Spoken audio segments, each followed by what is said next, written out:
Good evening, ladies and gentlemen. Sorry for that mishap. We had to refresh and restart again. This is part 2 of part 1. But zaidi ya yote karibuni sana kwa hii show. Welcome to this show. We start again as though we had not started. But let me know where you're watching me from. Let me know where you're tuning in from. I have a great show lined up for you. As I always said, the show must go on. Forgive us for that mishap.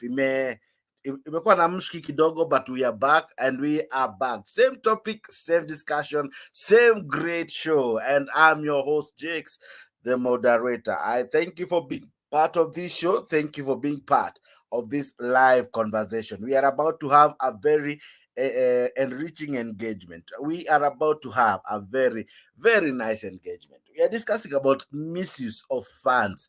Misuse of funds, despite them wanting to increase their salaries, despite them wanting to do something concerning their own selves. We are talking about Sisi Mwananchi, who speaks about us. Of course, what informed this conversation tonight is a clip that has been making headways, or rather, imeenda viral hapo TikTok. Hiyo ndio clip tutadiscuss among other things. Of course, leo EPRA ama ile bodi ambayo ina regulate bei za mafuta inasema kutakuwa na ongezeko la mafuta. Okay, leo pia Rais Uhuru sawa Rais William Ruto leo pia alifanya ile kitu, alipasua mbarika. Alisema ya kwamba kulikuwa na fununu, ilikuwa ina trend ya kwamba watu wataongezewa mishahara, especially ilikuwa wale wakuu, wale ambao ni rais, deputy wake, na wale wengine ambao wanafanya kazi katika hizo maofisi kubwa kubwa ya mishahara yao ilikuwa iende juu. Of course, I'll be showing you by how much. And then mwananchi taxes zake zimepanda. Financial bill ilipita the other day. Why did it pass? If you remember, the argument was gava haina do, gava haikuwa na pesa, serikali ilikuwa imesota, ilikuwa nchi haina pesa. That's why the VAT lazima ingepita, nchi ilikuwa imesota, right? We didn't have money, that's why we were, or rather we passed the financial bill 2023, right? Taxes zilikuwa ziende juu, but unfortunately for us, tukidhani wakati maisha ni magumu, you don't increase your expenditure, but kuna mishahara zinapanda, wadau, kuna mishahara zinapandishwa, na hizi mishahara hazilipwi na watu wengine, zinalipwa na sisi taxpayers. So as your taxes go up, kuna mshahara ya mtu inaongezeka mahali. So we are asking ourselves today, as they rob us sometimes, because some of the things ambazo tutadiscuss leo ni vile ambavyo pesa zetu zinatumika vibaya, ubadilifu wa mali ya umma, misuse of public funds. I remember when Rigiji was being sworn in, alisema they found the coffers empty, they found the coffers dilapidated, they found the coffers with zero balance, or rather around 93 million. So according to them, we don't have money, we have huge debts. Fine, fair enough. But now, despite us having all those challenges, a good economist will tell you, when you are in a hole of crisis like that, you don't add your expenditure. In any case, you cut cost. One of the huge ways our country spends its money, it's by paying its workers. Recurrent expenditure inakuanga quite high, and it's about to get even higher. Listen to Pastor T. Kidogo tu. Leo ninawaanzishia na pastor, imagine. Listen to this one. Of course, I had started with a different one in the previous short clip, but skiza hii. 8 million. Another one has a watch worth 3 million. Another one is buying the... Another one has... Okay. Hapo ana discuss kuhusu watch ya Kipchumba Murkomen. Hiyo watch ilitisha wengi kulingana na sources ama kulingana na wale ambao wameona hiyo watch. Wengi wanasema hiyo watch ni expert. Hiyo watch wanadai ni expert. Even pay tax. Someone has a watch worth 8 million. Hii watch wadau wanasema at it's worth milioni kadhaa. Kwa Twitter watu wanasema Nye hii watch ni expe. Na hii watch jamaa alikuwa anavaa kwa cabinet meeting, right? Cabinet led by the chief hustler. Wadau. So we are talking about misuse. And in any case, these guys were almost receiving a pay rise. Of course, Lord President amesema wacha kwanza wa pause, but they were supposed to receive a pay rise. Msi anavaa watch kai.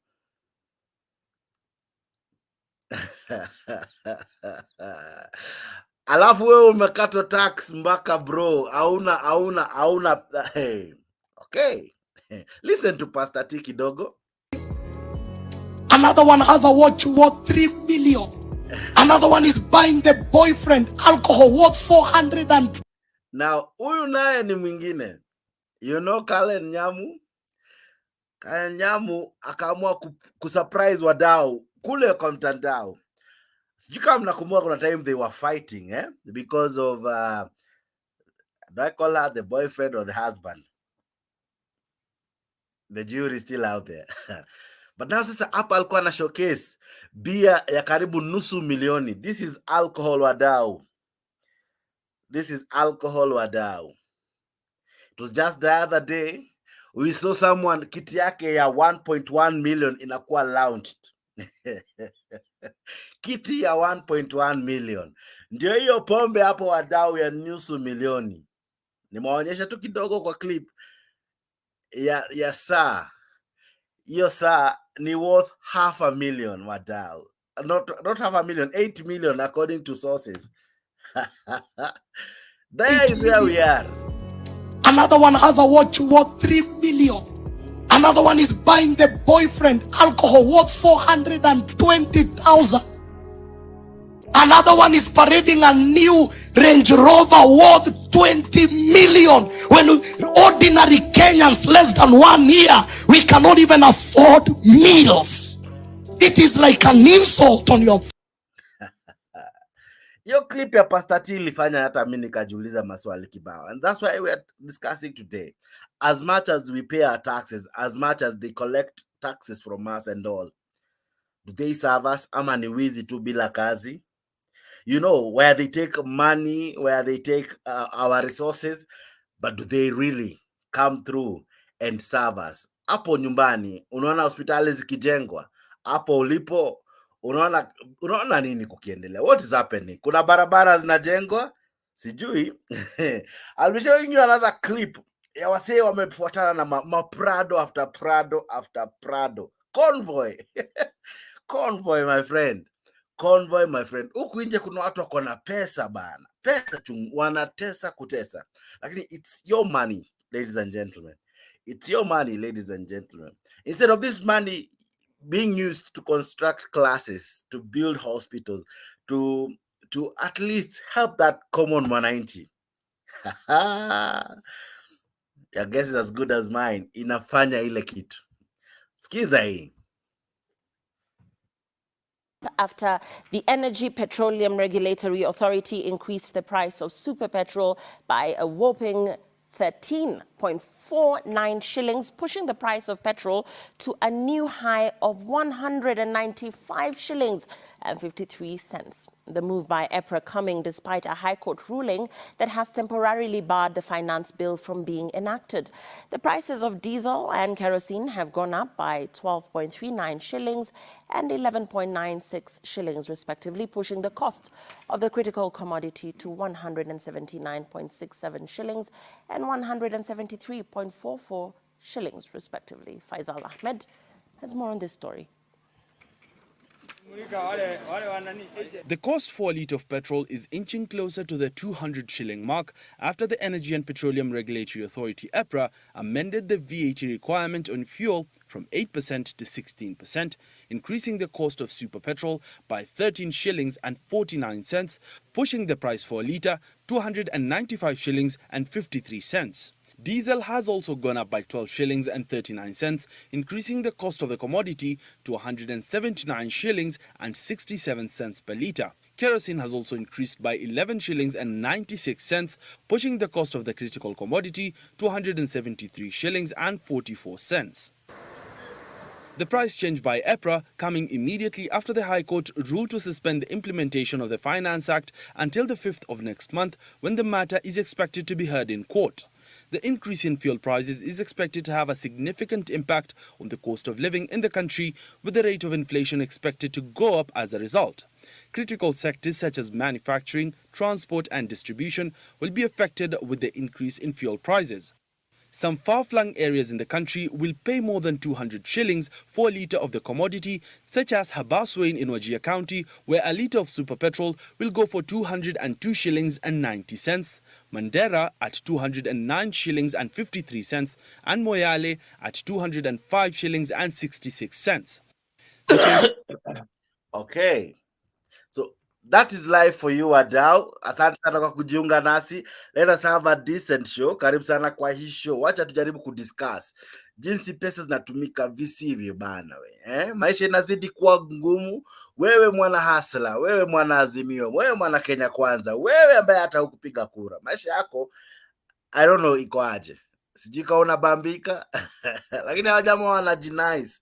They are buying good cars. They are mtu anaenda na kama Prado 4 kwa barabara ati ni escort. Okay, namuona Steve Chalo ako ndani. Pole kwa mshki Jose, but I think now we are good. Joseph, vipi habari ya leo? Ulikuwa wa kwanza sana, karibu. Uko salama? Okay, Steve Chalo vipi? I hope uko salama. Aya wadau, situanze hisho, lakini nikubalieni nisome tu wawili watatu ambao kwa hisho washatuma salamu zao. Namuona Jared Iteba ametuma salamu, ama rather ametuma ujumbe, asante sana. Namuona Edward pia amefanya ile kitu. Namuona Ayusa amefanya ile kitu. Asante sana wewe ambaye unajiunga nasi kwa hisho. Thank you for liking the video. Thank you for sharing the video. Thank you very, very much. Okay. Chalo, maoni yako ni yapi? Imefika ile wakati wadau. Nakwambia mimi maoni yangu ni watu waendelee kutulia tu, jamaa afanye kazi yake. Watu watulie, jamaa afanye kazi yake na aongeze hiyo miaka 5 ijayo tena, hiyo mingine tena, alafu tuangalie, manake kazi inafanyika. Jamaa wana pesa na wengine wana njaa. Na wale wenye pesa hawasaidii wale ambao wana njaa, hata kufungua kampuni vidogo tu ambao watu watafanya kazi wenyewe. Mama mboga naye jioni watu wakienda nyumbani wanunue tomata nini 2-3. Jamaa wanasema wana pesa tu, na wengine wanahesabu pesa kwa mabox. Sasa sijui pesa ametoa wapi hao. Sisi wengine hatuna kitu kabisa, hata chakula hatuna. Lakini hiyo ni mwiba wa kujitakia. Wacha tujidunge kisawasawa. Tukichoka tutapiga kelele. Okay. Lakini sasa bado hatujachoka. Hayo maoni yangu tu. Machache. Joseph, habari ya leo, maoni yako ni yapi? Mkenya mlala hoi hana lake Kenya hii. Acha watu waumie, my friend. Hawa watu walionywa wakakataa. Uhuru akawaambia paka kwa Kikuyu akakataa. Acha waumwe. Sisi hata unga ikifika 500 tutanunua. Lakini wanapofanya hivyo, right? Wanapopandisha gharama ya vitu, alafu mkulima mdogo, mwananchi ule mdogo, atalilia nani? Ushaiona mtu mwenye analilia mtu mdogo? Ushaiona? Kama si Raila peke yake ndiye anatoka paka avae sufuria kwa kichwa. Kuna mtu mwingine? Bro. Hii Kenya, so, kulingana Raila tu ndo angesaidia hii Kenya kulingana hii wewe. Kenya mahali tumefika bro. Hakuna kitu kingine. Niwacha watu wapate adabu. Okay. Cause mimi huu jamaa mimi sioni kitu yote yenye atafanya, sioni. Okay. Unajua saa hii hata kama High Court imesema hiyo ni simame finance bill ngoje kwanza. Unaona watu washaongeza mafuta. Petrol station wameongeza tayari. Cause hiyo ndio walikuwa wanangoja. So mafuta ikipanda bei, mkulima na mwananchi wa kawaida, mama mboga, mtu wa bodaboda, maisha yake itazidi kuwa ngumu. Yeye hana payslip, yeye hajaandikwa na serikali. Na leo hivyo ndio tunataka saa hiyo ndio tunataka ikuwe ngumu, watoke wote tukutane kwa street. Walichagua kwa sababu ni demokrasia ya kuchagua. Unajua, kama venye uko na MP, uko na senator, uko na women rep, mwenyewe ulivotia, right? Au kuvotia rais peke yake, ulipiga kura watu 6, right? Na kuna zile ulipata sawa, kuna ama ulianguka zote 6. Mimi mimi zangu zote ziko in, nipigia baba ako sawa, endi aliwin president. Huyu ni wakununuliwa na Chebukati. Ni sawa. MP wako ni nani? Babu Owino. MP wako ni Babu Owino. Women rep ulipigia Pasaris? Sijui. Huyo ndio sufuria nyingine, hata ameanza kwenda kuangalia mashamba ikiganywa stika huko. Huyo hata sijui Dibuta alitoka wapi. Okay. Aya, sawa. Sasa au wenye ulipigia by the way, let me tell you Jex. Please do. Watu wamevaa ngozi ya kondoo. Aha. Cause saa hii kila mtu anapigania tumbo yake bro. Sasa sisi wenye hatuna mahali pa kung'oa hii pesa, tutang'oa wapi? Okay. Nitegemee mshahara yangu tena akuja akate. Andindanganya na levy. Saa hii ni VAT. Tax. Ang'oe. Achukua ende nayo. Sasa hapo si mimi nimeumia. Okay. Sawa. Shikilia hapo na kuna msemo usema aliye juu mngoje chini. Sasa wewe unangoja nani chini? Unangoja Babu Owino ama nani? Ruto. Kuna mtingi. Mbona siasa zetu tu zimezunguka rais? Yet tulichagua watu zaidi ya rais peke yake. Tuna watu wengi tuliowachagua. Mimi Babu Owino, by the way, Babu Owino is doing very well on the ground. Okay. This guy is sharp. Lami mpaka kwa milango, stima iko. Babu Owino is doing very well. Babu Owino has never let watu huko down. Okay. Unaona Babu Owino ameweka lami mpaka Kayole huko kupaka kwa ndani ya nini? Ya street huko ndani ya kijiji. Ameweka stima. Na basari anapeana. Kwa hivyo Babu Owino anafanya kazi. This guy is working. Very good. Na ana ukabila, yeye hata akuwe ni nani, mtu yoyote wote same, na anaita basari kwa kiwanja. Kila mtu apachukue cheki yake. Okay. Tito Masinde, habari ya leo? Acha sauti yako kaka. Unmute sauti bro. Okay, sawa, nimekupata. Vipi habari ya leo? Mimi niko poa sana. Mkurugenzi, mimi niko poa sana, hata ningekuwa mtu wa kwanza kabisa ukianza show tu download tu hivi nilikuwa nimekuona niingie kwa sababu kuna vitu zinavifinyilia kwa ukuta. Mimi ni Mkenya mzalendo. Wanafanya kazi ama ni wizi tu?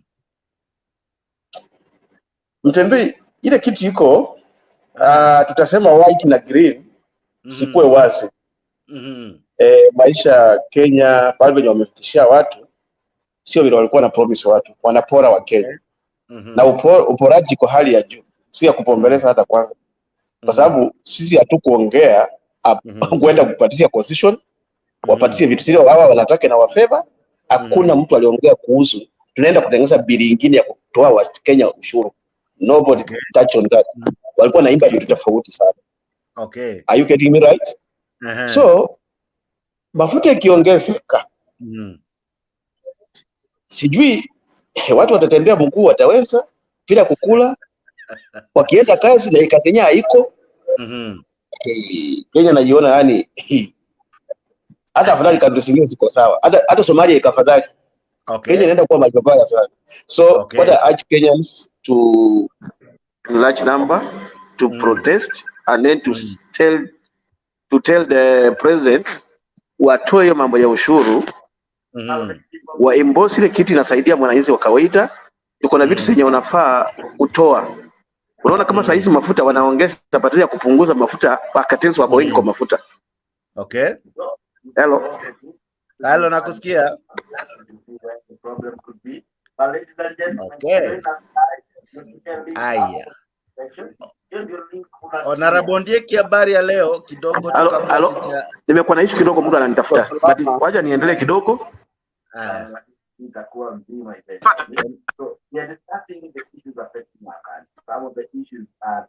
Okay, si nani huyo okay, sawa.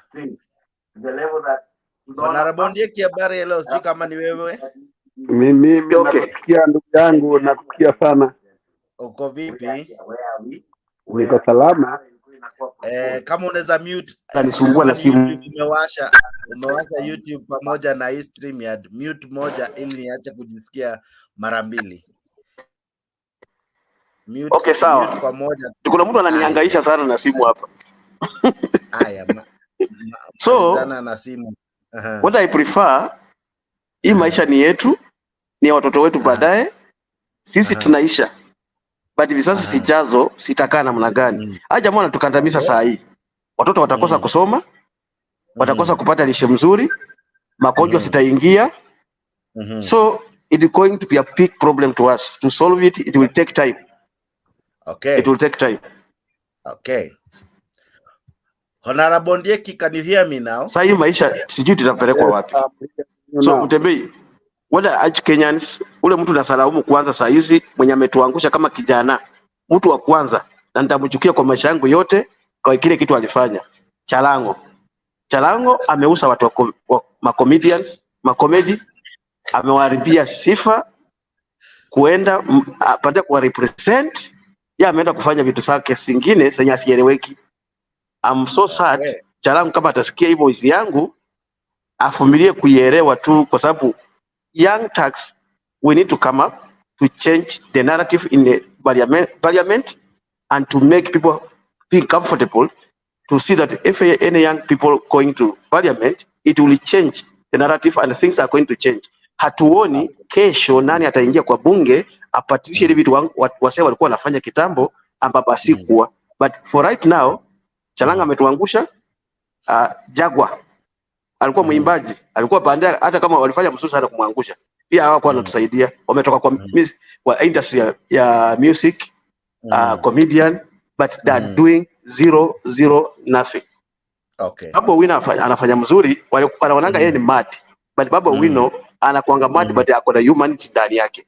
Huyu jamaa amelipa pesa mingi sana, hata kama alikuwa amefanya makosa, but akona humanity ndani. Amespend a lot of money kwa huyu jamaa mwenye aliumisa ili kufeel kama alikuwa amelewa, lakini it's okay. But angekuwa mtu mwingine sijui kama angefanya hivyo. So Kenyans, we need to stand up as a youth na tukue na truth na ukweli ya kusaidia Wakenya wenzetu ili Kenya kesho ikuwe na watu wenye kuiendeleza. Bure tunaenda kukosa legend. Raila akitoka sasa ataachia nani? Hakuna mtu mnaamini sasa hivi. Sijui nani sasa ataaminika sasa Raila akitoka tu pap immediately. Nani atachukulia? So we need to change up, to work hard and to change the narrative of favoring people, kufuata wale watu wako na pesa. Pesa haina maana, inakuanga na mwisho. Na hata wenye wanatuibia hawatasikwa na pesa, watasikwa tuko masanduku na waende wakiendanga hivyo. Pesa wataiacha tu. Kama Bioti hakuzikwa na pesa, hakuna mtu mwingine atashikwa na pesa. Walijaribu kumzika na bullet coffin, baadaye itamsaidia, bado iko tu hapo chini naishi tu hivyo. Hayendi na yeye mahali. So let us try hope to change our country, to make our country better. It's a better continent. It's an Africa. But another thing, President ameanza kushine nje kuongea about unity ya continent ikuwe unity, na amesahau kuwa Kenya hatuko unity first. At unite Kenya, they are unite Africa. Awache upusi, arudi nyumbani, atufanyie kazi. Sawa, nimeshukuru sana kwa kuwaongelesha. Hapa Dubai tuko sawa, tunangangana na jua. Any question?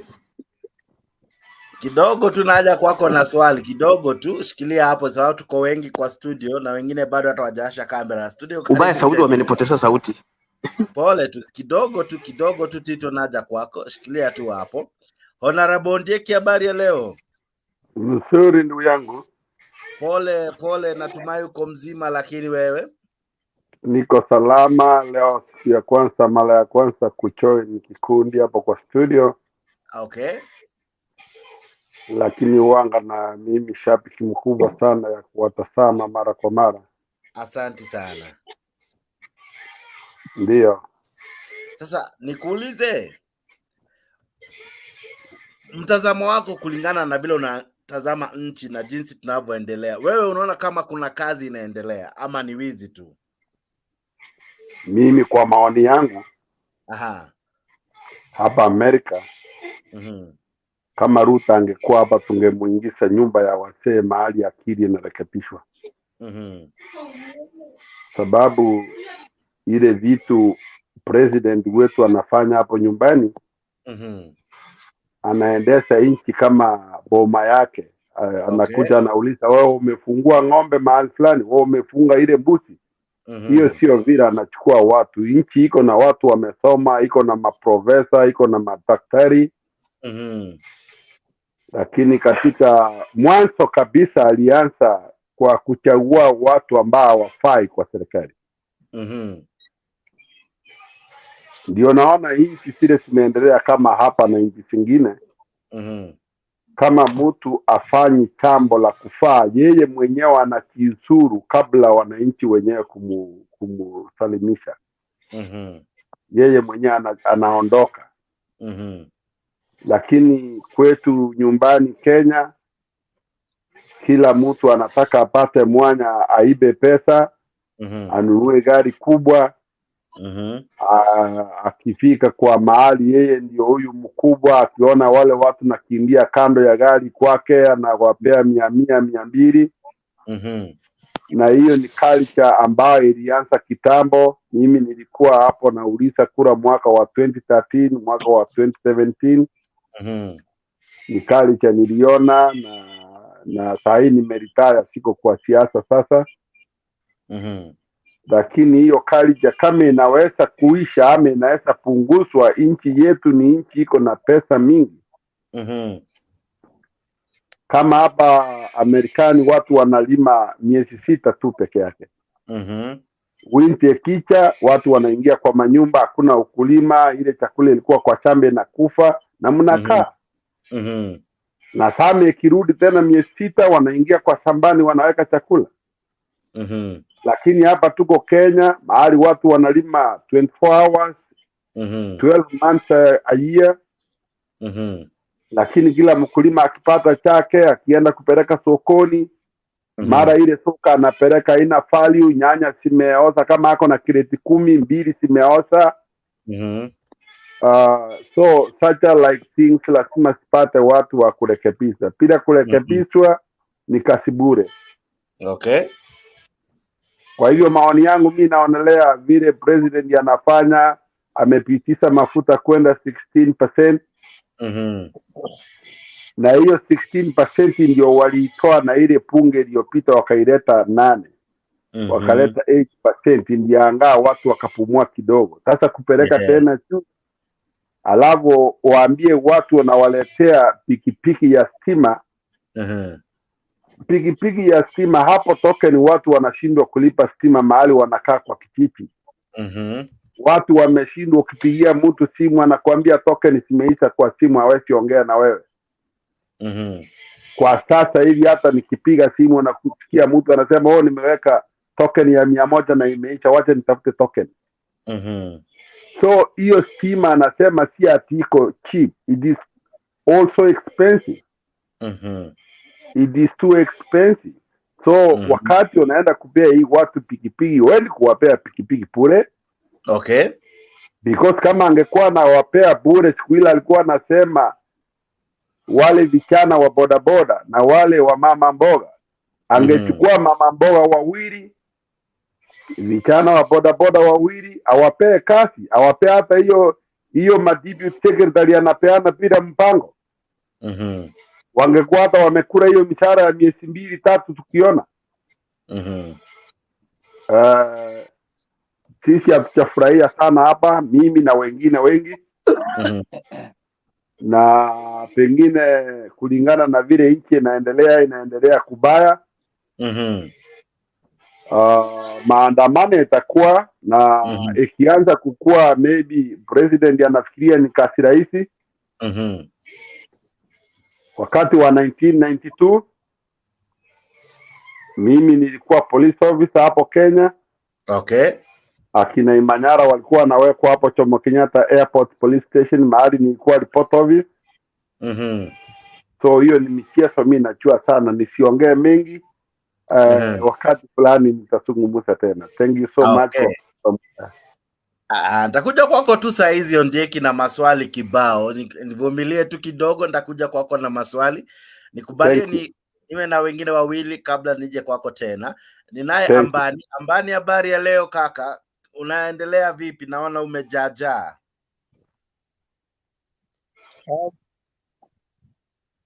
Nimejaajaa, niko salama hapa Busia. Tunaendelea sasa. Sawa.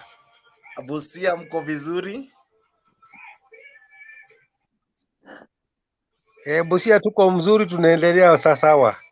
Uko Busia kazi inaendelea ama ni wizi tu? Kazi hakuna. Hapa kazi hakuna. Mtu anashika biashara ile anaweza kufanya. Yes. Tumeona counties ndio wanaponda mali kabisa, kwa sababu mtu anaamua kununua hadi kiti cha mita 1.1, mwingine anakalia na magari makubwa. Lakini mwananchi wa chini anafanyiwa kazi gani? Ama yeye ndio anaporwa hadi shilingi ya mwisho, yeye ndio anateswa hadi dakika ya mwisho? Maoni yako ni yapi? Kwa sababu ile wizi ambayo inaendelea huku nje, wacha tu. Sasa maoni yangu iko namna hii, ndugu yangu. Kenya hii tumekosa mwelekeo. Kenya hii viongozi wamekosa mwelekeo. Rais anatuambia kwamba uchumi ni mbaya, hali wa serikali hiyo iliyokwisha iliwacha kitu hakuna kwa hazina. Ilikuwa kitu hakuna kwa hazina. Na mimi nashindwa, hata hii saa ni Murkomen anavaa ati milioni, sijui ni milioni 8 au milioni 500. Hiyo saa hata ile mimi nafaa sana hiyo saa yangu hata inashinda yake. Yangu ni shilingi 500, lakini ukikompea hiyo saa yangu na saa ya Murkomen, hiyo ni bonoko. Sasa wanachukua hiyo milioni 500 wanaenda ng'ambo kununua saa na wananunua bonoko. Na Wakenya hapo wanaumia. Wakenya hawana chakula, Wakenya hawana mbolea, wanasema wamefikishia watu mbolea. Hiyo ni porojo. Mtu anafaa saa ya milioni ya pesa mingi namna hiyo, alafu wanasema Kenya pesa hakuna. My friend, hii serikali inachezea watu. Ya pili, unapata watu hivi viongozi wanaenda ng'ambo. Unashindwa ng'ambo wanaenda kufanya nini?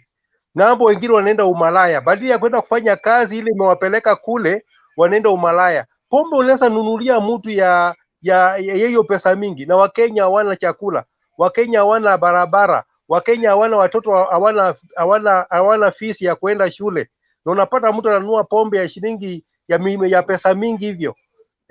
Alafu rais na hapa mafuta inaongezeka, kila kitu inaongezeka, maisha ya mwanadamu imekuwa ngumu sana. So hii serikali haina hata ile uwezo ya kutawala sisi. Ndio tunasema hata ile wale watu walikuwa Kamkunji, si watu wale wanaunga Odinga mkono. Hao watu wenye walikuwa Kamkunji ni watu ya njaa tupu ndio wako huko. Na watu ya njaa sio mchezo kucheza nao. Mimi naona rais anacheka tu. Mimi sijaona kiongozi yule anacheka ovyo. Kiongozi yule inatakana afanye kazi, hapana kuonyesha watu meno yake. Inatakana aonyeshe watu kazi, hapana meno. Ajua Wakenya wanaumia. Kama wabunge wake wanatumia pesa chungu mzima kwenda ng'ambo, wanaenda kufanya kazi ya umalaya huko, wanaenda kuharibu pesa ya Wakenya huko ng'ambo, na wanajua Wakenya wanaumia. So hii serikali haina mwelekeo. Hii serikali inatakana iende nyumbani. Hata hiyo maandamano wanasema 7 hiyo 7 tutafanya. Hata nimesikia kuna mbunge anataka kubani maneno ya maandamano kwa bunge. Hao wanatengeneza sheria kwa sababu wako ndani, wako kwa serikali. lakini wakati watatoka kwa serikali, hiyo sheria wametengeneza, hiyo sheria ndio itawaumiza. So sisi tunangojea hiyo maandamano kabisa, tunawangoja kwa hamu sana, kwa maana huwezi kucheza na mtu ya njaa. Hao wanafaa masaa ya bei ya masaa ya bei kali, wanakunywa pombe ile ya bei kali, na watu wanalala na maji. Hauoni Wakenya wanaumia? Alafu wataambia watu ya kwamba ati Kenya haina pesa. Kenya iko na pesa chungu mzima, lakini viongozi wetu ndio wamefail. Viongozi wetu wamefail. Hii kwa saa hii serikali hakuna kiongozi. Kiongozi hakuna. Kiongozi ilikuwa mwisho alikuwa ni Uhuru Kenyatta. Yeye alikuwa kiongozi wa mwisho. Hawa ni viongozi wako ni bonoko. Ni bonoko. Mtu kuonyesha sisi saa ya mamilioni ya pesa, hata yangu ya 500 inashinda hiyo. Hizo ni bonoko, wasionyeshe sisi. Sisi tunataka kwa watoto wasome, wakule, walale. Lakini masaa wanaonyesha sisi masaa ya pesa, hata yangu afadhali ya 500 inashinda hiyo, ni bonoko. So asionyeshe watu masaa, onyeshe watu maendeleo. Ni hayo tu, wengine wanaweza endelea. Ambro Selele, habari ya leo kaka. I hope wewe utaongea na machungu. Habari ya ameumwa na saa. Hiyo mambo ya saa hata ndio inanichanganya. Kwa nini baba we? Kwa sababu huyu mtu anasema mambo ya saa, yeye ako na mshahara yake. Na mshahara yake ataulizia anafanyia nini. Unajua hiyo saa inabidi tujue kwanza nani alinunua. Hatutaki kujua mtu umelipa pesa yake. Hata akimwaga, akipeana, akificha, hiyo ni shauri yake. Ile yenye imeipwa ndio hata mimi sitakubali. Mambo ya saa tuongee mambo mengine, achana na mambo ya saa. Mambo ya malaya sijui Ambani aliona wapi mambo ya malaya, hiyo ndio nataka kujua. Unajua pengine uliona, mimi sijui. Watu unajua kuna vitu zingine unaweza ongea na ujungu na uongee vitu yenye hata ieleweki. Utanijibu, acha niongee kwanza. Number 1, nataka kuuliza wewe sikiza kwanza, maswali utauliza baada. Number 1, mambo ya uongozi. Vile rais alichagua. Kwa nini unadharau Raila? Sijaongea mambo ya Raila, siungoje kwanza ndugu yangu. Unajua hata mimi tuana siungoje niongee ndugu yangu. Endelea. Siungoje niongee. Number 1, vile rais alichagua CS na ma-PS.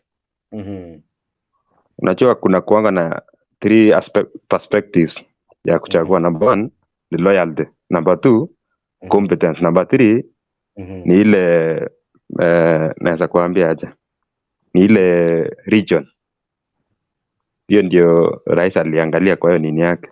Japokuwa sio 100%, but at least kuna face, kuna picha ya region, competence in some of them sio mbaya, wengine alianguka. Kuna wengine some of them hata mimi sichangi. Number 2, dealing with hii mambo ya finance bill. Rais angaangalia mambo ya basic needs. Like agricultural inputs, mambo ya chakula, mambo ya mafuta, mambo ya health. Hiyo ni vitu yenye angeanzia kwanza apunguze kabisa, hata kama angepunguza 0 rate ikuje chini. Kwa sababu hiyo ndio inatukuza, inanifikia mimi nikiwa hapa jini. Number 2, akiongeza hiyo mambo ingine, hiyo hatuna haja nayo. Hiyo ni luxuries ya watu. Pombe hiyo ni luxury hiyo. Siwezi kula pombe, hiyo sio lazima. Lakini chakula, mafuta, kwa mafuta hapo nakataa. Hiyo VAT ya 16% nakataa. Mimi sitakubaliana nayo. Hata mimi kama ni maandamano na ni kweli tunaenda mambo ya VAT, mimi nitaenda. Okay. Kwa sababu hiyo inanifikia. Haya, na mambo ingine, mambo ya Papua Wina. Kuna mtu nimesikia ameongea hapo mambo ya Papua Wina. My friend, kama kuna mtu asiwahi kuambia ati anafanya kazi ni mtu ako Nairobi. Anafanya nini na vitu imefanywa ni nini inafanywa? Nini anafanya? People who are working hard, MPs who are working hard. Enda Kiharu, Ushago, enda Kimilili, kwa Didmas Baraza. Ni watu wamefanya kazi Fiscal yenye hata unaweza hesabu hii na hii na hii. Sasa usituambie barabara ya Kayole. Kabla tuende kwa Didmas Baraza, mbunge wako anaitwaje? Mbunge wangu ni mpya anaitwa Yagon Richard. Hii alikuja juzi bado. Kwa sababu naona unasifu wengine lakini hujasifu mbunge wako bwana. Ndio naongea wale wabunge wenye wanafanya kazi. I give out marks according to your work. Sisifu yangu sijui mambo yake sijaelewa. Ameingia juzi. But vile nimeangalia Ndidi Nyoro na huyo Akimilili. Ndio watu wenye naona they know what they are doing. Mambo ya Babu Owino I don't. Babu Owino hapana. Dini ya mwisho what was nini nyingine ilikuwa mambo ya kiti na nini ya 1.1 million yenye ulikuwa unasema ya siasa na nini. Hiyo ni political, hiyo ni siasa, hiyo ni mambo ya siasa hiyo. Hapo kuna watu wa procurement. Watu wa procurement wanafanya nini? Unajua sasa uwezi pea mtu kazi ya procurement tena uende ufanye hiyo kazi. Kama mtu afanye kazi toa mtu ofisi. Hiyo story hiyo si yetu hiyo. Hata msilete kwa hii mada yetu hiyo hatuna hiyo. Hiyo ni mambo ya siasa na mambo yao. Watoe watu wa procurement wale waliharibu pesa yao. Hiyo mambo ni yao hiyo. Lakini tukuzie hii mambo ya hii maisha hii imetufikisha kona. Hii tuko kona mbaya. Lakini Serere sijui kama unaona zile magari hao wakuu wanaenda nazo. Mtu mmoja anaenda karibu 20 bwana. Unajua mmoja anatumia mafuta kiasi gani? Ndio maana nakwambia hiyo hatuna haja na hiyo. Bora hata waende na magari 100. Bora tu maisha ya mwananchi ya chini ikuwe sawa. Leo ni nice. Bora tu maisha yangu mimi mtu wa chini hapa, unajua mimi ni asla hapa chini. Nisifinywe. Hata atembee na chopa 10. Mimi sina haja na hiyo. Lakini waniangalie. Najua shida ni ile wale tusahau sisi. That is a fact. Wale sahau sisi. Na sijui ni kama poor advisors, mimi sielewi mpaka sasa hivi. Kuna mahali ikifika hata mimi nachanganyikiwa. Okay. Yes. Steve Charo, nchi inaendelea aje bwana? Nchi hiyo bwana, watu wako confused. Wengine wanasema hivi, wengine wanasema hivi. Wako total confused. Huyu anasema watu watumie magari makubwa. Sasa kama watu wako confused kama hiyo, ni nchi ambayo imeoza. Wacha wafinye. Wajua hata sasa hivi wakaanza kusema ati ni Raila sijui ndio ataanza maandamano. Hata Raila atulie nyumbani, aende akae, apumzike, ale pesa yake mdogo mdogo, aachie hawa jamaa ambao wako confused, wafinywe kabisa. Wafinywe paka punde nyambe. Wakifinywa hao watatoka wenyewe kwa barabara bila Raila. Watatoka wenyewe kwa msafara, watatoka wenyewe bila kuitwa. Lakini sasa hii bado ni watu wako confused. Wengine wanasema ati wako huko sawa, wengine wanasema huko sawa. Bado ni total confusion ambayo iko pale. Manake hatujielewi. Sisi kama raia wa kawaida tunakosa kujielewa, hatujui tutataka nini. Kwa hivyo kile ambacho tutapanda ndicho ambacho tutavuna. Tulipanda mbegu mbovu, wacha tuvune mabovu. Kwa hivyo wacha tufinywe kabisa. Zakayo, fanya kazi yako. Hata hiyo mafuta aongeze, hata kama ni unga iwekwe kabisa mpaka kila mmoja alie. Alafu ndio kutatulia. Lakini bila hivyo hakuna kitu. Okay. Kizito Kinyi, sijui kama unanisikia kaka. Okay, amejirusha backstage. Joseph, nchi kulingana na wewe tunaendelea vipi? Tunaendelea vizuri ama the more tunazidi the more nchi inaharibika? Jex, as we speak, kama Ruto anaweza kuwa na budget ya breakfast ya 8 million, that is breakfast in the State House.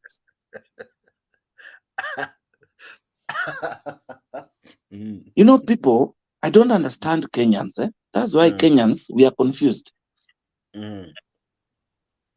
Budget ya Ruto ya State House breakfast in 8 million. Na hiyo ni kitu control of budget wa serikali ya Ruto ndiye alisema. si bibo. Nanipata?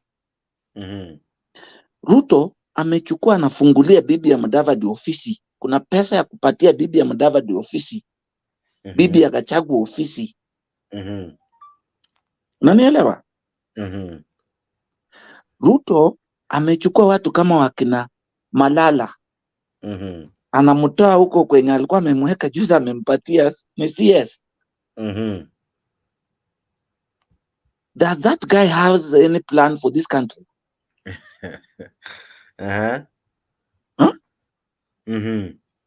Na ujue kuna budget ya magari almost 800 million. Magari ngapi? 3. Hata haijaongelelewa lakini ilikuwa ishapitishwa. Do this guy consider mama mboga, boda boda, mtu kama wewe? And then unasahau ulikuwa juu ya gari, unaambia Wakenya vile utasimama nao. And when I tell you this guy is confused, it's like either Gachagua alificha manifesto ya Ruto ama Mudavadi alienda nayo, aliama nayo. I don't understand. Cause tangu Ruto akue kwa ofisi, wewe ushai kuona kitu yote imekuwa implemented? Sahi wanasema tutangoja. We'll wait. How do you wait and I'm angry? You get? Hiyo ndio inasikiaga. Sahi we need Raila to go and sleep. Raila should sleep. Let us all Kenyans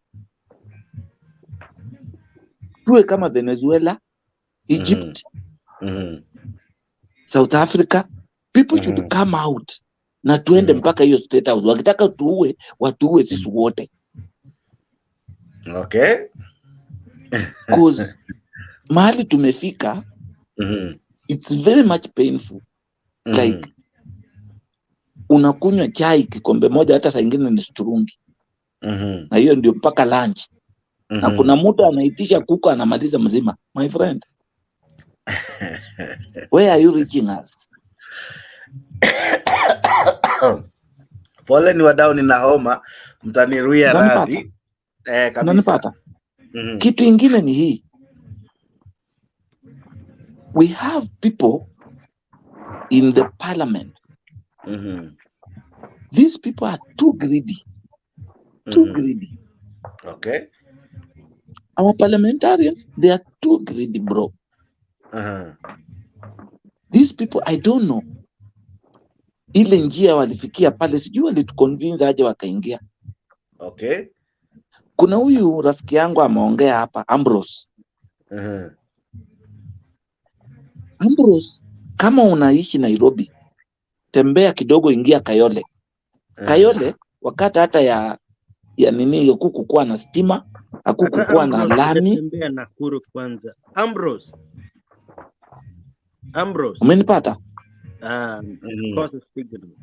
So when we stand here, we talk. First of all, angalia unaongelelea nini? Cause actually enda tu Kayole pale, anza kutukana Babu Wino, wa Kikuyu, wa Kalenjin, wa nini, wenye wako huko wote watakupiga na watakufukuza. Because the work that this guy has done. Umenipata? Na ningeomba Ambrose, kama yeye anajua Kayole, aniambie ametembea yako Kayole, ameona Kayole kulikuwa hata na lami, Kayole ilikuwa matope, kila kitu. But sahi aingia Kayole aone. Okay. Unanielewa? So kitu yenye mimi nasema, watu lazima waamuke kutoka kwa usingizi. Yani wewe ni mtu mlevi Kayole ama nini? Okay. Umenipata? Okay. Watu waamuke kwa usingizi. It's high time sisi wa Kenya tuamuke, cause mahali tunaenda, my friend. Ruto sahi ana make ni yake kwa sababu anajua ako kwa power. Sahi Ruto anashughulikia mambo ya 2027. Umenipata? So anataka kuturobu mpaka ifike mwaka ya mwisho ndio aanze kutuonyesha ile kitu anaweza fanya. What is that? Okay, shikilia hapo tu kidogo Jose. Jose naja kwako tu sahi. Shikilia hapo. Zaidi ya yote nikubalie nikusalimu wewe ambaye unazidi kucomment kwa comment section. Asante sana kwa kufuatilia hii moja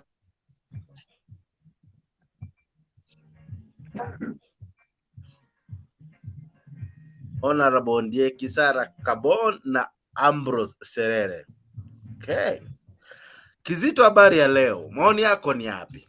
Hawa watu bana wanapeleka nchi yetu visivyo bana. Maoni yako ni yapi?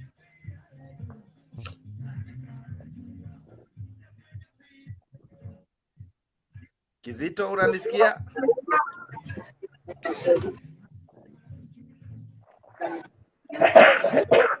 Hello Kizito, unanisikia? Okay. Good evening. Good evening to you. Habari ya leo? Kizito amefanya ile kitu. Sara Kibon, habari ya leo? Mzuri sana. Tuko salama Swito. Swito huko kwa kelele sana, tukusikii vizuri. Kelele kwa background iko juu. Ya nani? Ya Swito. Okay. Sara Kabon, watu wanavaa saa ya milioni kadhaa na Wakenya ndio hawa sisi tunaongezewa huku taxes kila wakati. Wanakunywa pombe ya nusu milioni. Unajua kuna vitu zingine zinanishangaza. Sababu hao watu wenye wamechaguliwa kwa Kenya Kwanza, being the nominated, the elected ones, ni maajabu ya ulimwengu. Nimejaribu kucompare hata hao ministers na wengine kwa East Africa, na nikacompare na Africa, na nikaenda outside. I'm really shocked. I'm really shocked. Because being a leader, you need to be an example, to bring a very good example to your own people. So unajua hata for example, the other lady huyu mwenye anaitwa Fiscal Kangogo. Yani, you know the weakness of your son. Na unaenda kusema ati mbona wanapatia mtoto wangu pombe? Ni huyo mtu alimuita mtoto aenda akunywe pombe ama huyo mtoto alijipeleka huko peke yake? You should handle your own child in your house. Wanaenda kuharibu biashara wengine na unasema ati saa hizi, oh I'm very sorry. Who are you sorry to? Is it because sijui sasa ndio nashindwa? Yani watu wa Kenya Kwanza walichaguliwa na kiburi ama ni mashetani ilijaa kwa kichwa? Sijawahi elewa. And then in fact even today I was watching another clip yenye Ruto alikuwa anasema, oh tunaongezewa uchumi ya mafuta, tunataka mtupigie kura ndio sasa tulipiga hii kura na ndio hiyo inatupeleka tunaenda mbinguni. Anytime watu wanaenda mbinguni kwa baba. Sasa hii ni maisha gani tuko kwa Kenya gani kweli?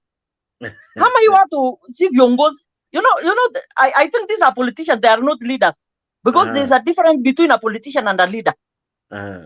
Ukikuta unachagua ati nominated MP, nominated senator mwenda simu ameenda kubomoa nyumba wenyewe na ndio yeye anatukuja kutuonyesha that he can buy even alcohol for 300,000. Who are you showcasing? Unaonyesha nani? Tufanyie nini? Ndio hata sasa haiwezi kuambia mtoto yako you need to be one of the politicians, because huko imejaa vituko na mashetani.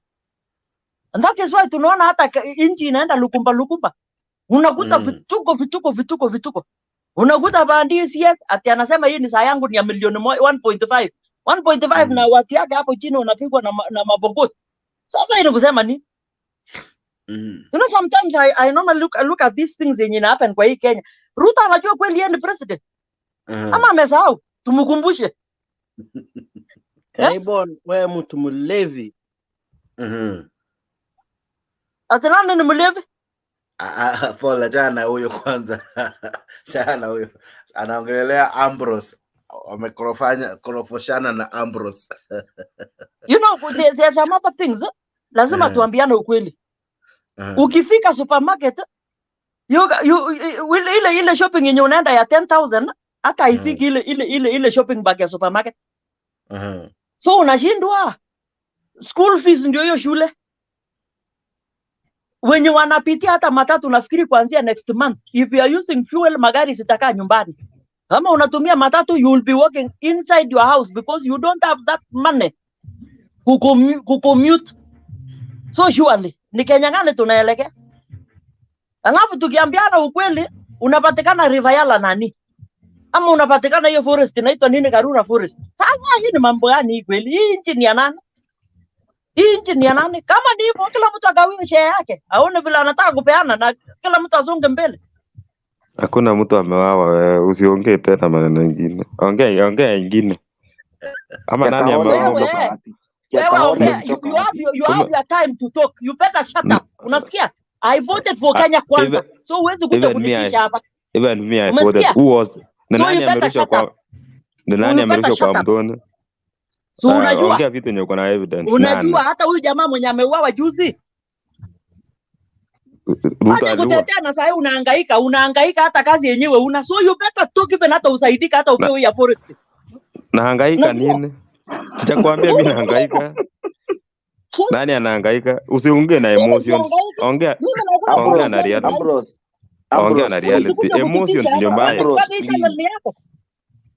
Emotions. Sara, endelea. No, this is not this channel. Sisi tumekuwa hapa kwa Mutembei wakati hata akina Mutembei walikuwa. Wacha hii watu kuja kujua juzi Mutembei. Some of us we were here. Mpaka tulikuwa tunasikizwa na hao wakubwa mpaka hata saa hii they know us. So vitu ya jana hii wenye wanapewa peanuts ya nini? Ya bundles. Competition. We are not competing. So you better shut up. I'm also acknowledging but I need to kosoa. Even you shut up. You shut up. Silly. That's how you think I can entertain you? Kila mtu atubembelezani hapa wewe kumpafu wewe. It's okay. Sasa hii itakusaidia nini? Matusi itakusaidia nini? Kuna matusi hapa. Tuendelee na show. Kama kuna heshima, it is my time to talk. And to respond, you better respond in a humble way. Ambrose, I'll give you time to respond. Ambrose, I'll give you time to respond. Masikia? Allow her to finish. Yeah, go ahead. Tubembelezani hapa. And you cannot kama ati unataka kunidictate vile mna dictate wanawake wa Kalenjin. I'm another criminal. Look at me properly. Shame. Kama uko na akili, ukuje uniface face to face. Wacha story ya internet sahi. So I'm telling you, Jack. Hapa tusibembelezane. Tuambiane ukweli. Na hakuna mtu anabeba mzigo ya mwingine. Sara, ukiangalia nje ni kubaya. Everything imepanda. Unakuta hata saa hizi wazazi Monday ni watoto wanarudi shule. Wazazi hawana pesa. Umesikia? Wenye wamezaa wanajua. They don't have anything. Umesikia? Sisi wengine tulimaliza kuzaa. Tunaongojea tu saa hizi tunakula nini? What do we call? Tunakula benefits ya watoto wetu. But have to talk for those children. And we are not here to benefit on handouts. Sisi wengine tunatumia sweat yetu. Unasikia? And we are not here because of ati nini kutumwa. Tuko hapa kusema haki ya wananchi. And I'm not here because of Kenya kwanza. I voted. Yes, you are here. Wakati tulikuwa tunatumia hata majina tofauti ndio tuingie hapa ndani. You are here. Umesikia? And you knew what happened when we were doing campaigns here. But tuliheshimu kila mtu na kenye anasema. Na heshima si utumwa. Unasikia? People wanauawa day in day night.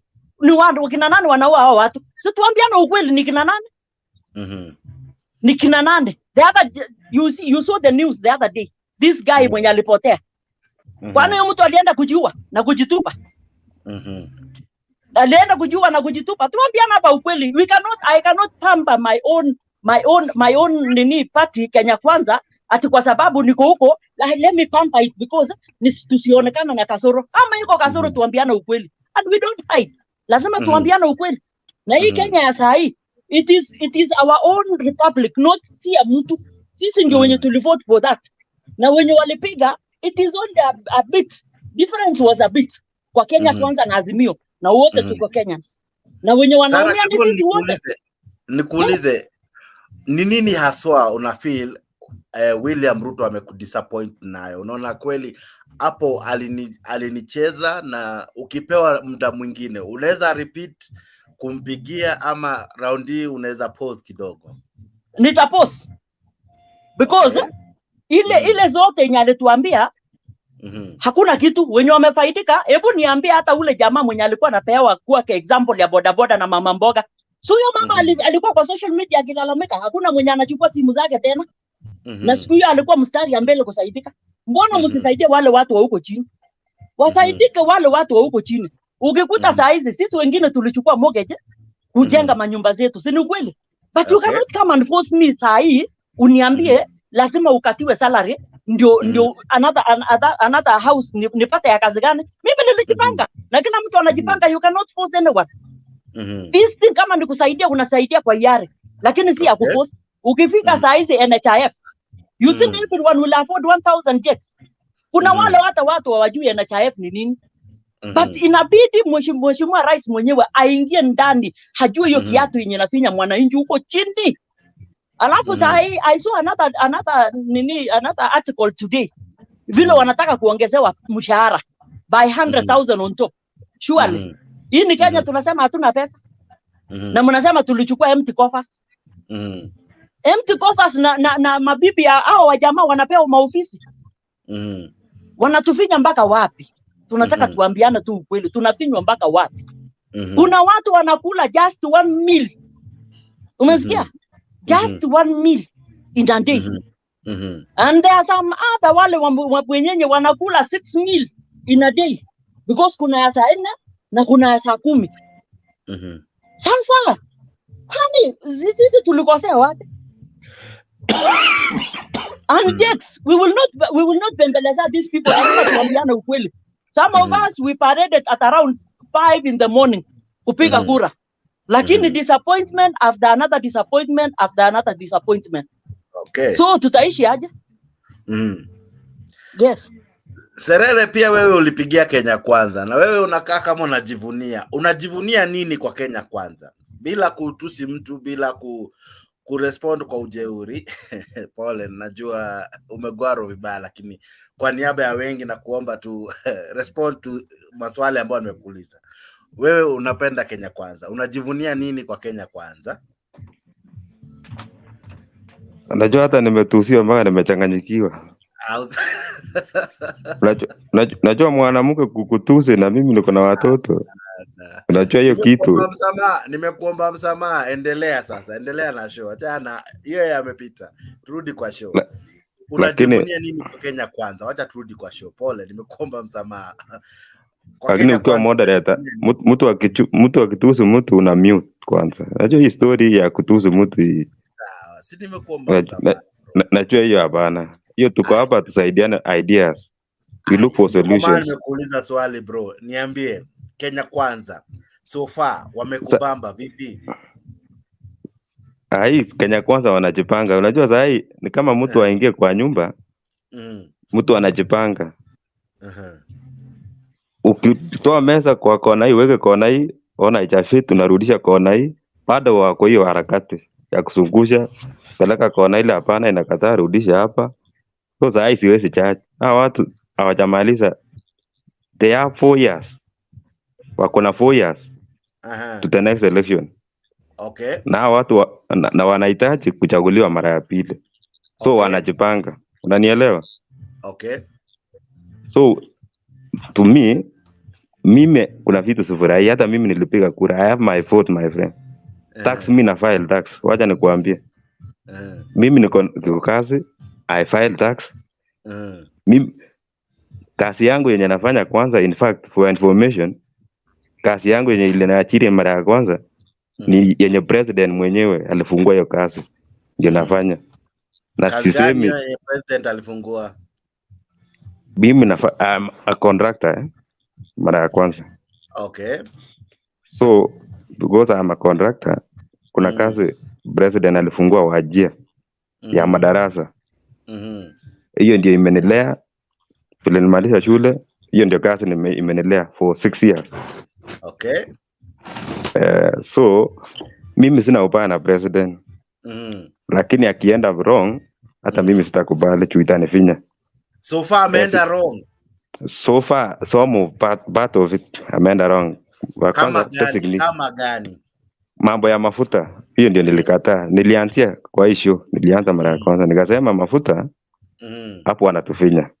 Okay. Mafuta ikienda mpaka 200, sisi tunaumia. Okay. Mambo ya chakula na mambo ya health. Akichunga hiyo, hiyo ingine hiyo aongeze asiongeze, hiyo ni yake. Ataangalia hizo. Okay. Asingatie tu mambo ya mafuta, mambo ya chakula na mambo ya health. Hizo zingine ya nyumba hiyo ni part time. Hiyo hatuna haja na hiyo sahi kwa sahi. Aha. Stella K Wangare.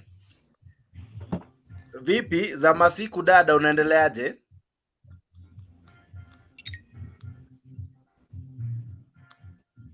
Stella, can you hear me? Stella. Hi, Jakes. Hi, how are you?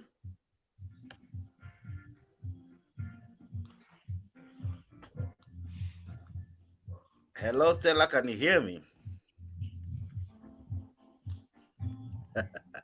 Okay, Kizito, kabla Stella atengeneze mitambo sehemu ya kwake. Uko vipi kaka? Sijui kama unanipata sasa vizuri, ulikuwa na mshiki hapo awali.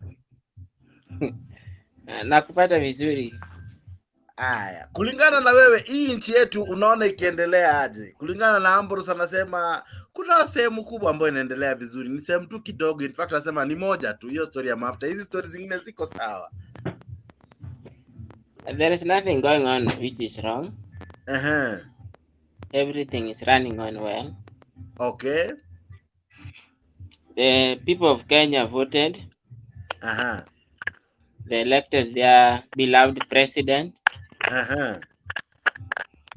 As the constitution requires, the majority rules.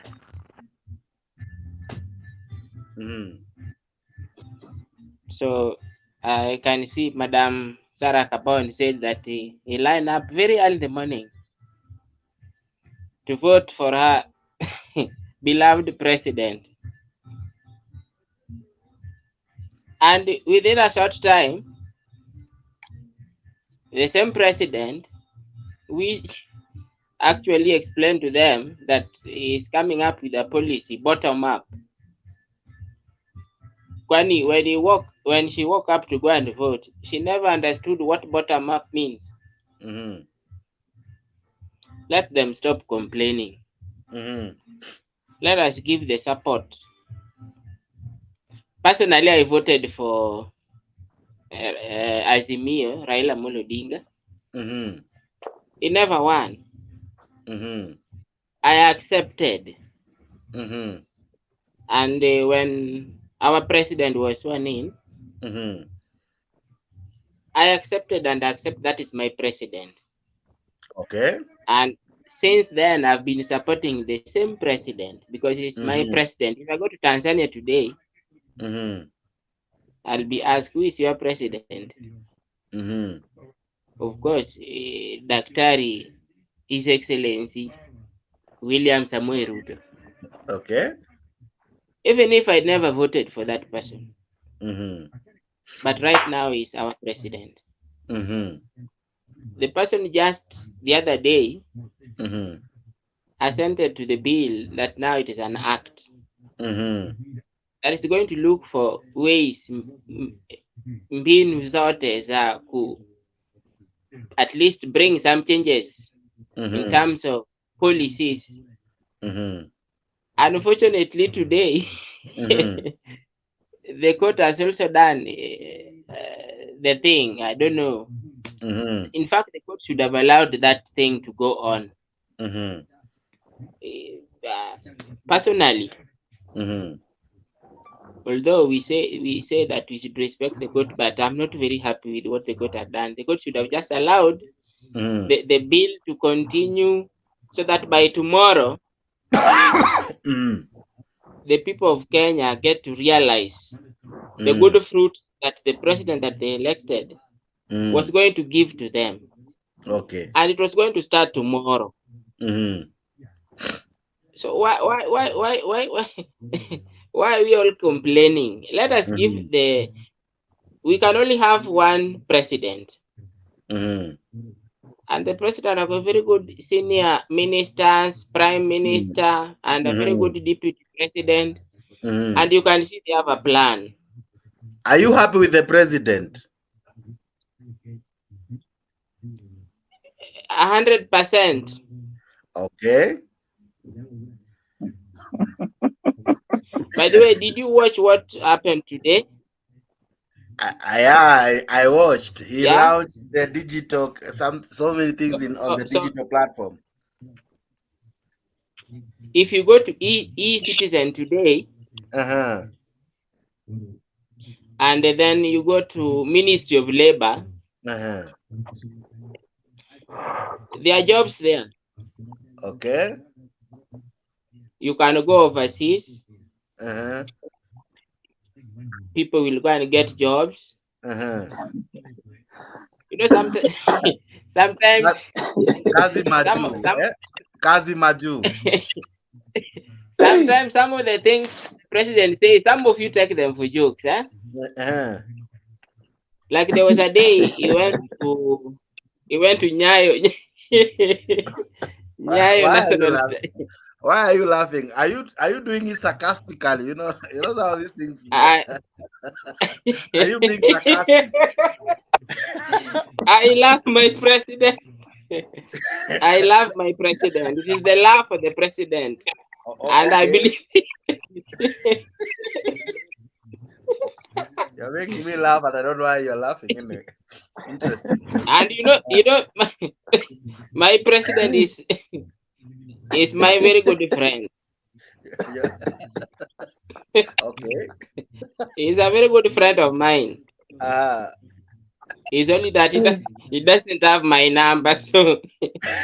But I believe if you would be watching, you might think that I'm joking, but I can tell you the truth. Go to e-citizen, alafu you can go through the Ministry of Labor. In fact, there are several jobs there.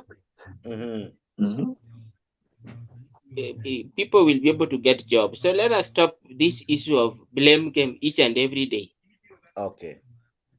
And if we give the support to this, our president, I can tell you, if there is a president I've seen that is very clever, very wise, is President William Samoei Ruto. 2 days ago, there were some lecturers who were crying that they needed a salary increment. And today, he had increased the salary with 7 to 10%. Okay, so he's doing a good job. Of course, he has already challenged those people, so they can't go back to court. Because you are to pay 1.5%. But he has given you 7%. So 7% minus 1.5, of course you have 5.5 increment. Where are you going to get that one? And then 16%. The 16%, what in Kenya we don't have oil refinery.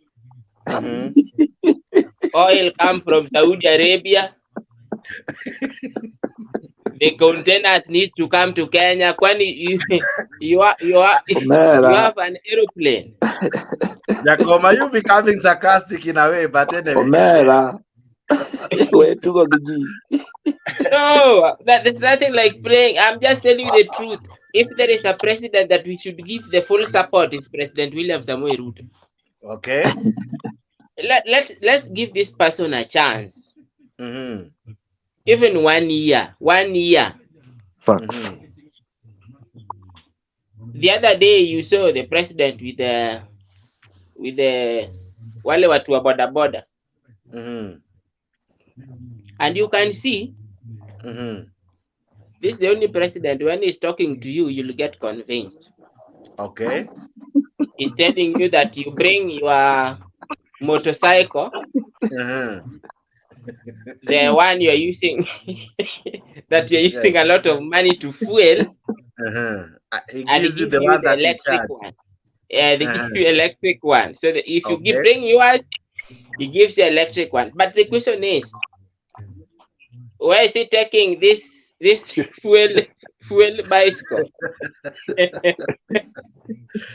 But you have said he's a good president, and I agree, he's a good president. He's taking the one that is expensive to give you that one that you can maintain.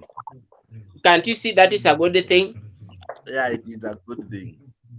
I've been following my president, if you may not know. For example, you know, it isn't that people say that maybe the things that he does are not real because people want immediate change. Like that subsidy thing, they wanted immediate change. Where I am, there was this thing of the subsidy thing of unga. I only saw it on television,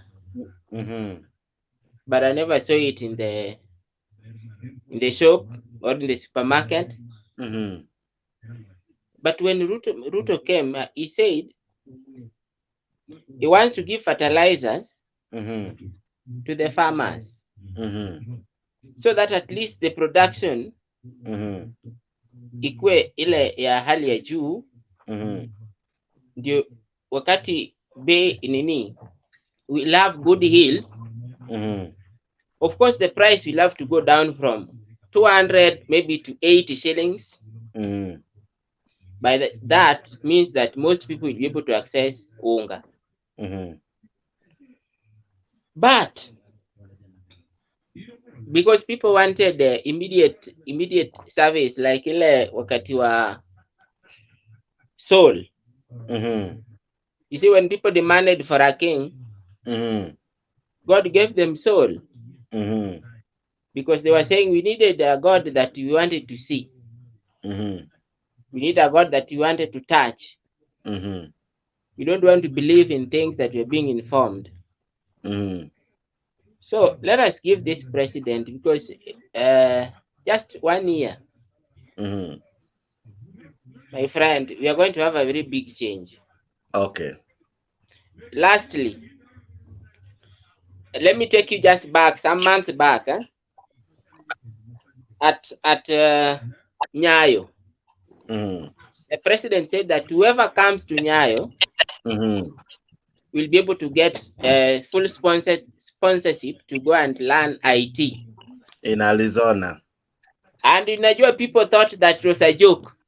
And people said that is not possible. Even on TV, people were saying that cannot happen. But our president was an IT man. The people who went there, some just went for the sake.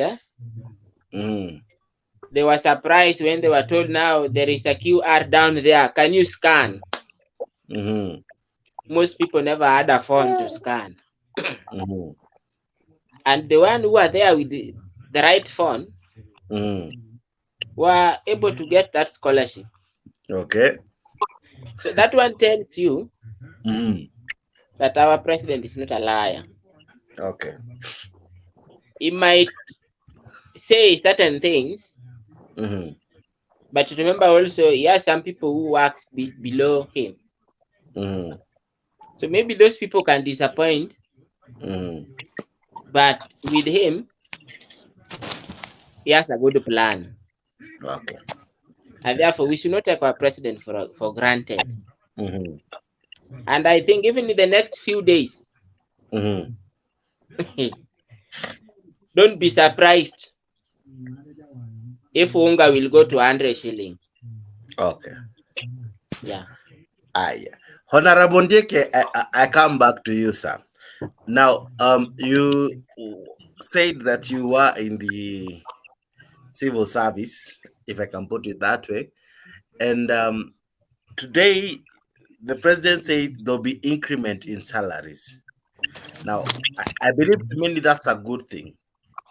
But to whose expense? Because when you think about it, Kenyans, from those who are not civil servants, those who will be taxed in different cadres and in different levels, how will they benefit? Now that you have catered for the civil service, those employed by the government, how will the other ones benefit from this?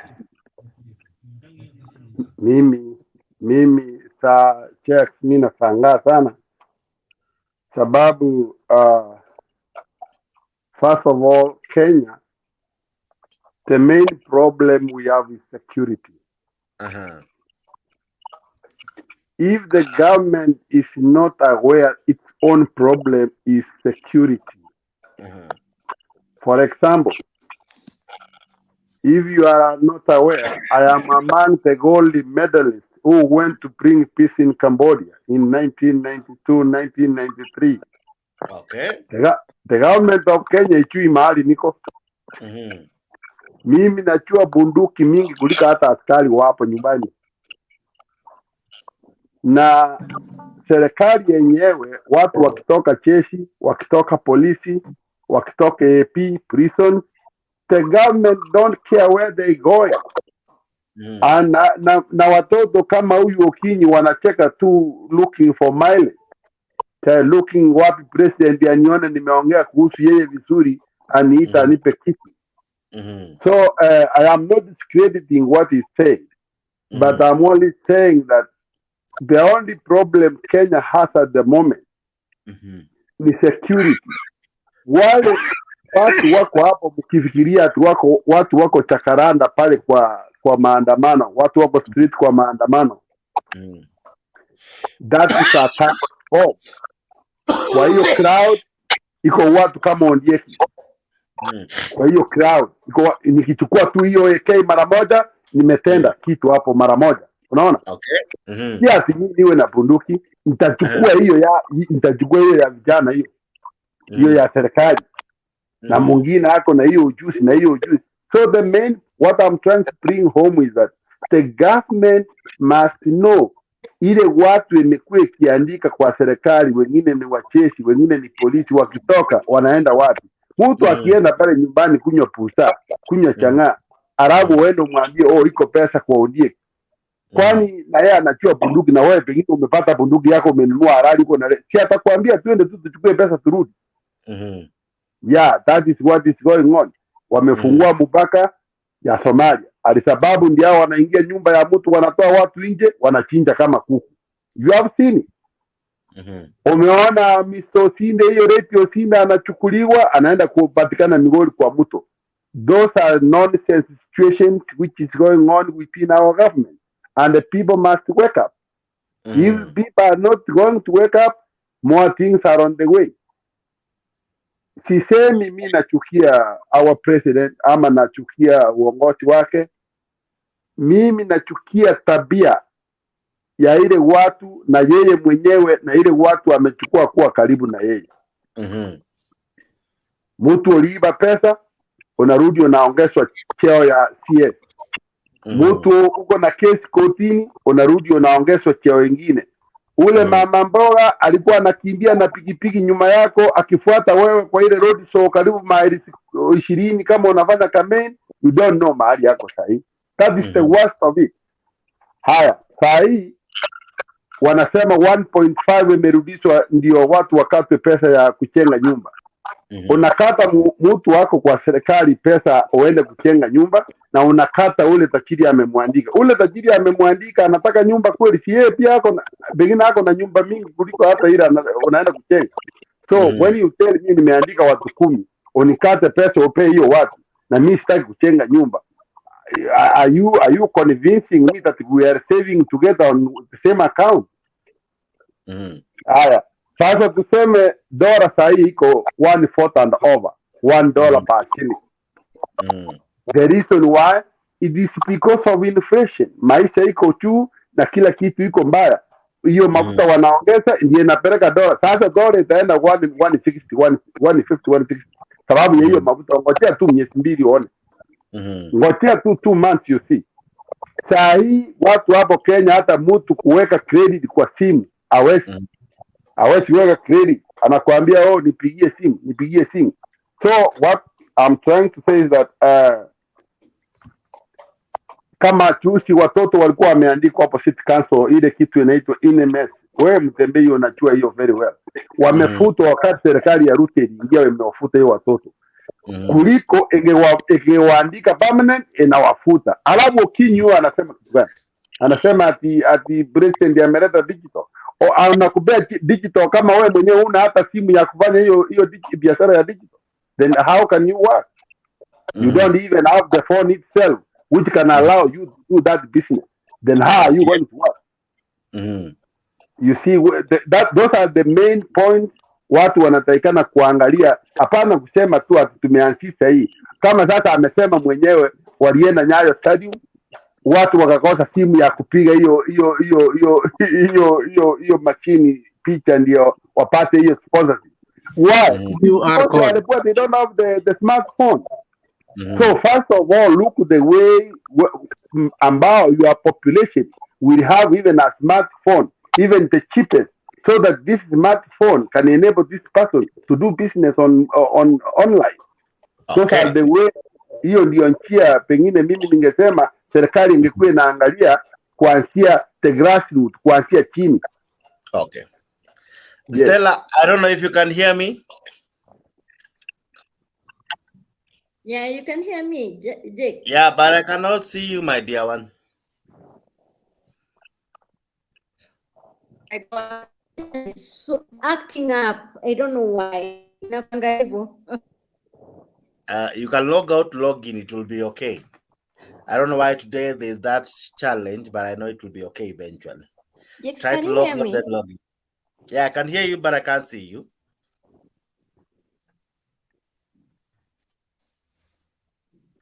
Okay, as Stella is working on her end. Sarah Kabon, nikuulize, ukiangalia jinsi Ondieki anasema na jinsi just one moment.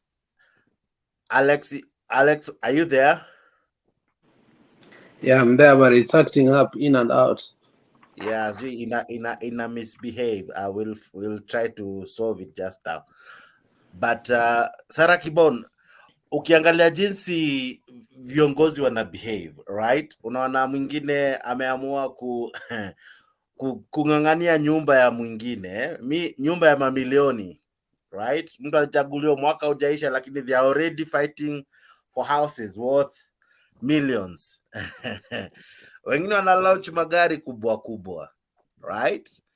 Au wanafaa kuongezwa mshahara ama hata ipunguze, kwa sababu in any case if mtu ananunua gari ya mamilioni ya pesa in such a economy, huyo mtu ha struggle. So yule anafaa kuzingatiwa ni yule wako huko chini. When Ruto said ataanza na wale wa chini, na sasa ni kana kwamba wale wako juu ndio wanajinice vizuri. Unaona kama alituchezea ama bado huyo wa chini avumilie kidogo?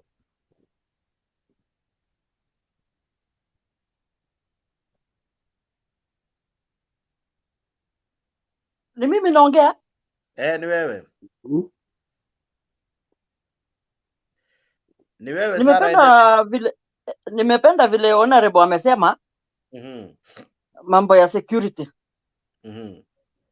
You know when the president was sworn in, he gave us in 100 days. You know, it is so bad for you to promise someone. You better even shut up for not promising someone. Maskia? And I've been telling you, Jakes, some of us, we are coming from a place of cattle rustling. And he told us 100 days, you will never hear such a thing. But up to now, messes after another mess after another mess. And then, anachagua all the CS who are all greedy. So, utaona tu watu wako na vile wanakaa. Like hiyo the CS mwenye alienda kuchukua nyumba ya mtu. Surely hata kama ni Kenya hii kweli ni enzi ya kunyang'anyana vitu ya wenyewe. You know the CS, those people who are surrounding the president should style up for the betterment of this country. And I want to say what Honorable has said here. Security comes first. For you to expand other things, the first thing is security, and then second is health. Hizo vitu zingine zitafuata. But if you can see ati tunaweka nini mambo ya ati sijui barabara gani inajengwa sijui nini without security, hiyo barabara itajengeka kweli? You cannot, because utakuwa ambushed. So the best thing first, security and then health wise. Hiyo mambo ingine ya watu wenye walipatikana na maskandal, if the president is aware about this thing, wengine wafutwe tu kazi, wengine waingizwe kwa kazi. Story ingine tuwachana nayo.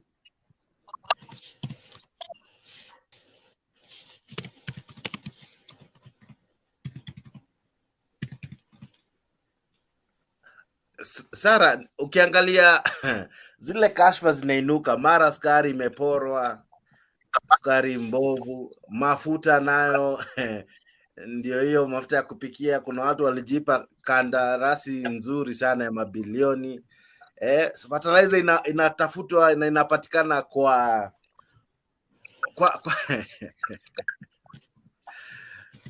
na hii yote ni kwa sababu tu ya mwananchi mwisho wa siku mwananchi anaporewa. The whole of 2 weeks ago I've been away in Uganda. And I had to travel by road to see these counties. Vitu ziko hama ziko. I went through these all counties mpaka Uganda, Busia na kuingia sasa Uganda. Haki ya Mungu, mali niliona mahindi mzuri. It's only 2 places of which next year sioni kama kuna mahindi. Sioni. I also do some businesses of grains, cereals. Ile bei yenye iko saa hii uachana nayo. Hata yenye watu wanasema ati by next week unga itakuwa 100. Who told you? Hakuna unga, na ulisikia president mwenyewe akisema bado bei bado inapanda. Unasikia? So watu wengine hapa wasikuje kutumia yani inasaka simwei kuambia watu ati vitu inashuka. Hakuna kitu ile itashuka, because kama mafuta saa hizi inapanda. Nani atakudanganya? If saa hii hao watu wenye wanauza hizi mikate kama not mkate, the mandazi like the kangumua nini. Unajua wanatumia sukari gani saa hii? Wanatumia sukari ya watu ya diabetic, of which if you don't sell that thing for that day, kesho ukikula hiyo ni sumu ingine. Surely hii ni Kenya, tunaelekea wapi kusema ukweli? So we need to speak the truth na president mwenyewe aelewe shida yenye wananchi wanapitia, and maybe even the people who are surrounding the president, they are misleading him, kumwambia mzee hii kitu iko sawa, hii kitu iko sawa.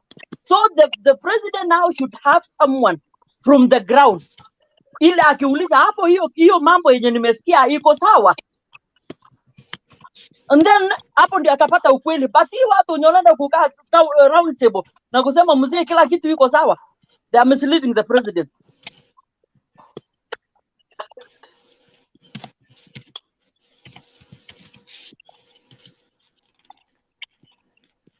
Mimi nimemaliza.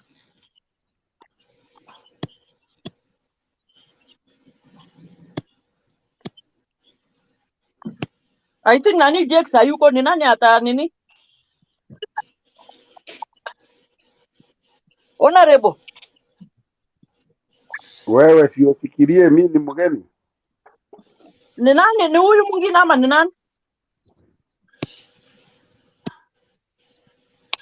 Sasa chukua tu mantle.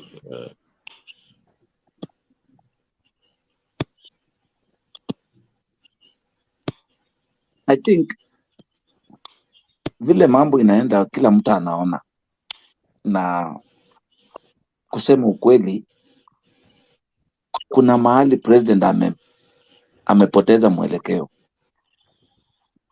because some things zinafanyika zenye hata uwezi jua ni yeye ndiye anafanya ama anasukumwa afanye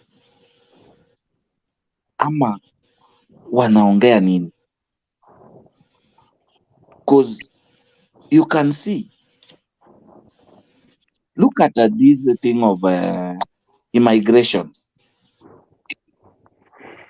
The CS stood on the media openly, daytime. Kindiki, CS Kindiki. He told Kenyans ya kwamba zile passport zote zimeaplaiwa zenye Wakenya wanangoja, it will come in a week's time. Do you know there's nothing happening up to today? Saa hii wanasema vitabu ya 64 pages machine iliharibika, and CS promised that he is going to handle it himself. Last time ilikuwa ya 32. So the people wenye walilipa passport za 64 pages wakatoa pesa. Where is that money? Kenya government inasema, Kenya printers wanasema wajalipwa almost 400 million. Why are we lying to ourselves? And the CS himself, he said, na akaita press, is that not conmanship? Pengine watu walikuwa na hiyo kitu wanataka kwenda medical somewhere. Amelipa government pesa, apply passport, he has paid. He doesn't have a passport. And I have some people from January up to now. How many months are those? So there is something wrong that Kenyans doesn't know. It's either these people are there to make their riches, ama president atuambie kama anarudisha pesa ya campaign kwanza. Because what is happening there ni kama ile mambo ya pikipiki ponke in this government. Ukikaa chini, Sara ameongea kitu hapa. When you tell me mtu kama mtu wa boda boda, ukiniambia nikiapishwa tu hivi nikiweka Biblia chini, unga inarudi wapi? 100. Ushaiona unga ya 100 kwa hii Kenya? And then the same president amekuja hapa akasema mutangoja sana. Who is fooling who? Who is fooling who? And the other people, they don't want to be told the truth. Hata kama ulimchagua, ni sawa, ulimpenda na ni vote yako ulimpa. But mahali kuna reality, let us be honest. Let's be honest. Wewe ukitoka kwa nyumba umeambia mtoto nakuja na sweet, immediately ukigonga nyumba hivi, ukigonga unaingia kwa nyumba yako, mtoto anakuja anasimama mbele yako anataka sweet, utamwambia dadini, mama nimesahau? Is it not shame?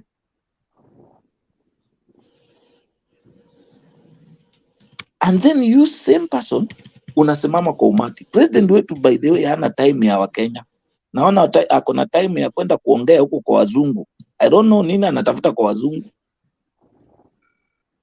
Ni sisi ndio tunahitaji atushughulikie sisi. But you go to the whites, you speak a very nice English, you criticize them, but back to your country, you are zero. You know, these people are looking at you like a foolish person.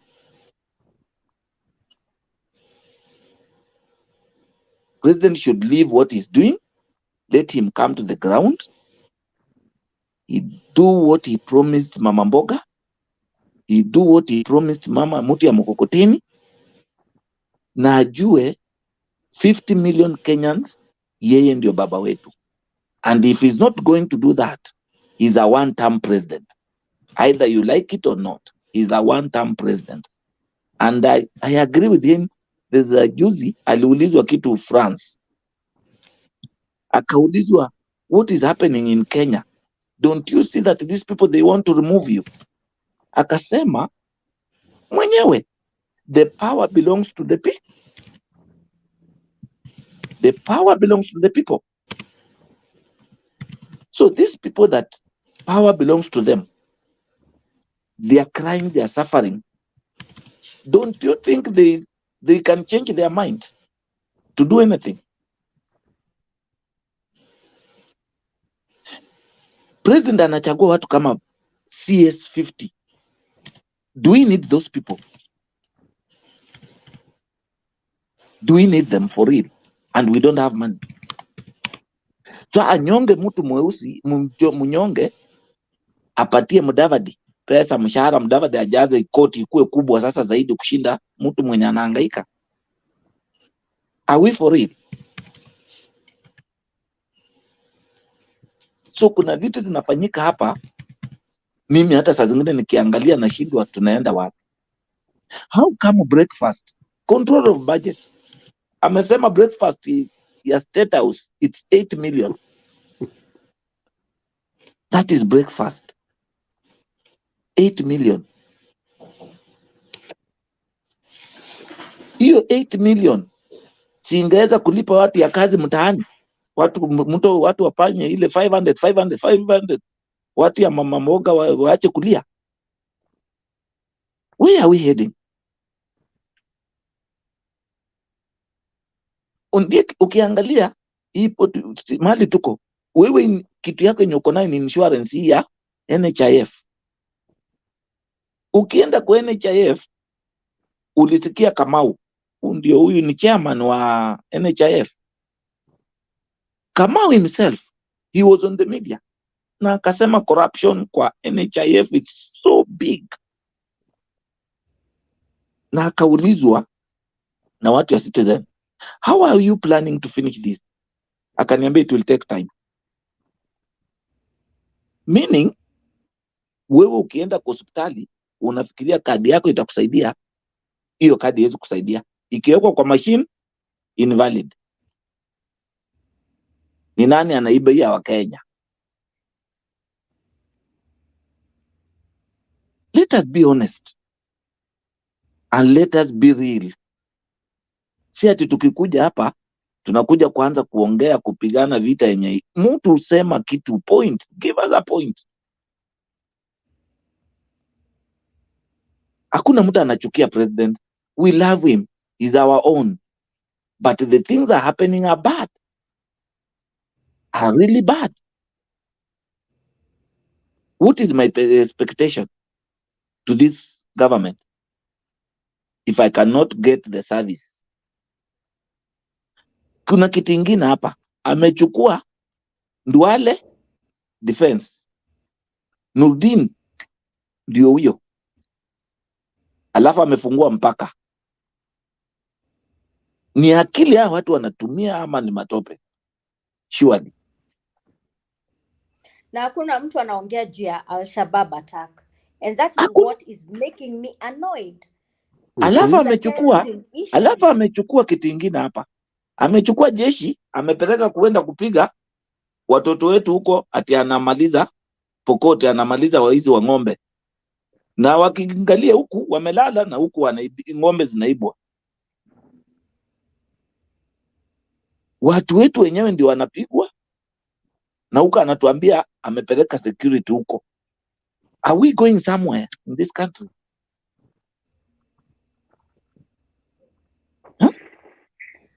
Ndege tu ndio zinakimbia. Anakimbia kila saa na macompact wamevaa wanaenda kwenda wanasimama huko, pesa yetu ndio wanakula.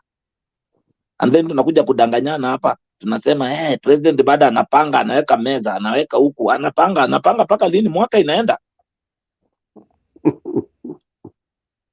He should give us one example yenye amefanya. Kila siku nimetenga, nimepanga, nimetenga. Utatenga paka miaka 5 ishe. Kuna project yoyote tu moja kusema ukweli ya Kenya kwanza wamefanya? Kuna. Kama ninasema mbaya munikosoe. Kuna project moja tumeonyeshwa hii ndio hii tumemaliza? Hakuna. Sasa mtu kama Mkio Mtata ndiye ametuokoa hii wiki, tungeanza kuumia sasa paka Mkio Mtata. Na huyo ndio watu wenye tunafaa tusimame nao, Mkio Mtata, wakina Mchomba, huyu mwanamke mwenye alisimama parliament na akasema afadhali muniue lakini watu wangu wakuwe ima. Let me tell you, it reaches sometimes we need to wake up. We Kenyans, we are sleeping. Angalia president wakati alikuwa na launch nini huko, alikuwa wakati alikuwa anaenda Bomas kwa electrical board, alienda na mama moja mzee, akaenda na kijana moja wa pikipiki. Imagine hao watu hata walikuwa kwa media wakisema saa hii hawaonekani au hakuna mtu amewashughulikia. Ni kama vile vile alikuwa anaitwa nani ule mzee wa ule mwenye Kivuitu told us he doesn't know who won election after he has suffered.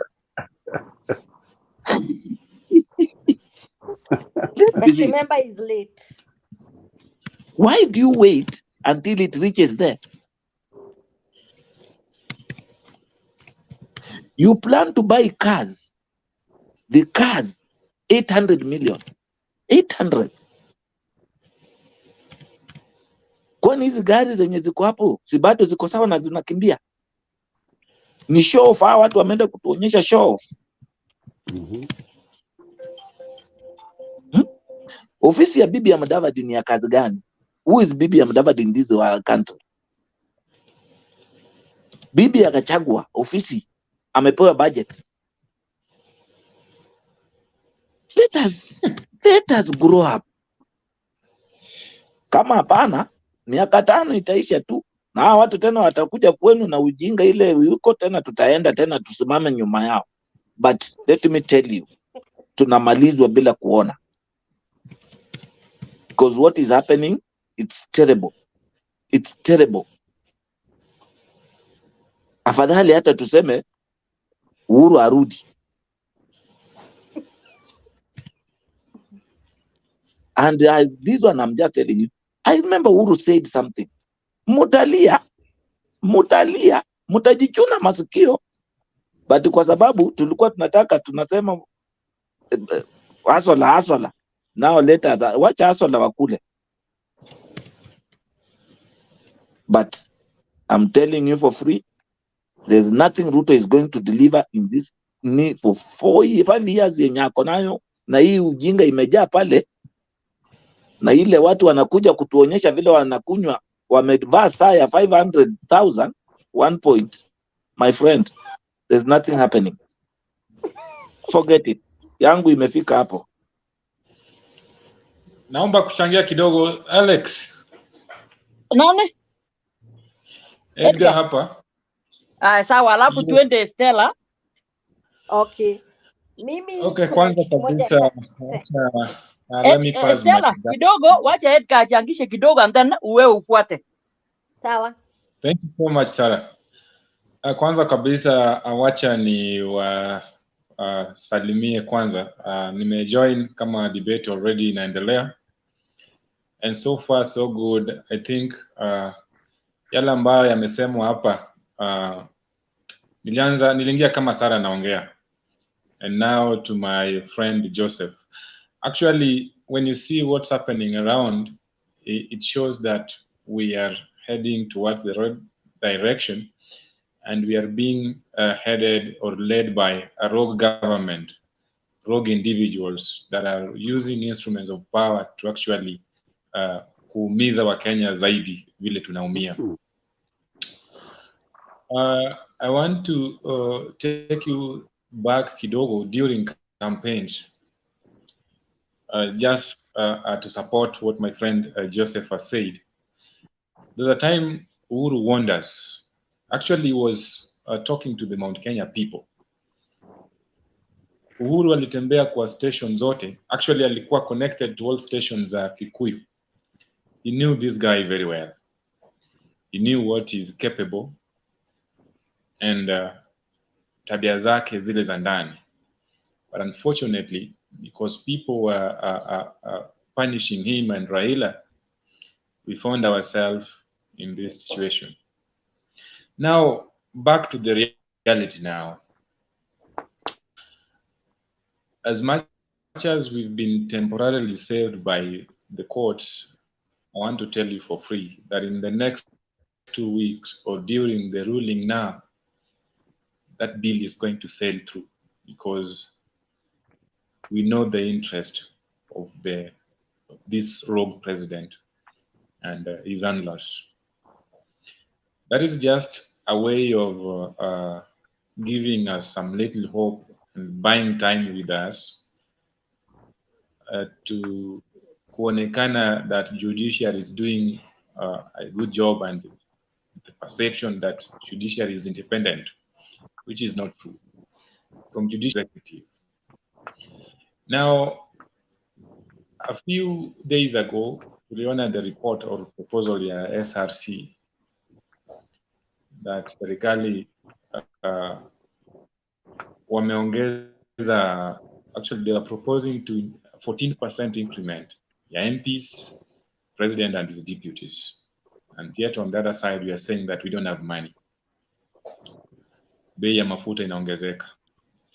Already saizi, some few companies like EABL wametangaza increment some of their products. Sikunywi pombe, but I sympathize with those who take alcohol, because I think it will be effective on first, if I'm not wrong. That is according to their report. In fact, saizi already bei za vitu zao zimeongezeka. Now, hiyo inatuonyesha nini? That all manufacturers are going to follow suit.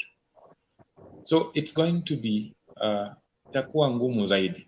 But Wakenya wakipewa nafasi ya kuchukua action so that we express our displeasure with this government, the way they are governing us. The only way that we can do this is taking petition to various government institutions. Unfortunately, when this opportunity comes, a few individuals, ndio wanaenda and they're being branded names. You see, in a nation where we have like 42 tribes, I don't know if price of unga is different from a price of unga in Coast or in Nyanza or in some other parts, or partly central. No. But if we can take this initiative and say enough is enough, because we are already suffering. We are being suffocated. It pains me when someone is praising our president that is doing a good job just because of some empty speeches kwa wazungu. The reality is here with us. The reality is here with us, and nothing that court will do. Hiyo kusimamisha hiyo for a while ni ujinga, ni uongo tu, because I read somewhere, I think in a certain platform, that the president said that he's willing to give almost 30 acres of his land to developers wajenge nyumba. Hiyo inakuonyesha tu the interest. What is it that ni muhimu na hizi nyumba kuliko ile maisha tunapitia magumu? There is a motive that we don't know. Now ask yourself, with these few scandals that tumeona kidogo, ni ngapi ziko? A government that is saying they're broke are increasing their salary, they are increasing their workforce. I don't know. Just vile mwenzangu aliuliza, ofisi ya bibi ya Mudavadi ni ya kazi gani? Hiyo pesa, if it's diverted to other sectors, it can do wonders. Mtu anajiongeza magari ya almost 500 billion. Yet since he took over power, there is no project ambaye amewahi fungua imekamilika. All we see are foreign trips. Foreign trips. Wenzangu, sijui tutaenda wapi. I don't know where we'll head to. But mimi leo hata siku nataka kuchangia, but I just wanted to express my feelings na yale ambayo vile mimi naona tunaelekea mabaya. But sasa sisi, kwa sababu sisi ni watu wa kurusha mawe kwa Azimio, tutakubali tu na tutavaa tu masufuria kwa kichwa yetu, because in some other areas unga iko chini.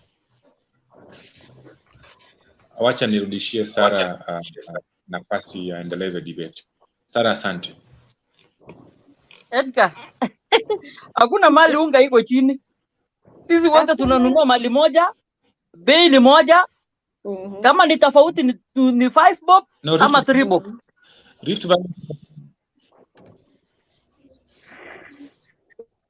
Rift Valley are buying unga at 100 shillings. That is why they're supporting the government.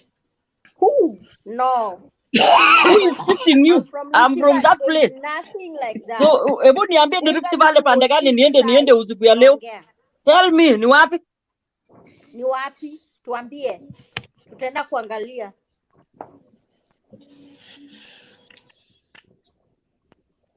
Edgar, utuambie ni wapi tuende usiku ya leo, hata tunaacha hii show ya Mutembei na tunaenda saa hii.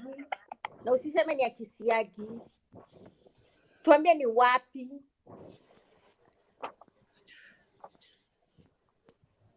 Kuna mtu alisema alilima mahindi inakuja soon. Hakuna unga inakuja soon. Let me tell you, let's not try and get this thing that you guys are getting excited. Sahi venye mafuta imepanda ni leo. Sahi ni saa 6:31. Mafuta imepanda na 12 bob.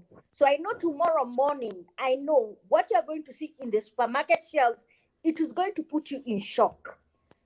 Wenye naangalia na nawahurumia, I feel pity for parents wako na watoto boarding school because wako sahi midterm. So the next week when they go, I believe parents watakuwa wameshapatiwa some sort of notice that school fees imeongeza because of high cost of living. So ile ugali alikuwa anakula kwa ile yenye walikuwa napimiwa, the person who is going to supply them, he's going to add maybe 20 shillings on top of it. Ndio arudishe faida yake. And yet your faida yake yenye atarudisha, remember 2% yake ama 3% inaenda kwa taxman. So let's not have this facility.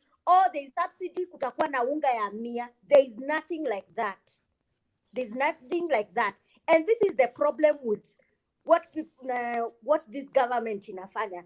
From day one, the time when Ruto aliinua your Bible, he put the Bible down and he never lifted the constitution. He's broken every rule in that constitution. Number one, he's not obeying the constitution on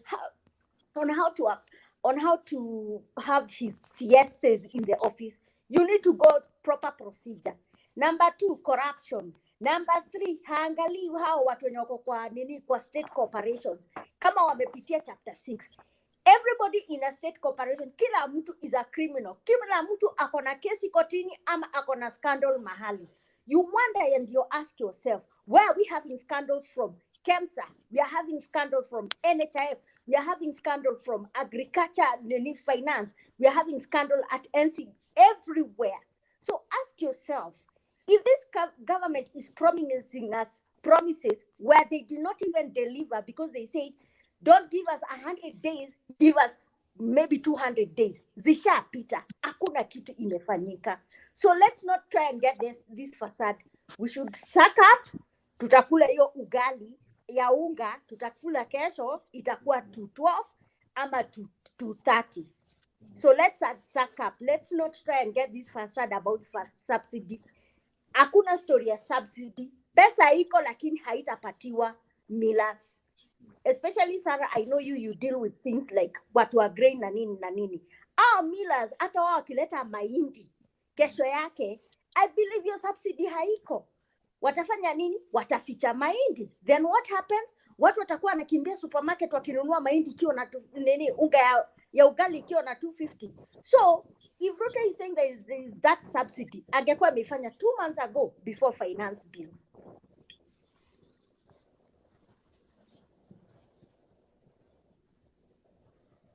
Stella, umemaliza? Nimeshamaliza. You are done? I'm done. Aya, I'm done. You are done? Nani ndio anafuata? Honorable. Honorable alikuwa ameongea. Is this gentleman? Mimi sijamsikia akiongea. Honorable ameongea. Ulikuwa nyuma. Honorable, I've not heard you talk. Honorable.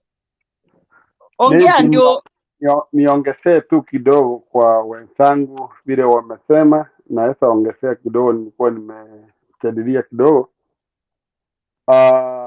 Shida ile tuko naye sisi, aturaumu president, tunaraumu njia zake zile anaendesha serikali, sababu ukiona wakija kutembea nchi za nje, inatakikana wanakuja wanaangalia vile hizo nchi zinaendeshwa, na hao wakirudi nyumbani wafuate waone kile niliona pale kilikuwa namna hii.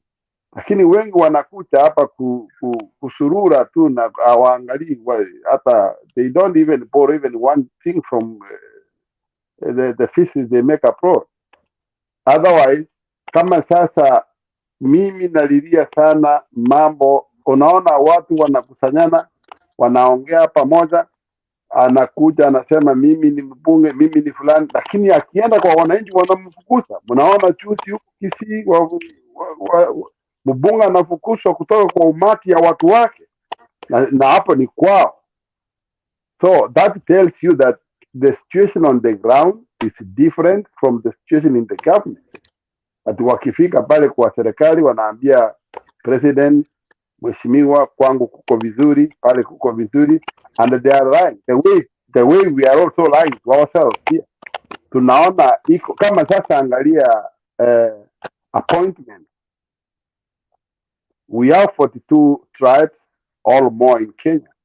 Lakini angalia appointment ya parastatal ya CS sote, na siku ile walikuwa wanafanya ile uchaguzi ile setting ya CS, the lowest CS niliona maskini ni mwenye ako na 100 million. That is what 100 million, wakati wa Kenya cannot afford a smartphone of 5,000. So hiyo ndio huruma nachionea na naonea watu wetu. Ni sisi wenyewe tuamuke na tuseme enough is enough, this is the way, because we all understand. Lakini sababu unataka kunikuta hata sisi tu tukitoka hata hapa tukija kidogo, masairi mtu ananipigia simu anakusalamia vizuri, lakini at the end of the day lazima amalizie nitumie credit at the end of the day. So hiyo pesa wanaiba kwa wananchi, ndio sinawafanya kichwa ngumu wakienda pale wakikutana na watu wengi wanawadishi, which is not happening in these advanced countries. It is not happening that way. Hapa ni services, na hata waisi ule mtu anakupea service ndiye anakuguide vile unatakikana uende, vile unatakikana ufanye. Sio ati wewe ndio unaenda hapa tena kumwambia nisaidie umpe kitu kidogo. So that's what is spoiling our country. Thank you so much.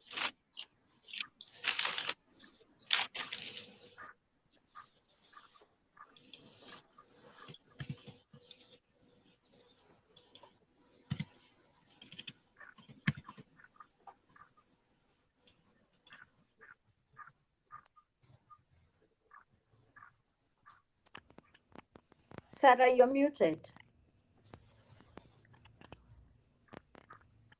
You're muting, Sarah. Sarah, you're muted.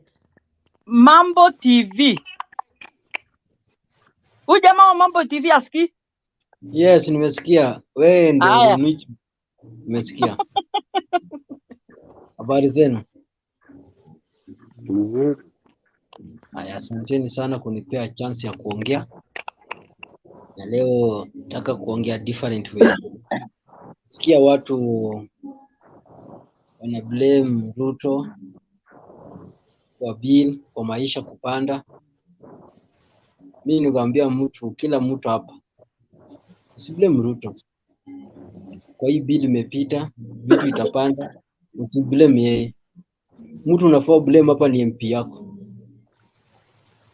Kwa sababu MP yako alipitisha budget.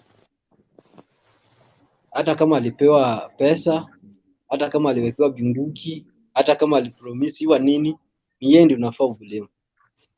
Kwa sababu yeye ndiye anakupresent kwa serikali. na yeye ndiye anakupresent kwa inchi. Kazi yako kuchagua mbunge ni nini?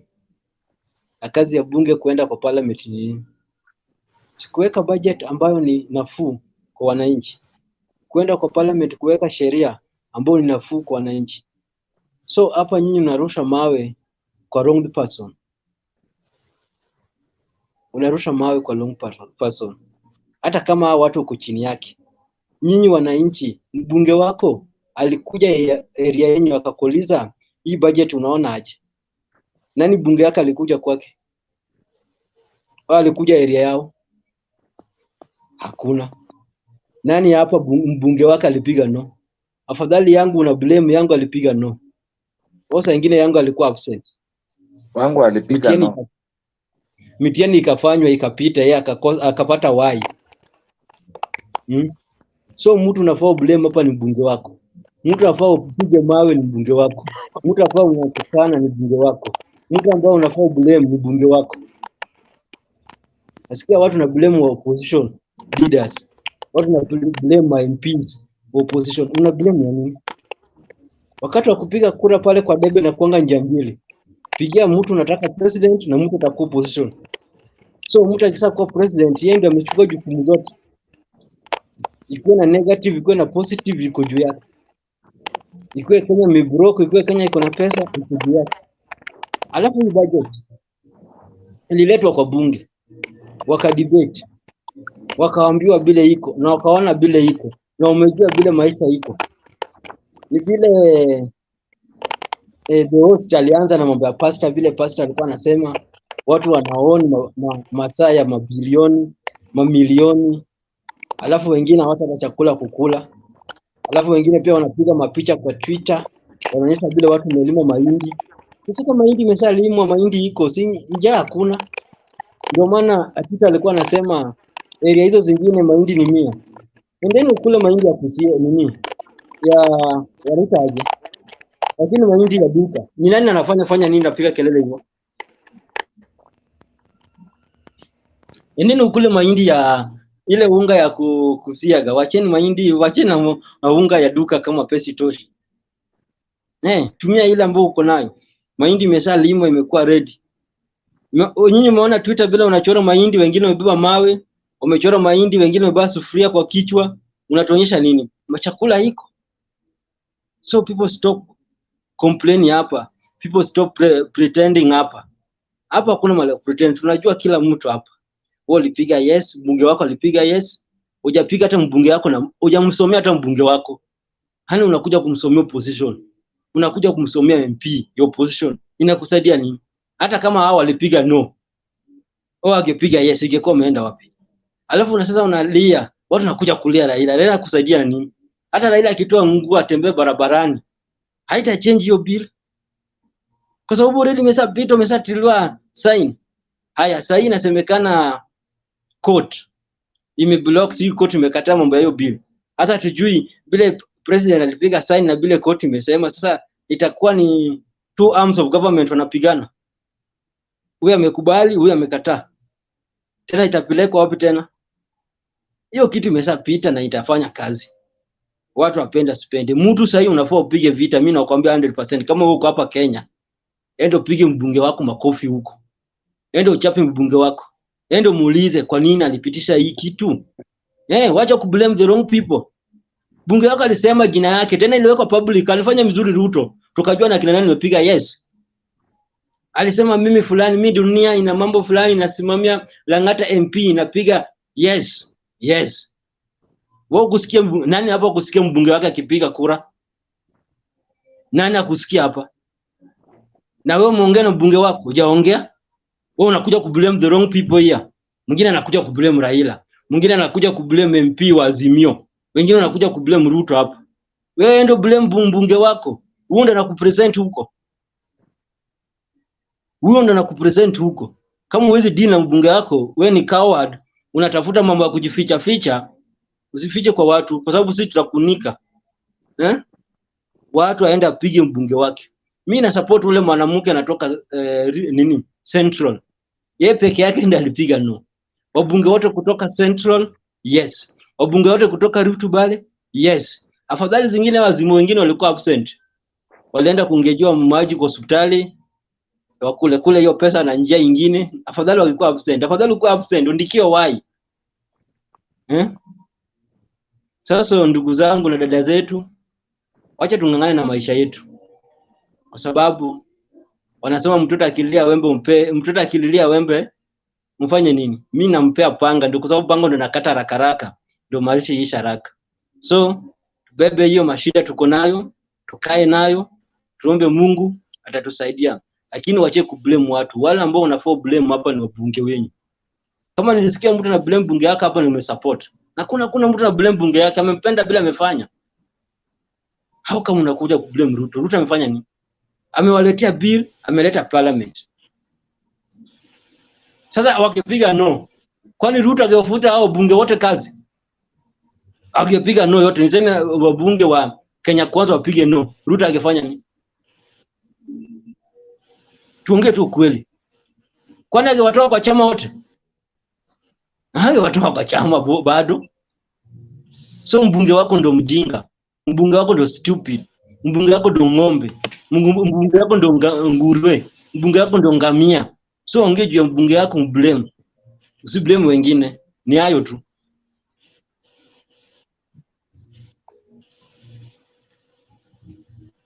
But before that, Mambo TV, shida ni hii. Hatukatai wewe unasema twende tupige wabunge. Before wabunge wachaguliwe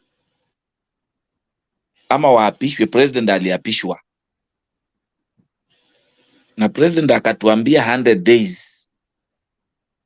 Kwanza alisema nikishaweka tu Biblia chini, meaning 2 minutes Biblia ikianguka chini unga inarudi 100. Alisema ama hakusema? Alisema. So corruption ya kwanza inaanzia juu. Hiyo ni corruption, ni uongo. Ni corruption kwa sababu alidanganya sisi. Ni corruption. Hiyo ni uongo, hiyo ni corruption. Ni corruption. It's corruption. Kitu ya kwanza when you put it in mouth ama you do it in action, it's still corruption. Kitu ya kwanza the same person angeacha wabunge wasimame kwa vile vyama walichaguliwa.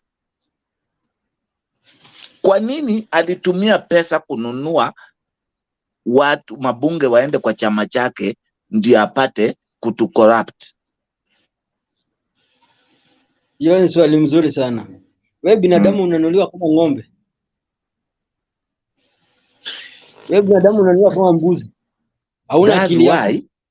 That's why nasema blame bunge wako. Please let us moderate tafadhali. Wacha mtu mmoja auliza swali akimaliza tunajibu please.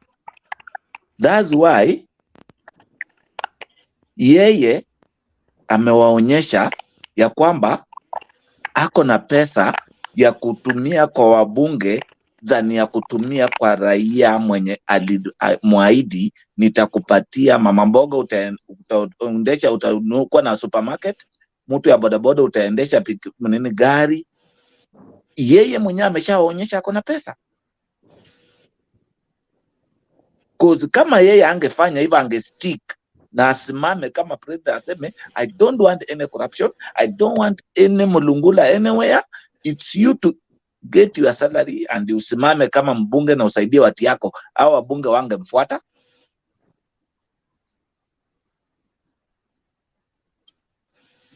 So swali yako ni gani hapo? Swali yangu ni corruption ilianzia kwake. So tuna blame yeye au tuna blame wabunge? TV. Tuna blame yeye kwanza. Mambo TV please, kuna mtu ameinua mkono. Kuna jamaa ameinua mkono, waje aulize swali and then ujibu zote alafu tuende. Kuna mtu hapa hajaongea. So kuna huyu nani huko juu. Asante sana. Sijui kama mnasikia jambo wote. Mwasalamia.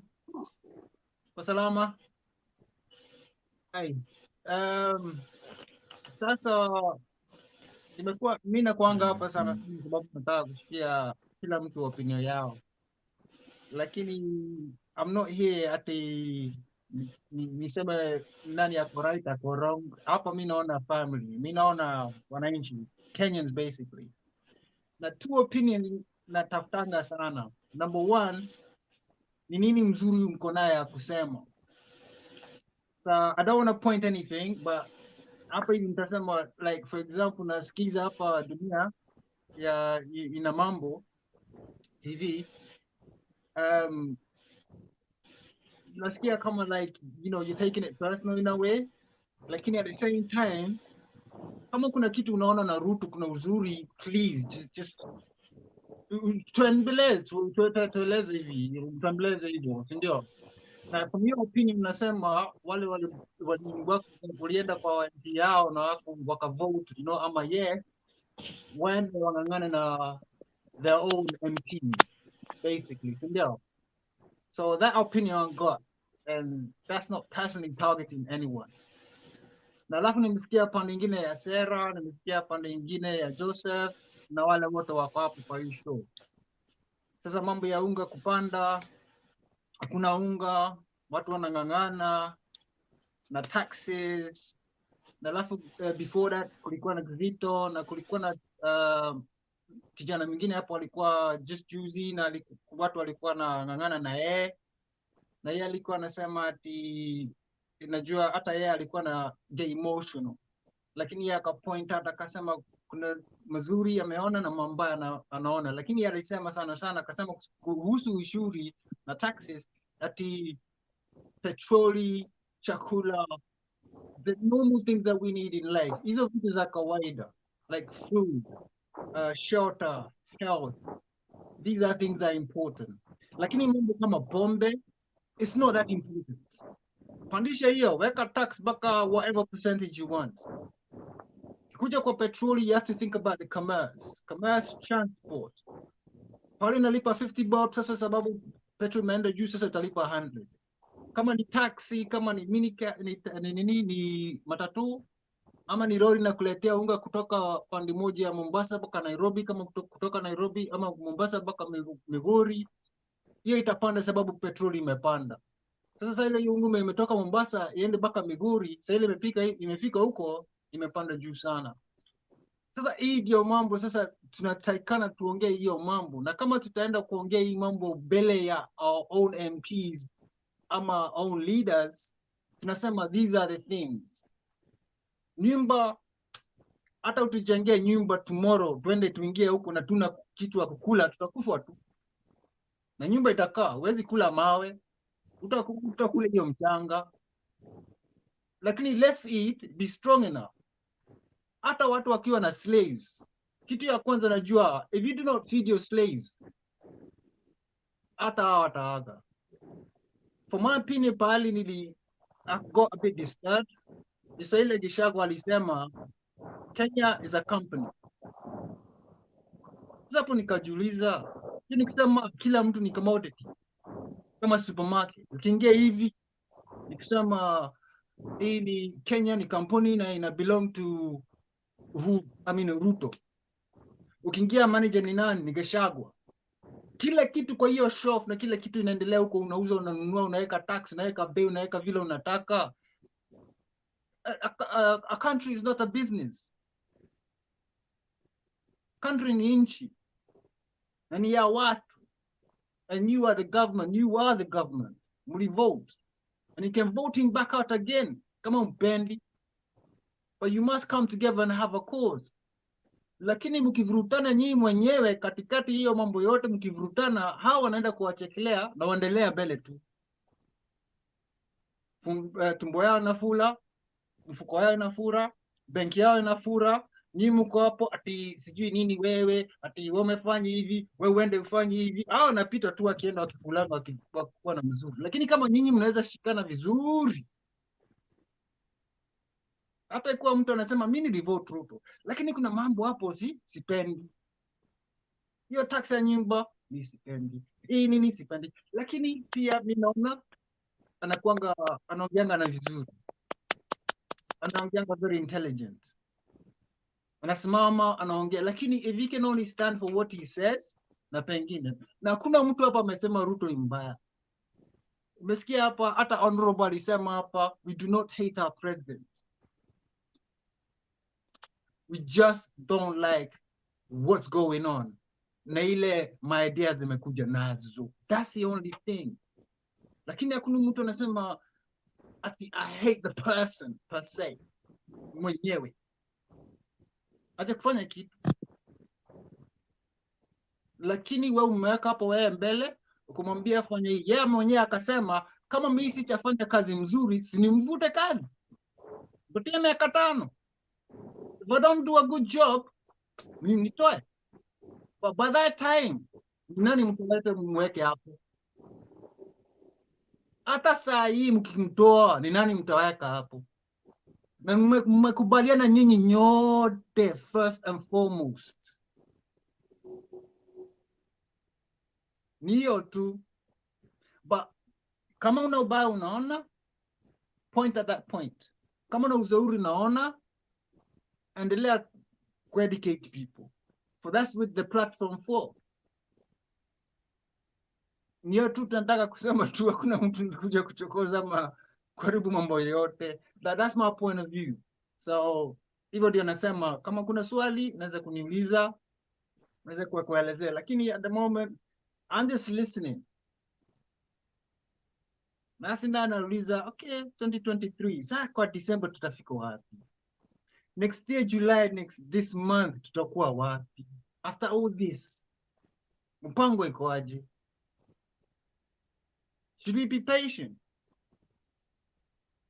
Ukiingia kwa gari unaenda wrong direction, unaambia the next stop, pengine utoke hapo, utoke uingie kwa ile barabara nyingine, upande kwa hiyo gari, urudi vile ulienda ndio ushukie pande upande nyingine. Lakini sasa hivi mmeingia kwa hii bus na ule anaendesha ni Ruto, kama upendi goje ifike station, uchukue ile basi inatakikana uchukue, you go on your journey. But for the meantime, just work with it. Na mjaribu, msaidiane. As a country. Ni yenu, ni ya watoto wenu, ni ya wazazi wenu. It's not for one person.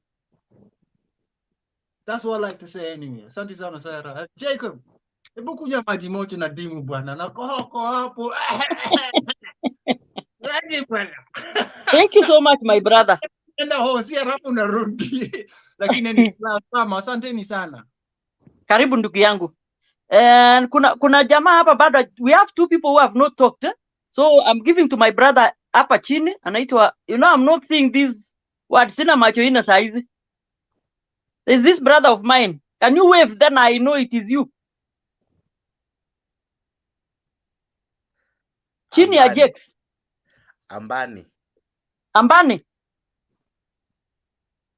Who is Ambani? Webu wave. Ambani, unmute your mic.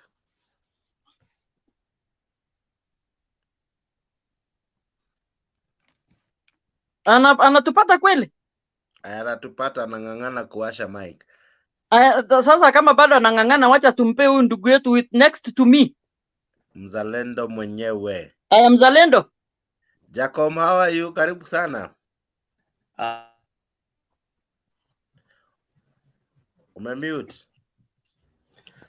Haya, asante. Wache niongee sasa. Hamjamboni wote? Salama sana. Nilikuwa nimetoka nje kidogo. Nilikuwa nimekimbia emergency patrol kidogo, sasa nimerudi. Asante. Sasa mimi nashukuru sana wabunge wetu Busia County, wabunge wa Busia County walivote no. Na wako na uhuru, wako sahi na uhuru ya kuongea kwa matanga, wako na uhuru ya kuongea mahali popote.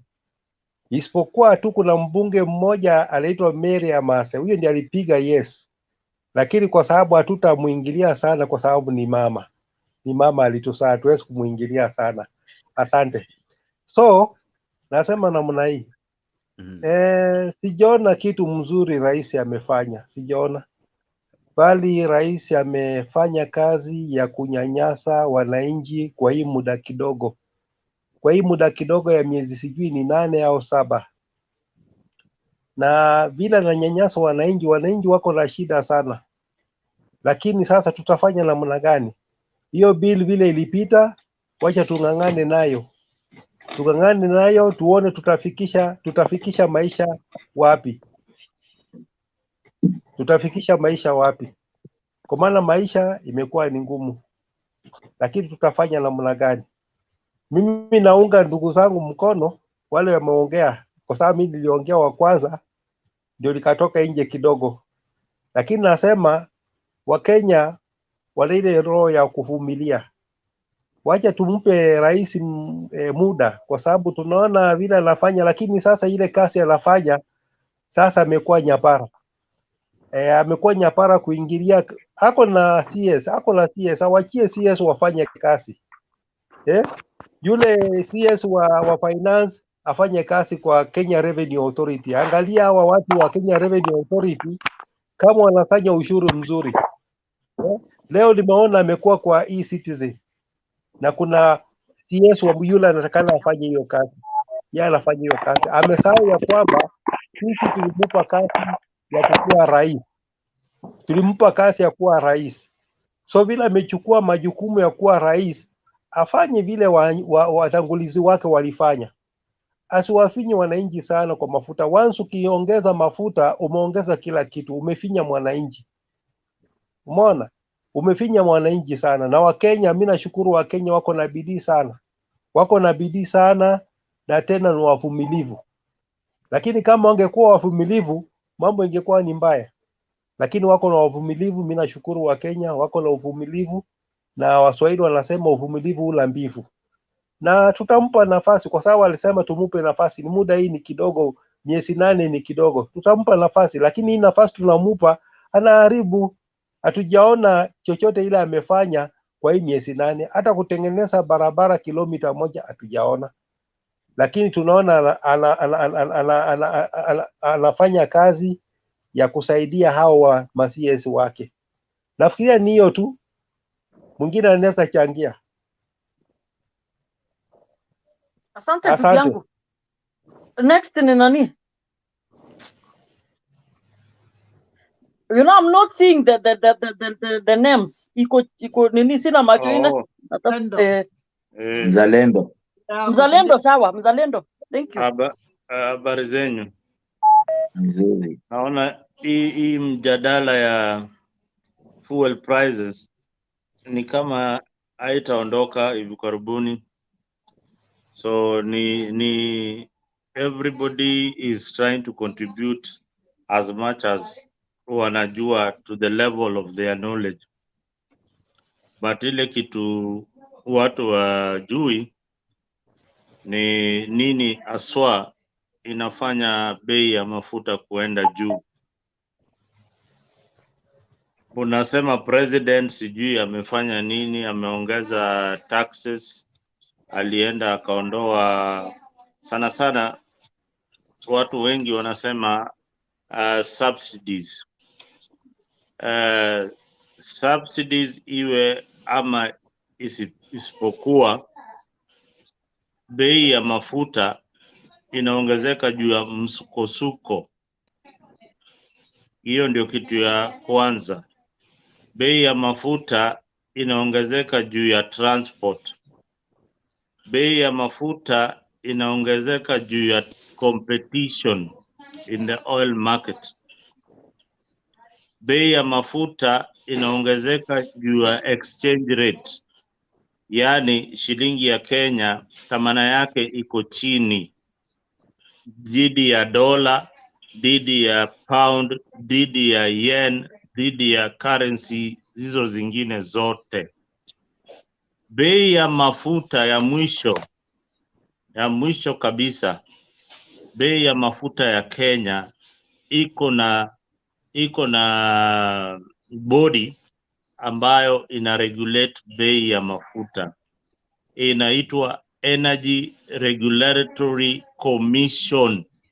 Wakiamka asubuhi kwa ofisi asubuhi every day, wanaangalia oil market inacheza namna gani. au ndio wanakuambia pump price yako ya kesho asubuhi itakuwa namna hii. Sio serikali ama parliament inaongeza bei ya mafuta, au ndio wanakuambia Shell, Caltex watauza bei yao ya mafuta hivi. Bei ya mafuta pia inaongezwa na malevi, ile levi zile serikali inaweka hapo ndani kama ya maintenance ya barabara na vitu kama hizo, hiyo inawekwa kwa bei ya mafuta. So kuna vitu zingine the government has got no control over. You can sing, jump over the roof, dance, cry, but we can't stop the war in Iraq. We can't stop the distance of somebody transporting fuel from Mombasa to Migori or to Kakamega and passing the cost to the consumer. All right, we need to understand these things. And lastly, Kenyans are not used to paying taxes. This is a new thing. We are not used. Hamjazoea kulipa ushuru. Munataka services, but you don't want to pay for the services. You want good roads, you want good schools, you want good healthcare, but you don't want to pay. Hata kalamu pencil, ile unanunua kwa duka kwa kiosk, you should pay taxes for that. I don't know how many of you know that they should pay taxes for that. Now, the government haijakuwa na measure ya kukucharge hata patco ile unanunua, but they should charge you for that patco peremende ile unanunua ile Big G, unafaa ulipe ushuru. Mara mingi kwa duka ukienda kwa kioski yako pale nje kwa duka unanunua bidhaa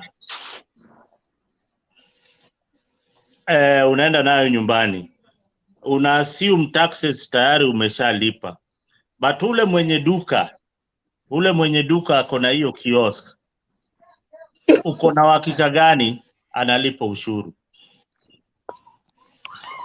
So we are in a generation whereby tunaangalia hii ni inchi ambayo inategemea ushuru. Hii ni inchi ambayo haina madini. Hii ni inchi ambayo inategemea workforce. Hii ni inchi ambayo ni third world. Inategemea ajira. So how does the government raise money? The only way biashara ya serikali ni kutosha ushuru na bonds na kuinvest kwa nchi za ng'ambo. Hiyo ndio mbile serikali inapata pesa yake. Unless uko na formula ingine ambapo tutalipa nayo wafanyikazi bila kukopa deni na bado tulipe deni zetu. Kama uko na hiyo formula uniambie. Alafu kitu ya mwisho kabla nilikuwa nasahau. There's a very important point nilikuwa nataka kusema. Hizo serikali zingine zimekuwa na madeni. Whether utake subsidies, usitake subsidies, bado utalipia. Si ati ni bure, inakucushion for now, but bado unalipia. Whether ukose kuilipia, watoto wako watailipia. Na pia hauwezi ishi na deni. Hata wewe mali huko kila siku ukienda kwa duka tunakopa deni kwa ule Kamau ama kukopa kwa Njeri mboga kila siku, atachoka na wewe. Kenya ilifika mahali watu wako tupatia pesa wamechoka na sisi. Hatuna formula ya kulipa pesa. Tuna formula ya kuambia mwendo wa mboga kesho ndakulipa nikipata mshahara. Hiyo mshahara ikikuja inakuwa ni kidogo zaidi. Na sisemi ya kuwa serikali ya Ruto imefanya vizuri sana ama hizo serikali zingine zimefanya vizuri sana. Kitu naweza kosoa hii serikali ni wage bill yake imeongezeka juu. Imeongezeka juu kwa muda mchache sana. wanafaa wapunguze safari, wanafaa wapunguze idadi ya wafanyikazi. Na kama tunapenda nchi yetu sana, ukiangalia vizuri sana hizi makaunti, yani devolution, ile pesa wamepewa na kiwango ya kazi ile wamefanya na hiyo pesa is not commensurate to what that money ought to have done. So there is a lot of wastage in Kenya. So hizo ndio mambo machache tunafaa kuangalia kama wananchi, kama tunapenda nchi yetu. Na pia tuangalie ni development gani ya nchi ni vipi nchi yetu itaendelea. Haya ni hayo tu machache niko nayo. Pengine kama una swali unaweza niuliza nitakujibu. Niko na swali. Yeah. Yes, mzalendo. Jina yako ni mzuri sana kama mzalendo, lakini sioni ukiongea kama mzalendo kweli. Kitu iko mzalendo. Umesema serikali kuongeza bei ya mafuta si mambo ya kublame serikali. Hiyo si yende na control maziwa, ana control bei ya maziwa nini ya fuel, bei ya mafuta. Bei ya mafuta unasema inakontroliwa na sekta ya dunia. Kitu hiko, kitu watu naongea hapa ni hii mafuta kuongezwa bei, mafuta kuongezeka bei ilikuwa imewekewa mafuta 8%. Yeye akapeleka hii maneno kwa bunge akapitisha, itakuwa 16%. Ameongeza ile ushuru ya mafuta. Kwa sababu ilikuwa 8% akadabu, itakuwa sasa 16%. Hiyo ni namba moja. Ni yao ndio waliongeza kwa bunge kwa sababu ilipunguzwa. Ya pili unasema serikali ikifanya maandamano lazima, serikali ikifanya maendeleo lazima raise tax ndio arokote pesa ya kufanyia watu maendeleo. Hiyo ni hesabu gani unapiga? Kama wewe uko na viazi unauza 100, mimi niko na the same viazi yako nauza 50. Ni nani atarate pesa nyingi hapo? Wewe nani atauza nini yake haraka? Wewe ni nani atarokota pesa nyingi? Nalingana ni vitu gani ya kuongeza tax ya kujenga nchi, inaonekana ni kitu gani si ya kuongeza tax. Kama kila kitu ameongeza tax, ona kama wewe umeshaongeza mafuta tax, una gani vifaa gani leo ikuwe cheap? Na unasema Wakenya walipi tax. Si Wakenya walipi tax. Sema wabonyenye walipi tax. Kwa sababu Wakenya ukinua kitu wanalipa tax already. Ikiwa ni yule mtu wa kiosk, yeye unataka kujua amelipa tax. Yeye pale ametoa hizi vitu wholesale amelipa tax.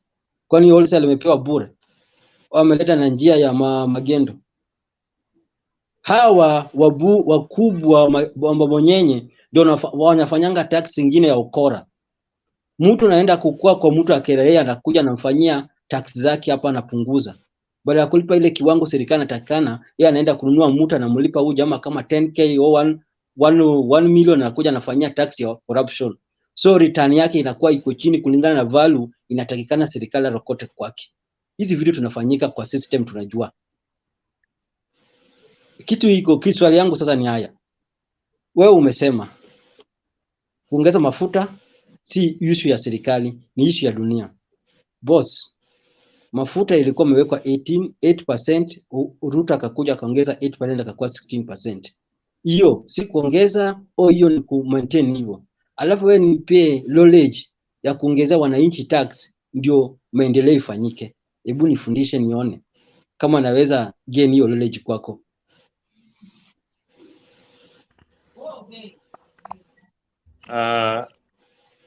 Dunia ina mambo, kweli una mambo hayo yote umenielezea, kuna ukweli ndani na ingine hauwezi dhibitisha.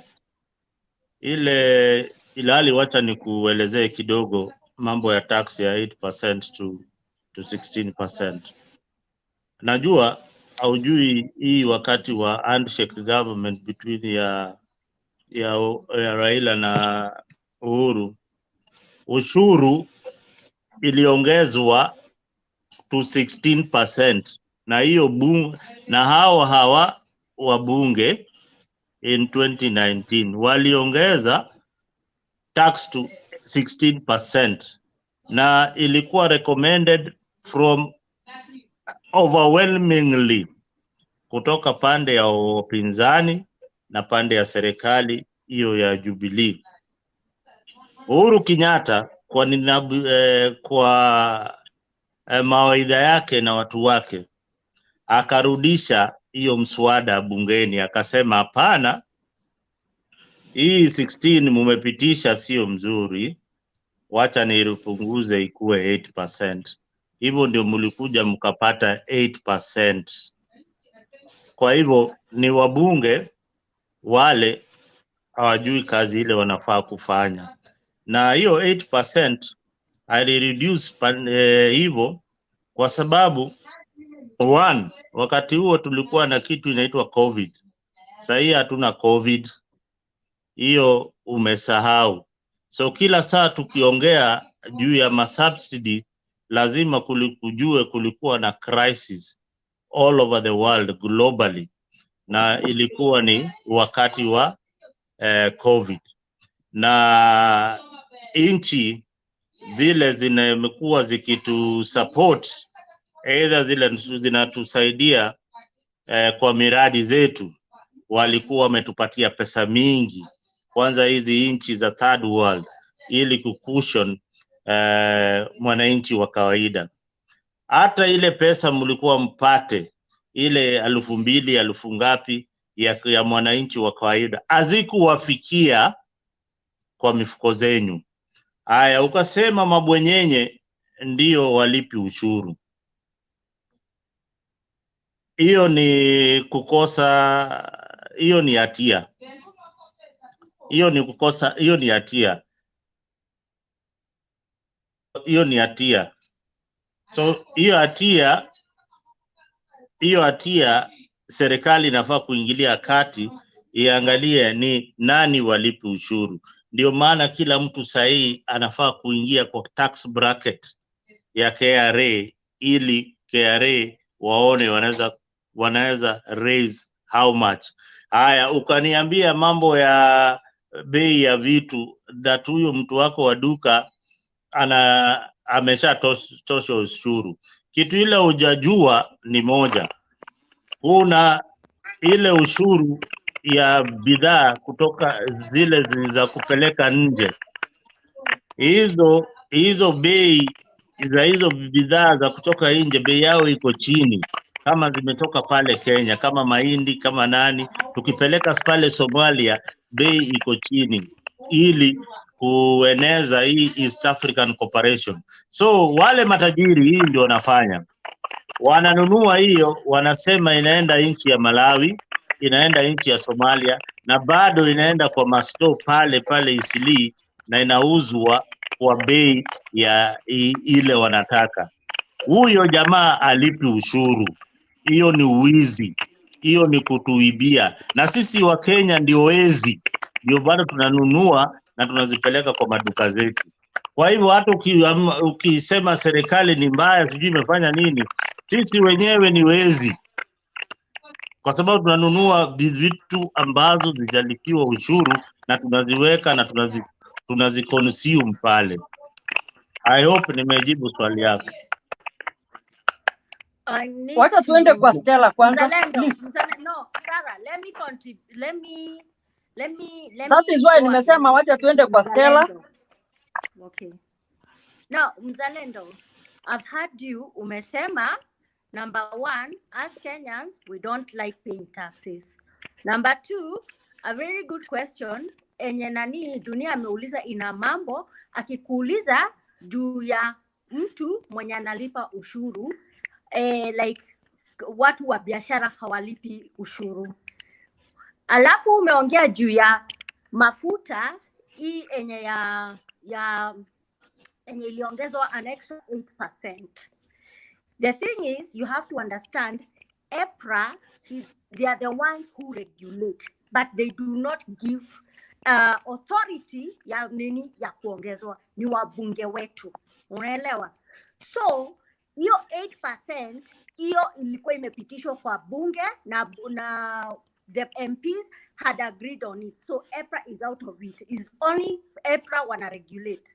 Ya pili enye dunia ina mambo amekuuliza vizuri sana juu ya hii biashara.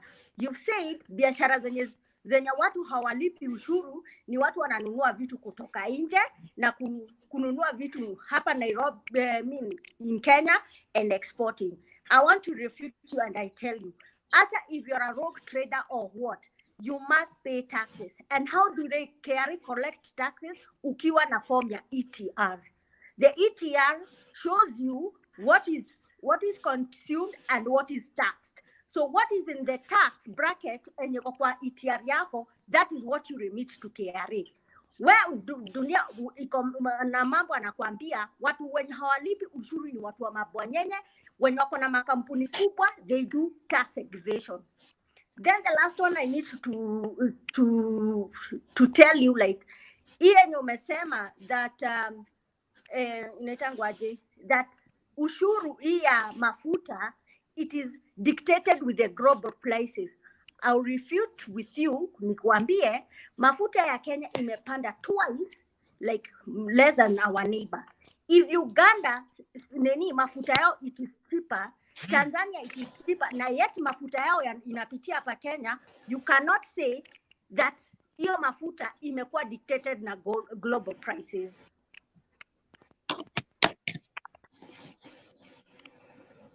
I think Edgar ulikuwa na kidogo nani, kuna Edgar, please. Hizo ni maswali zote, but wacha nijibu. Na kuna no, I wanted to interject to you the whole questions, ndio ujibu once and then tuende to a new member, alafu we go second round. Is it okay? So Edgar and then Joseph. Huyu jamaa wa mwisho huko anaitwa nani? Anaitwa Randall. Randall, you will follow Joseph. Oh, Randall, okay. Edgar, it is your time. Okay, Sarah, asante sana. Sarah, thank you so much. I want to strongly disagree with my brother or my friend Mzalendo, because he's insincere, very insincere, na ni mwongo kabisa. Am I audible, guys? Nasikika? Yes. Unasikika vizuri sana. Endelea. You know, when Mzalendo was explaining what dictates the price of fuel, he actually gave out very important points. And he mentioned something to do with COVID and the Ukraine and Russia crisis. Now, let me take him back a little bit. Last year, when Kenya bei mafuta ilikuja juu zaidi, the government at that time actually came out and explained the reason why. The likes of Ndindi Nyoro, Ruto himself, actually over the road, by the roadside, walikastigate Uhuru sana na kumtusi na kusema kama yule mtu mwenye hajali wa Kenya. Na walisema if they take the government, if they take power, hiyo mafuta watarudisha chini. In fact, Ndindi Nyoro gave Uhuru 2 weeks. Not 2 weeks, 2 days kushukisha bei ya mafuta chini. You know, sometimes we need to tell watu ukweli. Tuambie tu watu ukweli, Mzalendo. That sahi, you are saying that it is through tax that we get development. I agree with you, very correct. But Mzalendo, if you compare the kind of developments that Uhuru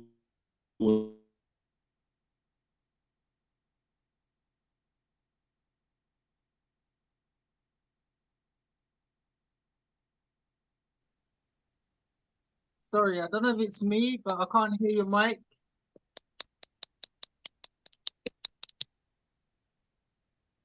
I think it is still Edgar who is asking some questions.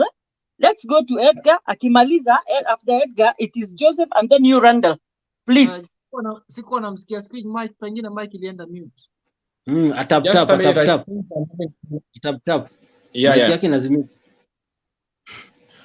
Okay, the second one, I think Mzalendo, if we see actually where Ruto has failed us, you are saying that we are having a good president based on your on your explanation, or now you are giving out your point. You are actually insinuating indirectly that we have a good president, which I disagree completely.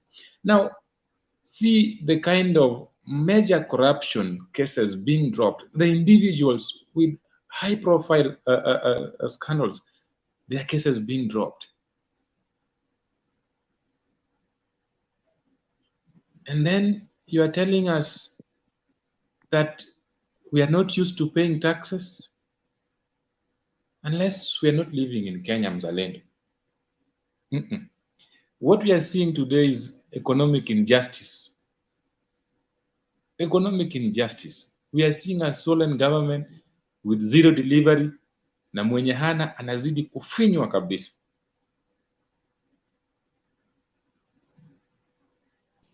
We are highly taxed compared to all the nations. In fact, zile nchi za Afrika, I think we are number one kwa wale watu ambao wanalipa ushuru zaidi, hata kwa biashara. See the mass movement. Companies are moving away from from Kenya. They are going out to other regions. Why? To other regions. Why? Because hizi ushuru mbaya. Now my question is, Mzalendo, to you. I want you to help us know or understand what has actually happened now that your people are in government. When we were giving out reasons for fuel increase, for fuel price increase, you rubbished us off and you say that is nonsense. War in Ukraine haijapandisha bei ya mafuta ama unga. Now, what nini imefanyika sahi now that your people are in power? Kindly tell us. Kindly tell us what has changed. And the reasons that you've given out, reasons that dictate the price of fuel, I agree with you 100%. But now, because this the same reason that Uhuru gave, you rubbished him off. And again, you are mentioning Uhuru Raila government. Get it this way, Raila was not in government, my friend. Niambie tu what has changed. Niambie tu what has changed because bado kuna vita huko. COVID kwanza iliisha. Usiseme COVID wakati kama hii sahi because you rubbished that off. So yeah, tell us reasons why we are not getting value for our tax because Edgar, wacha nianze tu na hapo pale umewachia. Endelea. Mzalendo. Unanisikia? Mzalendo. Na? I think I told you these people wanted to ask you question and then you reply to them at once because I mean I need to be taking notes. Everybody in the panel has got a question for me, so why can't you just allow me to answer the one system? The first one ule aliuliza hata nimeshasahau aliuliza nini. I need to be writing them. They have got all these questions but they are the same. Kidogo Mzalendo. Lex Kabla Alex akona submission. I don't want Alex to talk before me. I want to hand over to Alex kidogo. Alex, take over. And then from Mzalendo, Nani, I want to ask some questions. That is Joseph and Randall. Please, I'll be back in 5 minutes. Mzalendo, can I? You see, yes. I think you either not in Africa.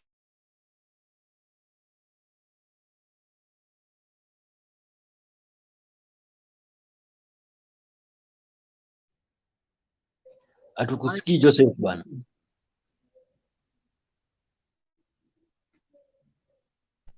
What you are telling us, there's no truth in you. Because of one thing.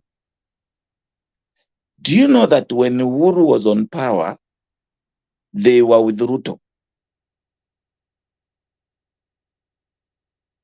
The same parliament, the same people, the VAT was 8%.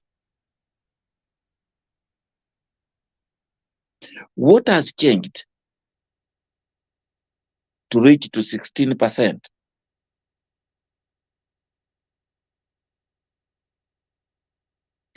Another thing, there's so people that are on power.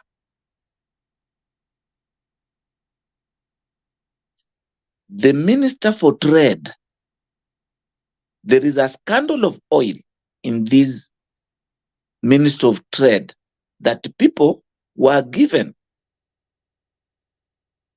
to import oil. And if you see that oil, the price and quantity, it's different.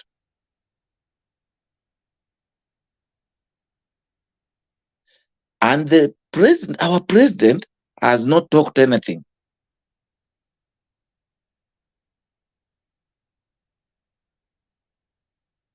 So when he gives, when he taxes to that much, and the same money that is taxing the boda mama mboga, the big fish, they come and take it the way Moses Kuria he has done.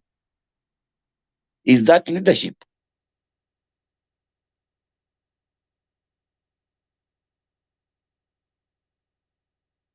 So for us, you want to tell me when the COVID was there, they were money for COVID. The government was given money for COVID. When the time came to submit the budget, they submitted the budget, they got the money, and now to give the report, the biro was almost 400. Airtime was 7 million.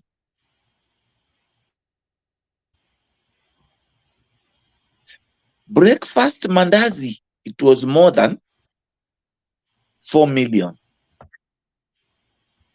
Zalendo, let us tell people the truth. I think where we are reaching, these people are killing our trust.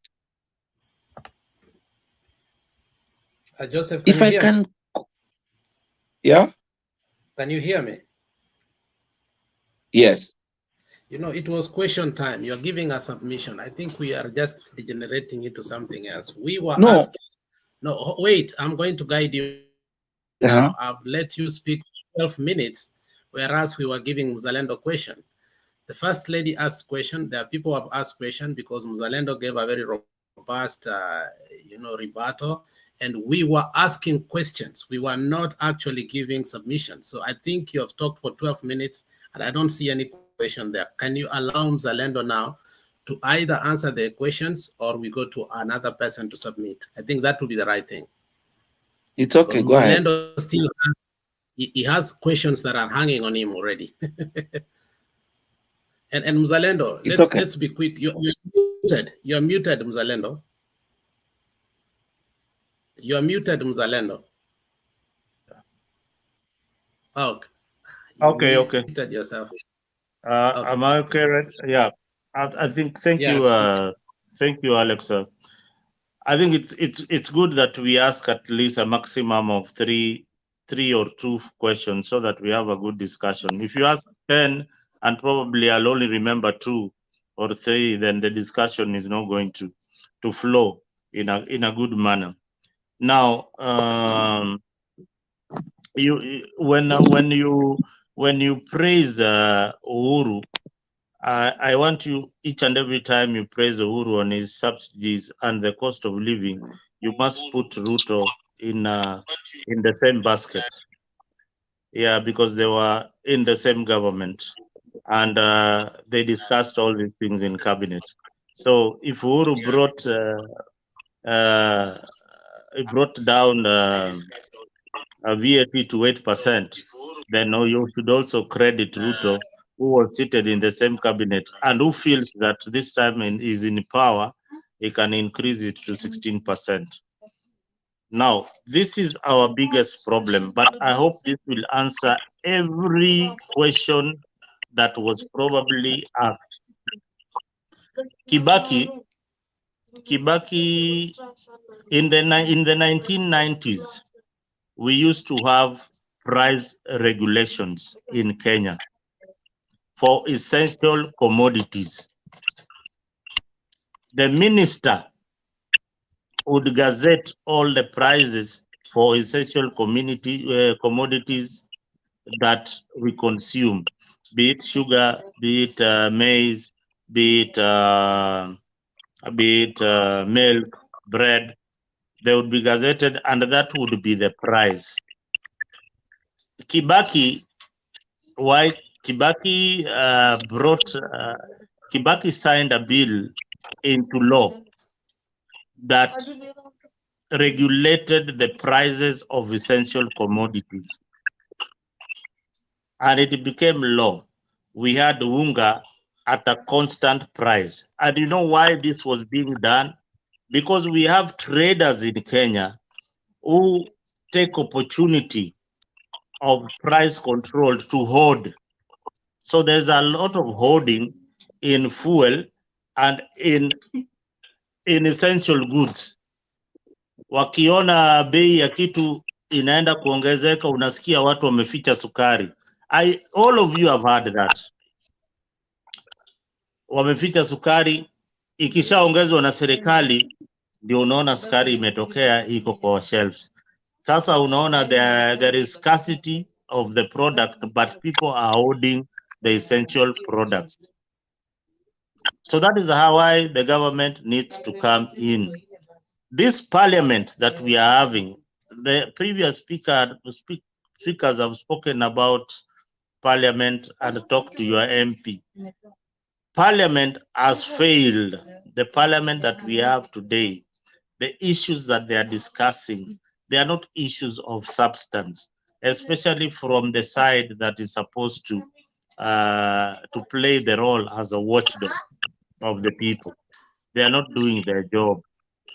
There are things that cut across. We have all said that kama ni mtu wa UDA ananunua unga bei sawa na mtu wa Azimio na kadhalika. Na kuna mwingine alikuwa ameuliza swali gani? Why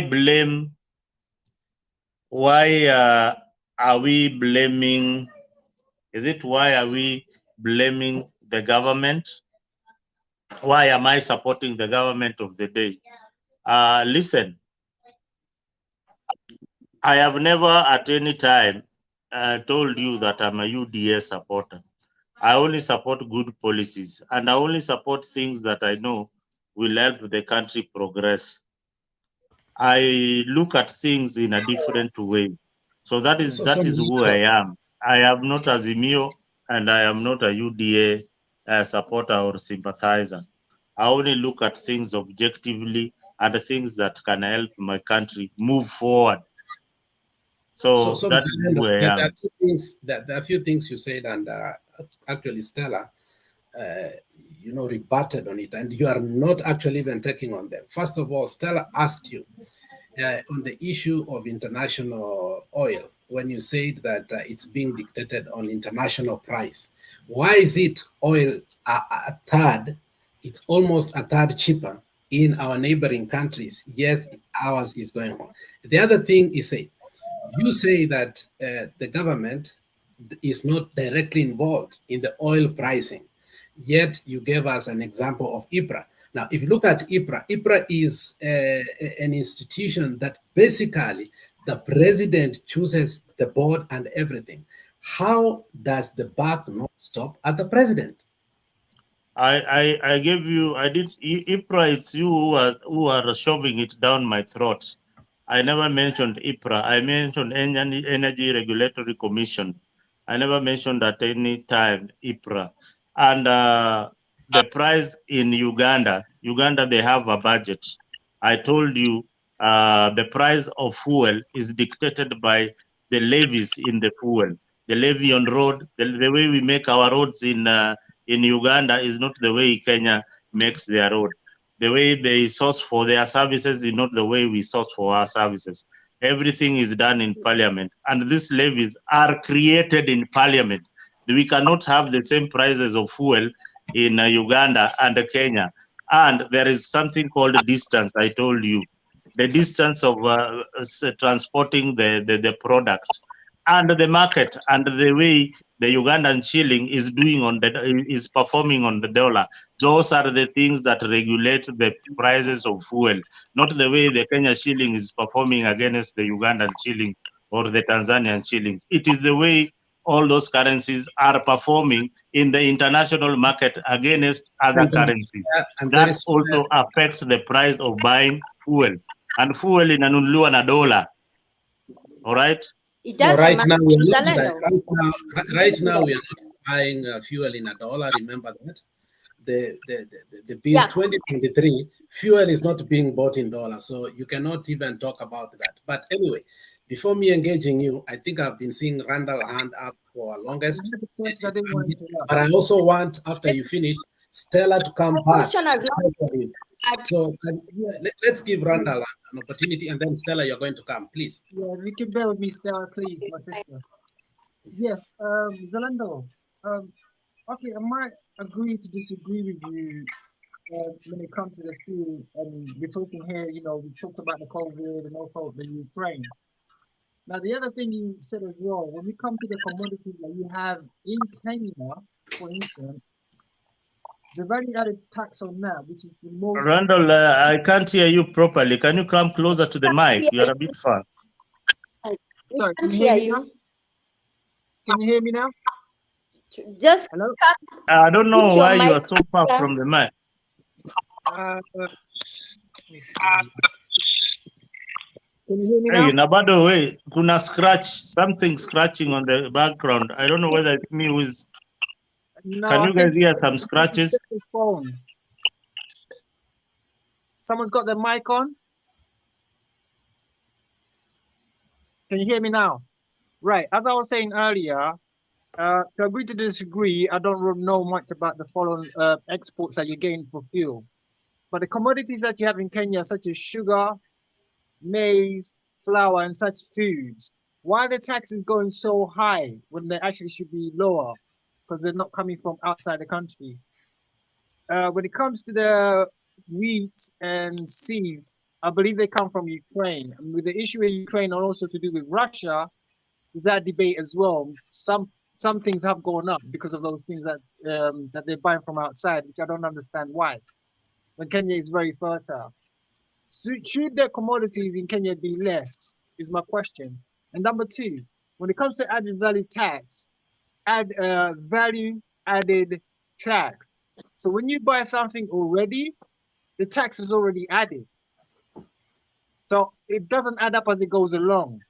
So once it comes to the wholesale in your local area, in your local shop, buy them. When you go and buy a product, if it's 200 shillings, they don't say, okay, buy sugar for 200 shillings and you have to pay another 50 shillings for the tax. The value added tax is already on there. So that's already added into it. But it takes the government to bring that to bring that down. And the question is, why are they doing that to the commodities that are already in Kenya? Now this is what this aside. That's what I wanted to ask. Thank you very much. Alex. This is what we are going to do. Hold on, Zalendo. This is what we are going to do.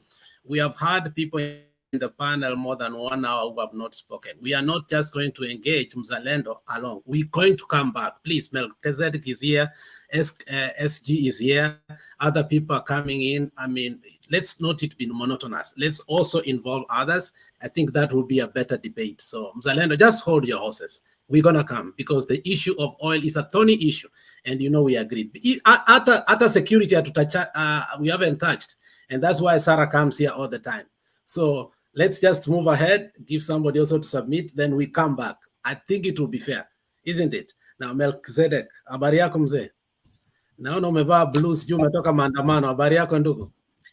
Salama sana baba. Endelea basi.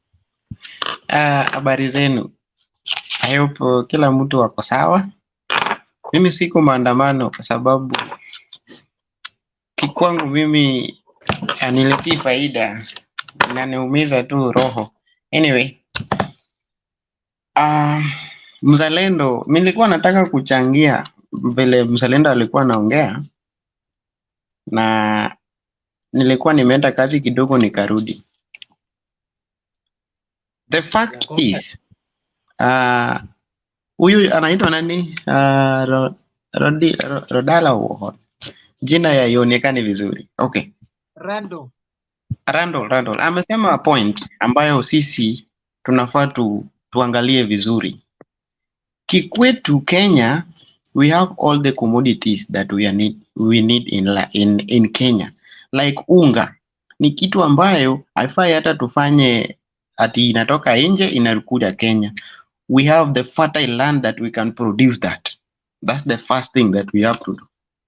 The second thing that we have to know, maneno ya sugar. We have a lot of sugar companies that we can produce sugar. That if someone saying that sugar hakuna, we are lying. That's the fact.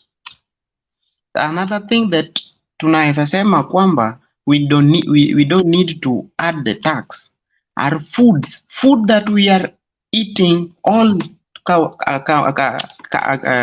unaweza account them. When we are coming back to tax, I want to say something about the tax. If not tax that we are talking about, then we are not supposed to say that kila mtu anafanya biashara, because this is the government and the government want us to make our Kenya to be Kenya. That's why tunafanya nini? Tunawachagua ili wakuwe viongozi bora. But here comes when you selected a member of the parliament or the president, instead kwa kutumia hiyo njia mwafaka ama hiyo time nzuri, kwa sababu everyone cannot go to the office tufanye kazi. Tunafanya mtu aende afanye nini? Atu represent. Ndio watu wengine wanaenda shule, watu wengine waendi shule, kwa sababu all people are not the same. It's like these fingers. So by the time tumechagua kama mzalendo, wewe ni mbunge wetu. And if you don't want to give us the good outcome, the reason why we selected you, then there is no need for you to be in that office. That's the first thing we should think about it. About the fuel and whatever. Hii kitu ilianza nini ya Moi. Before ianze maneno ya tax. Ilianza hata kama before you were born. We should think one thing. How can we help our people so that this issue of tax ambayo tunasema ikuwe ipunguzwe ama iongezekwe? It depends with the government, how the government is planning their things. Because you cannot come here and tell us that the handshake or whatever are the people that make us to suffer. We start suffering even during Moi president. And this is the fact. I can be a witness that tuko na Moi amekuja. Mimi nilizaliwa huko wakati Moi nilikuwa nimesikia Moi maneno ya maziwa haikaisha. Hiyo sikusikia vizuri. Mimi mtu mwenye najua vizuri ni Kibaki na Kenyatta. But I've never heard something that is happening now. To say that ukweli, hata kama una support ama usupport, let us just be realistic. What we see in past and what is taking place is not the right thing that we are supposed to agree kama wananchi wa Kenya. For example, mtu ametoka, have you ever had any president come with a pay bill apart from Ruto? If I'm not lying, everyone can tell us. When did nani akuja na pay bill? This is the pay bill that you're supposed to put in the money, whatever. I don't know. Nilisikia hiyo kitu sikuelewa vizuri. Mzalendo amesema vizuri, the tax that we Kenyans are not paying tax. We are paying tax. Whether you say we are not paying, but we are paying it. We are paying it in which manner? Ukienda kununua kitu, are you going to buy it for free, or someone is going to give you for free? You are going to pay money, and this money that you are going to pay, you are going to give mtu wa duka. Mtu wa duka atachukua pesa yako. Kama alinunua kitu 100, atakuja aseme kwamba hii kitu sasa sio 100, atauza 150. Hiyo 50 yako inapelekwa wapi? You should ask yourself about that one. Because kama ilikuwa ni 100, unaenda unapea hiyo 100, basi hiyo imeisha. The profit mtu anatengeneza, that profit mwenye anatengeneza alitoa penye alikuwa amechukua vitu akaleta kuuza. And that's the tax we are talking about maybe. Because when you buy something in 100 to go and sell it, you are not going to sell it at the same price. When you are going to sell something, you are not going to sell it at the same price that you purchase it. So about the tax, people are paying tax, but the government are using that tax in a wrong way. Last time, what did Rigathi Gachagua say? We are selecting billions of tax. Where are they taking this tax?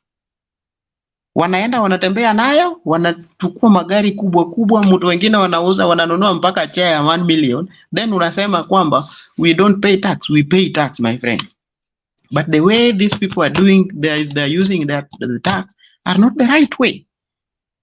We should think, these Kenyans are paying tax. How can we use this tax to make our Kenya to be Kenya? If we are talking about the fuel is not, we can even get fuel in Kenya, but we are not serious. Kenyans are not serious because even last time, walipata place yenye inaweza toa oil na whatever. Hiyo kitu ilienda tu scandal ikaisha. Then you are saying that vitu zinatoka sijui Ukraine sijui nini ndio inaleta shida. There is nothing. Our government are planless. Our people also, they don't care about our life. Even the family that we have, we are waiting for food, eat and complain. Maneno ya maandamano ndio tunaongea. At the end of the day, we are the people suffering. And we have everything that is there. My solution to Kenya, and I will say it severally, and I will say it, and I will tell it as a youth. Me, I'm talking on behalf of youth. There is no need for you to run and go to maandamano. Go back home, sit down, make your own business, and you will go on with the good life. But if you go for maandamano, you are going to lose your life. Then you are coming here, you are telling us that umechoka na Kenya. Na Kenya ni wewe ndio ulifanya hiyo Kenya ikakuwa hivyo. So the moment sisi nyinyi kuna wale ambao wakina Mzalendo, wakina Joseph, they are like my father. So they should give us the right direction that we are supposed to follow as youths. When we stand in front of them, my son, I want you to forget about maandamano. I want you to stand firm, make your own business, make your own self-employment, and you will go far. But if you come here, we want to say that government will not feed you. You have to feed yourself. You have to feed yourself by working hard. Right now, as I'm talking right now, I can feed my mom and my dad without anything. I give them poultry farm. If they stand in the morning, they have to do this and this and this. There is nothing. They will not call me government. Hakuna nini. We don't care about the government. We care about ourselves, and we want to make Kenya to be. If you are a youth that want to grow, you should not think about maandamano. You should think how you will grow in life. And that's all. I don't have much to say, and that's how I will end up my submission. Thank you.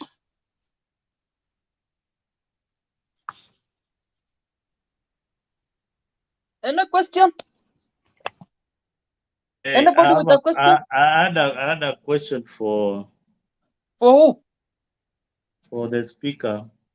But hata unajua ameongea vizuri sana lastly on his point that we should not encourage people to go for maandamano and things like that. And that is very, very important. Very, very, very important. We should not encourage our youths to be misused with politicians like in the streets. I want to agree with you with some points, but my main question, I've just remembered it. I believe you are not in the country. You are wherever you are.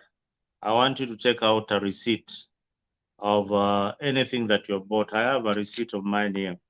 Today I was purchasing something, and I paid a tax to the government of 5%. I wanted to ask you, Medikelia, I don't know, when you buy a tomato, are you given a receipt where you are? Where I am, if I go to supermarket, it will be included in that receipt if I buy tomato. Unless in a supermarket, but in other markets, they don't give out a receipt. Which other market is this? Which other market is that? Which is the other market do you go and you're not given a receipt? The mama mboga. I'm talking about the mama mbogas because most of them are going there. Suppose they were giving you a receipt and telling you this is the taxes that you are paying and this is what is mine. Do you think the government would have collected enough money? If you go to your local kiosk pale inje, wherever you are, ukienda kununua maziwa, I don't want you to tell me that huyu jamaa alinunua maziwa na akalipa ushuru.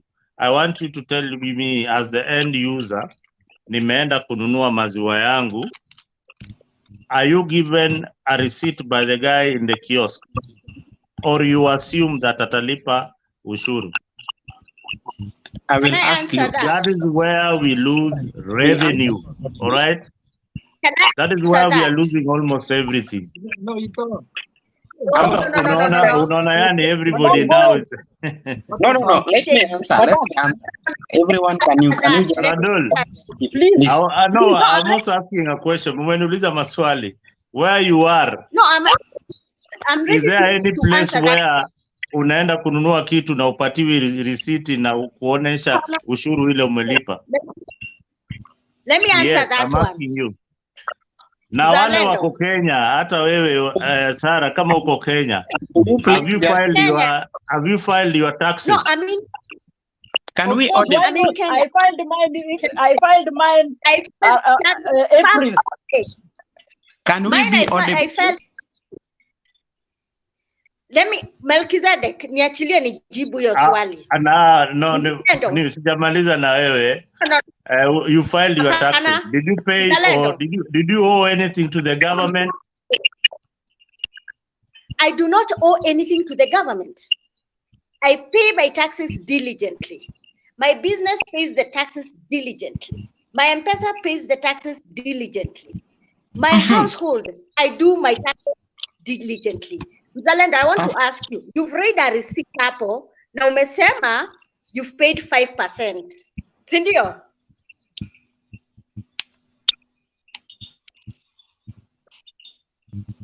I've asked you a question. You've said that you've paid 5% in your receipt. Mzalendo, I'm asking a question.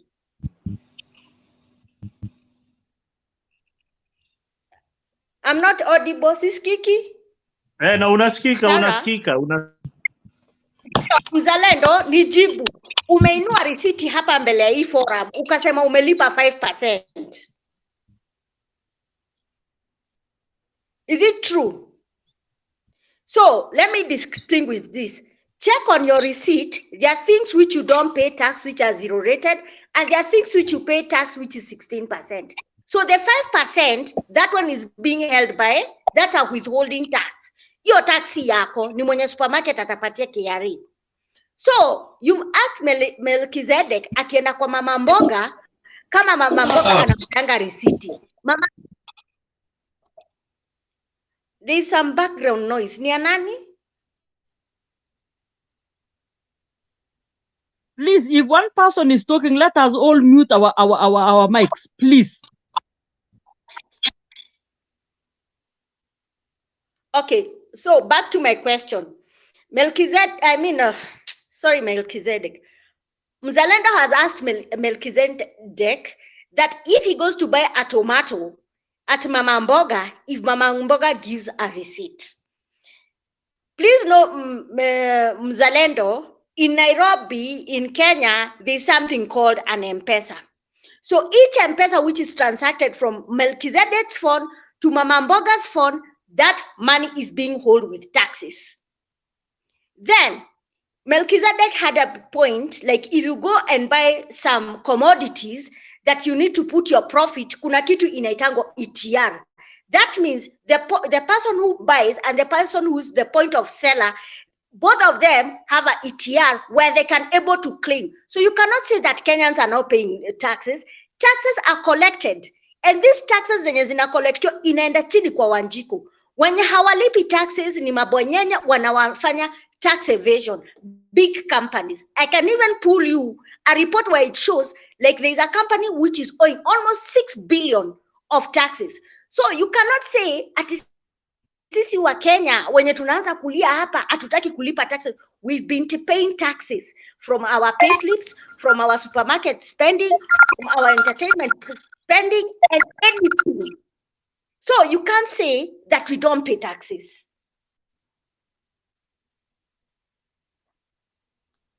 Joseph. Yeah, by the way, Mzalendo, you should know even Mama Mboga, they pay taxes. The city council are going every round, everywhere to collect money from these Mama Mbogas. What is that? Is it not a tax? Yes, sorry. Thank you, Joseph. I have to go. I want to. Sorry, I have to go. You know, Joseph, the lady said that ukienda kununua nyanya unalipa na M-Pesa. Mzalendo, let us give you should be changing this name of yours. Melchizedek. Melchizedek, change your name. Give us another name. Okay. And then let us give you time, and then you go. Okay. Because you are saying you are out, you are about to go get out. Yes. So let us give you your time. Okay. Mzalendo, last time I told you something and I will repeat it. Ni vizuri kukosoa ama nikuwe mbaya ama nikuwe mzuri, but we correct something. Let us not support the devil, because the devil is a liar. The reason why I'm saying this is there is someone who left here and said that we give the regime that we have right now the chance. When we give them chance until now, the way they are saying that we are going to hell, whether you like it or not, we will go to hell, because everything that inafanyika Kenya sahi, if you are not wise or if you are not seeing, then you are going to the ditch where you will not come back. In the tax that you are saying, that whether you're saying that we are not paying tax or tax, 5% that you are talking about, imeletwa kwa receipt, that's the tax you are saying that we are not paying. And my point is clear, and I can convince you that Kenyans are paying tax, but the way our government are using our tax is the wrong way. Thank you very much, and I'm done. Have a nice time. Can I answer kindly? Can I answer this Melchizedek guy? It's okay. Moderator. Yeah. Okay. I think I'm a follower from my TV, and actually leo debate imechacha moto sana, nikasema wacha tu niingie. Asante sana. Mimi sijawahi ongea kwa hii debate, lakini mimi am a honorable member. I will follow you so much, but nilianguka sana mwaka iliyopita So walinifanyia hii kitu. Huyu jamaa Melchizedek anasema ya kwamba ati watu waache maandamano. Hiyo nayo maandamano haiwezi wachwa, ni right ya constitution. ya kila mtu kutetea haki, sababu ile kitu inafanyika ni usipopigana sasa, watoto wetu na watu wa hapo baadaye ndio wataumia. Na kusema ya ukweli, watu kweli wanafagia mali. Umeona vile ilitendeka Kemsa juzi.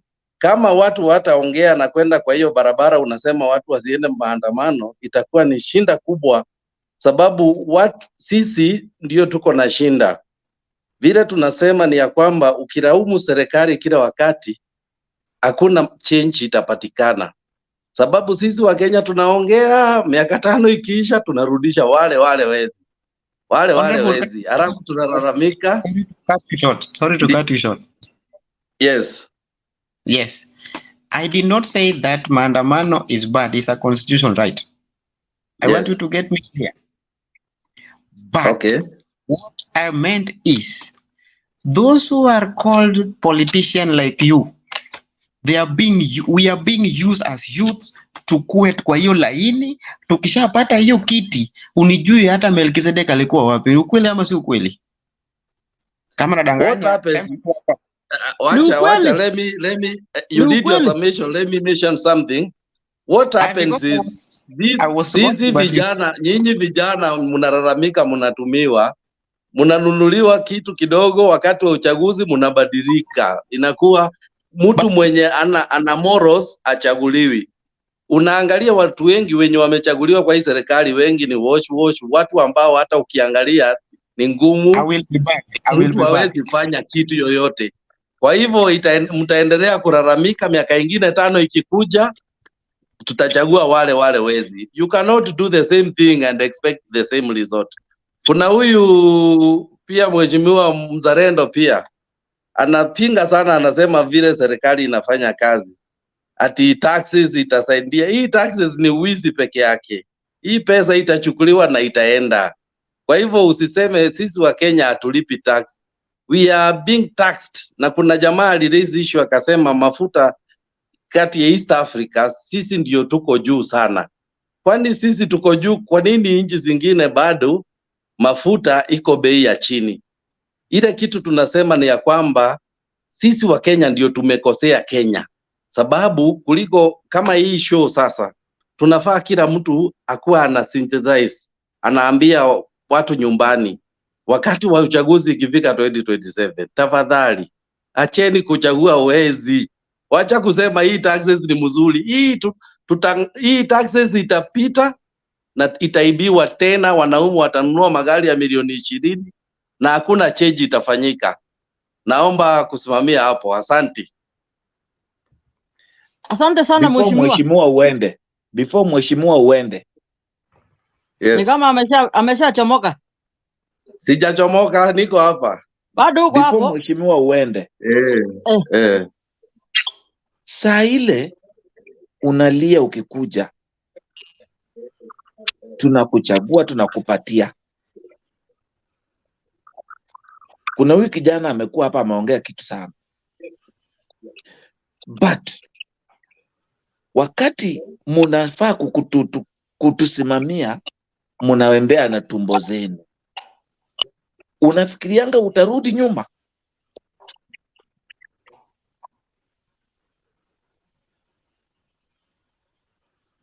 Nakusikia Mr. Joseph. Kwa sababu mahali tumefika mheshimiwa, unaona saa ile punda imekubebea maji, umeipiga, unaizungusha, inafika mahali inakataa, inalala chini. That's where Kenyans we are reaching. Na hapo mahali hamutatutoa kwa sababu ya kitu moja. Umesema kitu hapa mzuri sana, kuna mpaka watu ya wash. Kweli. Watu ya wash na mnawajua. Na mko nao huko parliament. Na mswada ikitoka wanajificha. What is the action?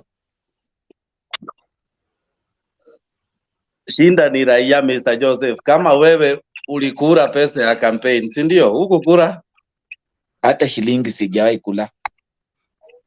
Watu wengi wako kama nyumbani, ulizia watu kama familia, watu wanakula pesa ya kampeni. Ile kitu imeharibu ni raia. Ili Joseph uchaguliwe hata mjumbe huko kwenu, mjumbe wa wadi, do you know you need to part with a lot of money. Wakati unachukua loan ufanye campaign, sababu kila mtu anataka kukula pesa yako.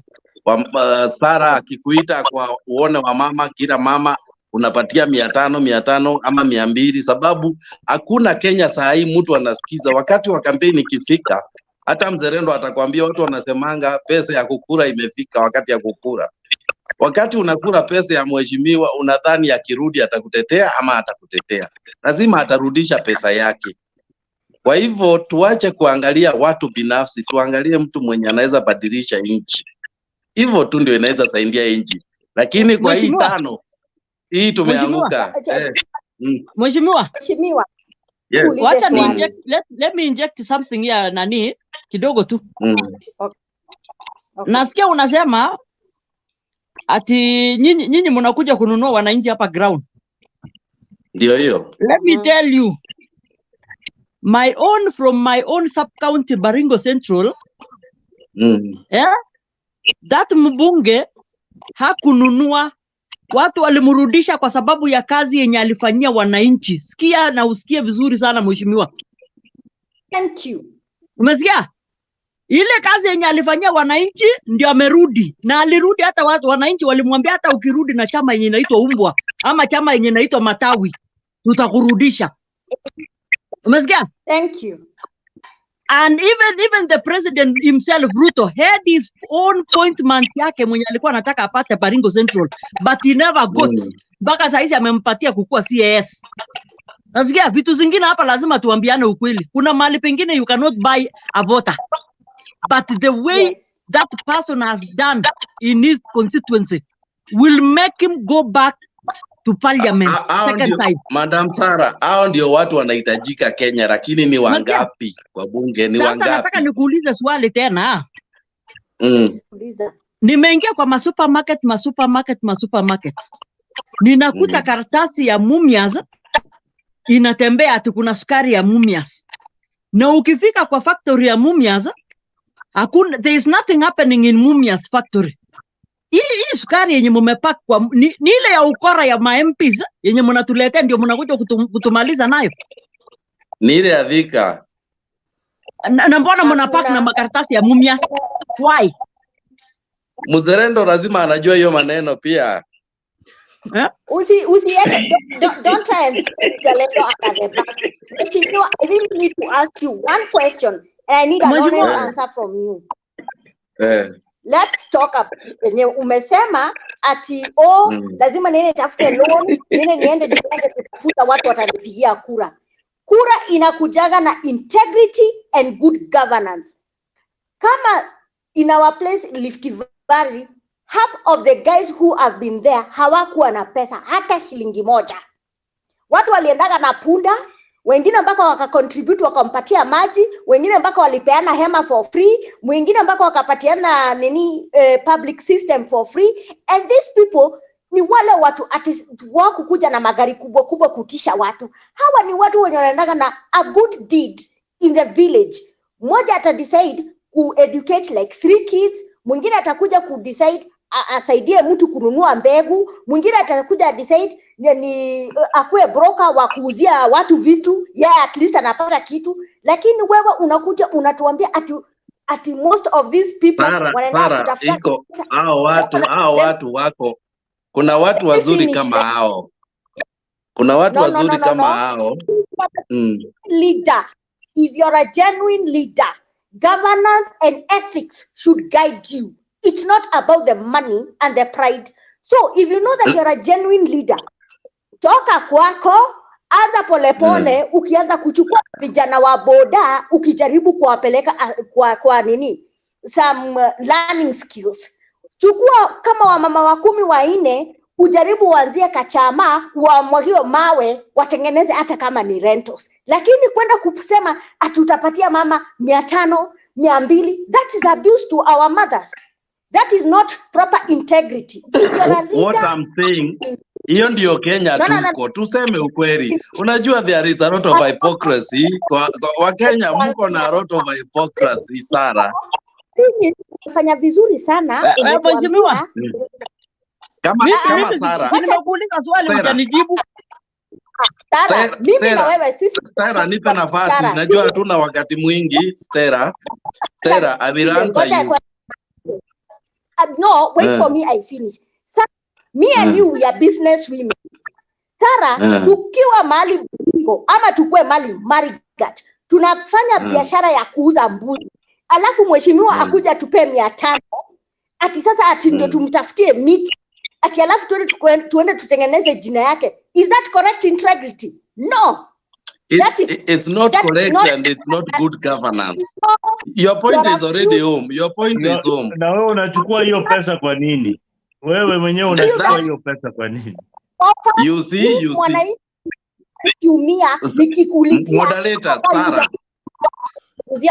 Stella, nasikia uchungu yako. Stella, tafadhali. Hey, Sarah. Your point is home. Can you switch off your mic? What I'm saying, Stella amesema point yake na mzalendo amemuuliza kwa nini unachukua hiyo hela. Kesho ukiitwa mahali lazima utaenda na utachukua hiyo unga. What I'm saying, only few, some people wako na integrity ndio. Na Madam Sara alisema ya kwamba namuuliza mbunge yake jirani. Mtu mnasema ni ya class 4, amechaguliwa mara ngapi? Yeye ndio yako na integrity sana hiyo area yote ama hiyo county yote watu wako hivyo. You see, Kenyans shinde yetu ya Wakenya, jirani yako kweli mumechagua ule wapunda ndio, lakini huyu jirani yako amerudi bunge mara ngapi? Unajua miaka 10 hajawahi hata simama kuongea. Na akirudi watu wanamchagua kwa nini? Thank you mheshimiwa. Mheshimiwa, umeongea kama watu wa 10. These people don't understand why people go to parliament. Stella, we need mic yako tukufundishe kidogo. Mute mic yako kidogo. Stella, please mute mic yako kidogo. Anatusomea sasa. What I'm saying, Madam Sara, what I'm saying, they are integrity people. Lakini let me tell you what happens ukifika bunge. Sababu sisi tunaongea tukiwa nje. Unajua ukiwa kwa uwanja nje, Madam Sara, unaona ukiingia ubunge utawekea maji watu, utawekea watu maji. What happens ni wakati unaingia bunge, unaenda pale ukiwa mtu wa integrity. Unaletewa kama hii mambo ya KEMSA, unaambiwa ni bilioni 2 na kuliwa hapa. Unapewa ni kama tuseme ya kwamba tusiseme bunge tu kawaida. Sisi tuko kwa hii group, kusemekane kuna pesa mzalendo anagawa donations, anagawa bilioni 1 kwa watu. Alafu Madam Sara aseme yako na integrity sana, hata kura. Asipokura atasema hiyo story, kumaanisha atakuwa adui ya hawa watu wote. So kama hautakura hii pesa, lazima unaanza kufuata ukiambiwa unakuwa threatened. Kwa hivyo utaacha kiti yako ya umbunge uende uishi Uganda. So kwa ile process unakuta umekuwa compromised because hii maembe yote imeoza, maembe 3 ndio iko sawa. Ukichanganya na maembe imeoza, si yote itakuwa imeoza. So that what happens, Stella, let me tell you, kwa bunge. Hakuna vile utaenda hapo usikule, utakula tu na utanyamaza. So the only thing that can change this country ni Wakenya wote waamue, waambiane ukweli. Hii maembe yote imeoza. Tuchanganye yote tutupe, we bring new leadership. Kama saa hii umeona gazeti ya jana, kuna huyu madam alikuwa whistleblower, huyu Irene Masit. Ametorokea Uganda akapotea. Kwa nini ametoroka? Sababu she has been threatened. She is your neighbor, Sarah. She is your neighbor. She tried to stand for the right. Atapatikana Yala River bwana. Atapatikana Yala River. So wacheni sasa, ile kitu tunafaa kusema. Kuna huyu mzalendo, kuna kijana alisema hapo mambo ya pay bill, hajaiona mtu ameleta pay bill. Unataka kule wapi? Hii ni kukurwa tu. Hii ni kukurwa tu, na nakwambia sababu you made the wrong decision. So kwa hii kamera na hii TV ya Mutembe, ile kitu tunafaa tufanye ili tuokoe hii Kenya. Sio maandamano itaokoa hii Kenya. Itufanye hivi, tuanze kumulika wezi kutoka nje. Kama ukienda hospitali ya Baringo dispensary unakuta watu wamepanga laini, wale daktari wako hapo wameweka miguu kwa meza. Mulika hao. Ukienda kwa government services kuitishwa passport unaitishwa 10,000 sahi. Mulika hao kwa kamera. In that way we will bring sanity to the country. But sahi hata tukipiga kelele aje inakurwa kabisa. Nipe mwingine chanza ongea. Mheshimiwa umeongea vizuri sana. Nataka niseme mzalendo matatu. Mzalendo. Ngoja tu kidogo. Mzalendo. Ni mimi ndio moderator na utangojea utasikia chenye nasema. Umesikia? Sawa. Si mambo ya Jex. Hata leo Jex akae kando. Sasa kuna huyu jamaa anaitwa nani huyu mwenye yako kando yako? Oh, nani bana anaitwa huyu alishaongea bwana wewe. Hakuna wewe, ngoja Mzalendo wewe tulia. Anataka kuuliza swali. Alikuwa ameweka mkono juu. Mimi nauliza tu swali. Wewe ndio utamaliza, wacha patie. Hapana, nilikuwa nataka kusema Wanyogo not to antagonize. Sababu it was going on for too long. Lakini we got the point. Sawa. Haya sasa Mzalendo. Nakupea dakika 3. Mimi unajua mheshimiwa mwenzangu ameongea vizuri sana. Hata dakika 3 ni kidogo. Ni mingi. Nitatumia dakika 2 tu peke yake. First, ukichagua mbunge, umeongea vizuri sana ati mbunge wako mmemchagua sijui mara 5 mara 10. Kazi ya mbunge kitu ya kwanza ni representation. Kitu ya pili ni kuweka mswada bungeni. Mbunge wangu nimechagua mara 2 sio mara 5 yenye unasema. Unasema yule jirani ya Sara ya Grass ile mnasemanga. Haya, mswada yani unaona kuchangia. Wewe achana mambo ya Sudi. Mimi niko Baringo, mimi sio hata kama niko kwa Vindishi saa hii. Anafaa unaona mbunge wangu akakuletea basari. Anakuletea basari unasema mbunge anatulipatia basari vizuri sana. Hiyo sio kazi ya mheshimiwa. Kazi ya mheshimiwa sio kukulipia school fees ya mtoto. Kazi ya mheshimiwa ni kuweka mswada bungeni ili tukue na free secondary school education ipitishwe na watoto waende shuleni bila kulipa karo. Sio kukupangisha laini akulipie mtoto karo ya shule. Unanielewa? Anapangisha nani laini? Unajua ni tajiri lakini kuna watu wanapangishwa laini wakipatiwa basari. Haya, na wewe tajiri ukitaka kuchangia nchi yako, saa zile unasimamishwa na ile gari yako. Hii mambo ya kutoa ongo chai ya polisi uachane nayo Sara. Umetoa ongo ya kutosha. Usitoe ongo. Unaona hizi maneno yenye unasema hapa wewe ndio unafanyanga hizo vituko. So simamisha hiyo maneno mara moja ama tukutoa hapa saa hii. Usitoe ongo kwa polisi akikusimamisha. Msitoe ongo kwa polisi akikusimamisha. Haya, ya mwisho mambo ya ushuru. Makampuni Kenya kuna kampuni 1780 na kitu. Only 80,000 ndio nalipa ushuru. Hizo makampuni zinawaajiri mimi na wewe na madada zetu na kina nani. Only 80,000 inalipa ushuru. Haya, Wakenya wengi wamejua tactic ya kukwepa ushuru. Kwa ile kampuni yako badala ya kusema ulitengeneza faida, unasema ulitengeneza hasara. Kwa hivyo ulipi ushuru wote. Hiyo ni uwizi kwa serikali. Mzalendo. Unanielewa? Na ni Wakenya wengi wanafanya hivyo. Tumemalizana na wewe hapo. 3 minutes ulisema 1 minute na umeongeza karibu 5 minutes. Haya tuende kwa Joseph. Unajua sikuwa najua Mzalendo anaweza badilika. Mzalendo ametudanganya hapa tangu ameingia hapa. Saa hii Mzalendo ameruka. Kumbe Mzalendo wewe ni kigeugeu namna hii. I didn't know. Sasa mheshimiwa amekuja ameongea, mzalendo ameruka, and mzalendo was against us. Imagine. So mzalendo saa ingine ukiongea, wacha kutudanganya bwana.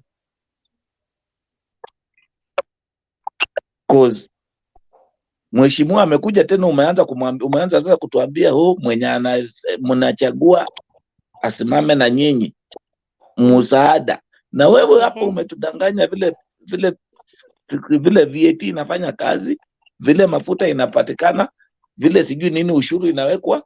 You have been playing with our minds. So to me, to a true, but all we know that our money is being robbed. Thank you. I am Melzik. That name.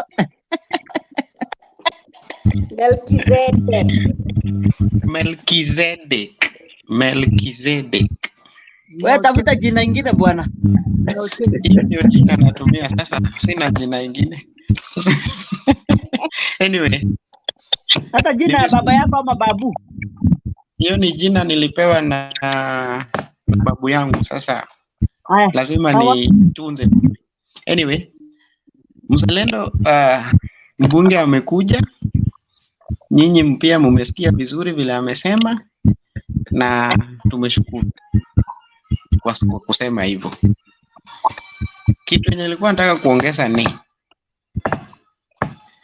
tumekuwa tukidanganywa all over, na imefika wakati ambapo we need to be wise.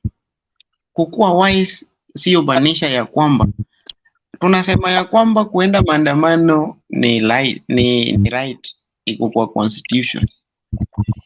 But how do we do that maandamano? We should ask ourselves about that.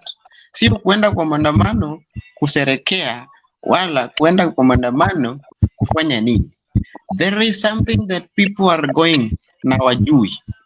Na nataka kusema hivi. We are youths. I'm among youths that are going for that maandamano. Watu wengine wanaenda kukomboa nchi. Watu wengine wanaenda kupora maisha kwa sababu wamepewa 50 bob. Watu wengine wanaenda kwa sababu watu wanaenda. We are going because people are going. Ikifika wakati wa tuseme maandamano, kuna wale ambao wanasema ya kwamba we are going because Raila Amolo Odinga anaenda. Are we going to komboa Raila Amolo Odinga, or are we going to komboa Martha Karua, or are we going to komboa Ruto? We are going to komboa nini? Inchi yetu. But if kama ingekuwa mimi sio mimi naongea binafsi, naweza waambia kama Sara sijui unaweza kuwa ni mama ama naweza kuwa ni sister ama na sijui, but naweza sema mama, naweza sema hivi kama mtoto wangu you are the age of my first born. Okay, naweza sema hivi kama mamangu mbele ya watu, naweza sema ya kwamba mama, badala ya kuniambia wacha niende maandamano, unipea pesa kidogo nipalilie ka place kingine, nitengeneze kama mafuta kangu, alafu ni tusaidia wa familia. That's the first thing I should think if I'm a wise man. But the reason why kila kitu ambacho inafanyika ya kwamba ni tumechukua vitu zingine ni kama mzaha. Kenya, we can feed and we can employ everyone, if I'm not wrong. We are not even supposed to go to nchi ingine kutafuta kazi. Kwa sababu gani? We have everything that is needed in Kenya. Kama ni shamba tunalo. Kama ni magari tunayo, we have all drivers. But before you get that driving job, lazima ufanye nini? Ulipe kitu kidogo. And this where we are heading to. Kama ningekuwa kama mtu ambayo nina hiyo itwanga nani huyo sijui nani alikuja honorable. Ningekuwa mbunge ningechukua wanaume na wanawake na watoto na vijana, niwaambie ya kwamba naanza project ya ama kulima, nitawaajiri hapo mpate pesa yenu bila kuuliza mtu salary yangu iko wapi. Watapata hivi, wataenda kwa shamba wanunue, wauze mboga, wakuje na hiyo mboga wauze, kila mtu akuwe na pesa kwa mfuko. Hakuna mtu ataenda kwa barabara kwamba kila uchumi ni mbaya. But kama tumetia nsa maskioni, tunasema ya kwamba hapa tunasemanga kaliwali, ikuje kaliwali, na hiyo kitu ndio imeumiza Kenya sana. Ati Raila asiposimama sisi siendi maandamano kaliwali. Jax anasema ukienda huko utapata kitu kidogo, sisi tuende.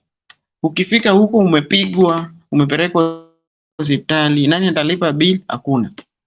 Maandamano is allowed, we are not refused, but how we are going about that maandamano, you should think how you go for that maandamano. Don't go because of people are going. Na kama unasikia na kuumiza sana, unipite ukuje kwangu nikufunze vile unaweza enda yale maisha badala ya kuenda maandamano umizwe familia yako. Asante. Ramsel.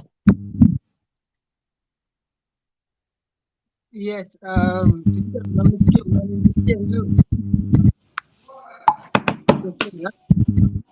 no. Sauti ikoje? Kuna kelele iko background. Hapo background. Nasikika sasa? Can you hear me, James? Mike. Nitakuita Mike. Chesedek. Short. Mike, ndio. Be honest, mimi niko na wewe hapo. You got two choices. Tunde inchi, anda tuende tungangane nayo. Mimi naona afadhali tuamke asubuhi tuende tuanze kulima. Tusaidie. Na mtu yote anataka kufanya hivyo akuje. Hao wengine waende huko barabarani kujua ungangane na mambo gani. And I think from Melchizedek's point of view, and what he's saying even earlier, alikuwa anasema hivi, nilikuwa na agreement hapo.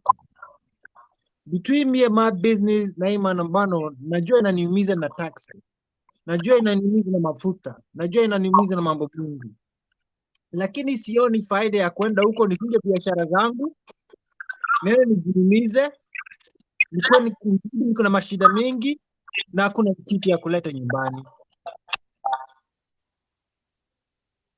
I've made more of a loss. Na nikiwa kazini naweza kujenga, na nikiwa nikojenga kila mtu anakula, na kila mtu anajenga na mimi tunajenga. Wao unaendelea kupotesha tu, na pia unaenda kuharibu nchi ukiendelea hivyo. Sema watu wote maandamano wanafanya hivyo, kuna wale wataenda kupigania, lakini kuna wale wanatakikana wakuwe nyumbani ndio wakaribishe watu nyumbani ya kurudi. So even if there's a battle, kuna watu wanaenda war, kuna nurses, kuna doctors, kuna chef, kuna wale wako na maji wamegojea, nikirudi mnapali ya kulala na kitu ya kukula. Na mimi hapa Melchizedek, hapo nitasimama na wewe ukweli, hapo niseme tuendelee mbele, na hivyo ndio mimi naona ukweli. Okay. That's my point of view. Okay. Thank you guys so much. Nakwambia leo si mnani nice tu hapa, mimi nafuata tu. Today I'm a follower, but above all I love kazi safi ya Sarah Kabon. Leo anawapeleka na Rien. Naona mnajinice kabisa. Anaona Nelson King amejiunga na Stella, asante sana. Melchi, washa kukatia jina. I think Melchi ni tamu. Yengi ilikuwa ndefu bwana, mtu anajiuma meno, lakini ni sawa. Okay, Randall, thank you so much. And the many following us. Asanteni tu sana. Kenya Gaka, I see you. Dunia na mambo Gitash. Kenya Rebel and many following. Asanteni sana. Aha. Sijui naona kama Kenya Nelson King hajapewa nafasi. Ni kweli Sara?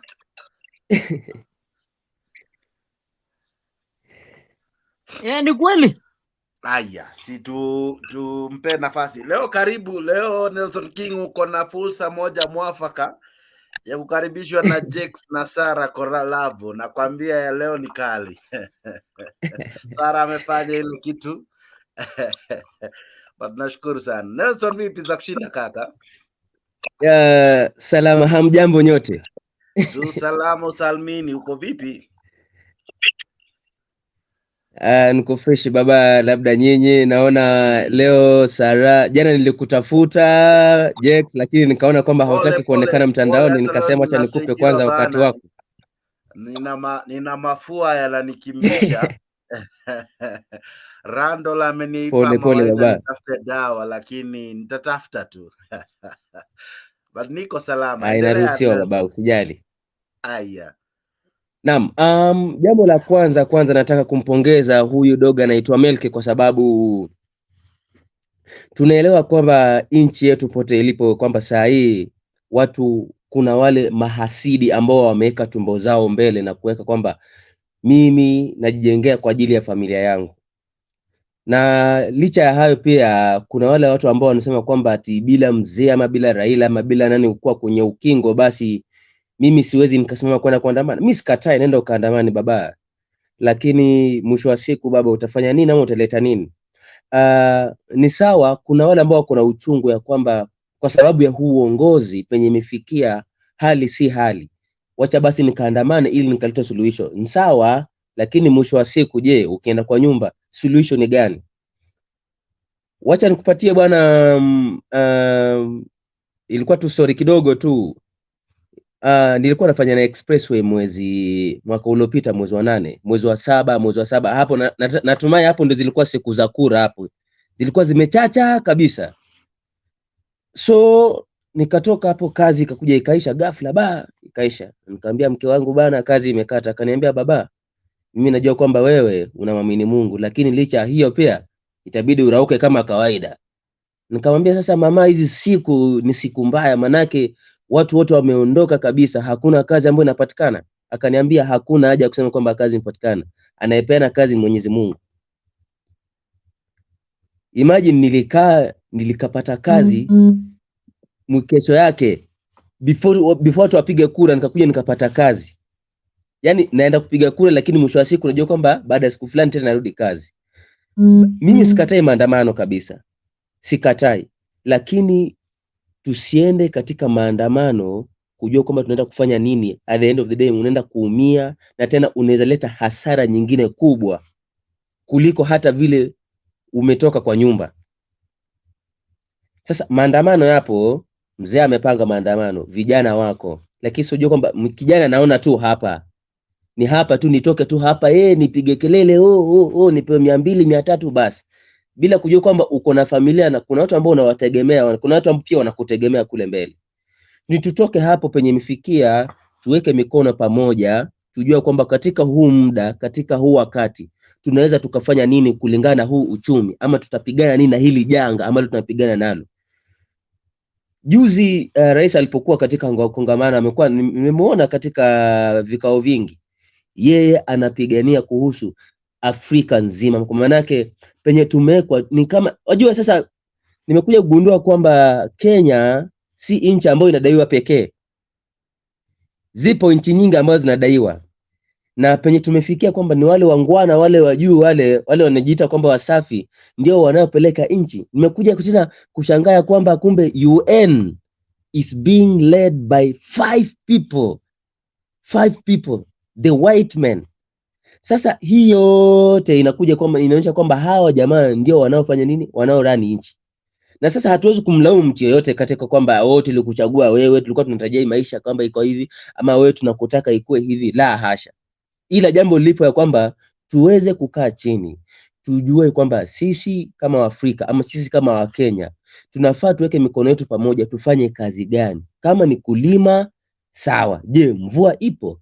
Na kama pia tunaona kale kwamba pia kulingana na ushuru ama kulingana na vile taksi imepanda, tunafaa tufanye nini? Solution ndo tunataka, hatutaki mambo na kuumia. Tupige kelele, lakini mwisho wa siku tena tutarudi tena chini katika meza zetu, tujue jambo la kufanya. Kama kuna watu ambao wako na uwezo, si kila mtu ambaye yuko hapa Kenya ako na mashamba, si kila mtu ambaye yuko Kenya ambaye yuko na uwezo wa biashara, lakini kuna ambao wanategemea shamba, kuna wengine ambao wanategemea, so, kuna different source of economy ambao watu wanapata. Umenipata? So the best way ambayo ipo ni tukae chini, yule ambaye ako na uwezo wa shamba na yule ambaye hana uwezo wa shamba na ako na hali ya kujiweza na kifedha, atoke hapo aseme baba, mimi niko na hivi na hivi, tuweke mikono pamoja, tujue tufanye hivi na hivi na hivi, ili tupange mambo ya kesho. Umenipata? Asanteni sana, leo nimekuwa na haya. Asanteni sana Jex. Sana Nelson King, asante sana, nakwambia maoni safi. Lakini swali tu moja kaka, ukiangalia serikali jinsi inavyoendeza mambo, tunaona kuna mambo yanaenda visivyo, na ilhali mwananchi analipa kodi. Swala kuu likiwa mwananchi anajituma, ndio Stella na wengine wengi, mtu anajituma na anajikaza na hali yake, right?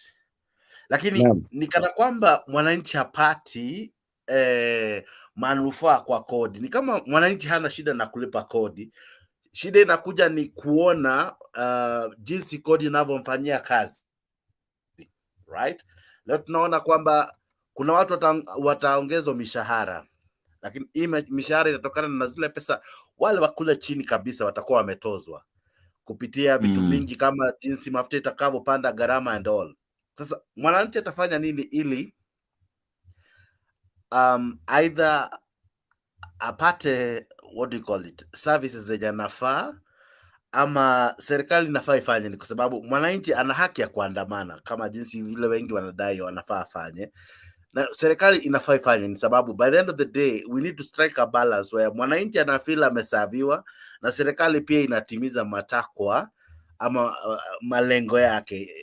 That is, inaleta development, inatengeneza mabarabara, inafanya nini, na mwananchi pia haoni kama anaumia, kwa sababu serikali ambayo tunaiona saizi jinsi ambavyo inaendelea, mwananchi anaumia bwana we. Sijui maoni yako ni yapi? Ndiposa nikakwambia kwamba wale wenye wako katika uongozi si wananchi ama si viongozi tu, wale ni mahasidi. Umenipata Jex? Wale ni watu ambao wameekelea tumbo zao ama kwa maslahi yao mbele kuliko yule mwananchi wa kawaida ambaye amejaribu kumchagua kusema kwamba wewe nimekuaminia kuwa kiongozi fulani. Wapo wale viongozi ambao wanafanya kazi, kuna viongozi ambao wanafanya kazi, mimi sikatai, lakini wengi wao haswa sana wale ambao wako katika kwenye serikali inayotawala hawajali. Sasa kila ambacho kiko sawa, tuna haki ya kuandamana, tutaandamana. Lakini ninajua kwamba siku moja pia hii nini yako, channel yako itakuja kutambulia, kwa sababu tunaongelea masuala ambayo hata rais mwenyewe tukienda katika kisheria pia anafaa pia akuwa anajibu haya maswali. Je, bwana rais, tunafaa tufanye nini? Mimi ningekuwa rais sasa, hilo swali ungeniuliza, mimi ningejibu hivi. Okay. Wadau, mimi nashukuru sana kwa sababu ya nyakati kama hizi ambazo mnapatikana katika station kama hii, station kubwa, station yenyu, station nimekuja kupenda. Asanteni tu sana. Mimi naomba tuwe na muda wa kutamatisha hivi, na tutaanza kupeana dakika kama 2 kwa kila mmoja apeane semi zake za mwisho tunapokaribia ku wrap up, so that we prepare for another show in the evening. Sorry for yesterday, I am slightly under the weather, but I'll be okay because I am strong because of you guys. Asanteni. Do I begin with who? I begin with ladies first. Stella, nianze na wewe, semi zako za mwisho.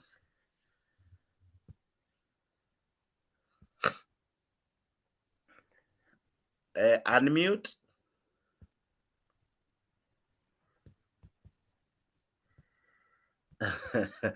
Ameenda kwa mute akajileft. Sawa, najua atarudi tu saizi. Okay, nianze na Randall basi. Chunga usiguze ku left na ku nini, zinakuwa zimekaribiana. Asha Mike Okay, Randall. Can you hear me okay? Yeah, I can hear you quite fine. Okay. First and foremost, I would say get well soon and pole sana.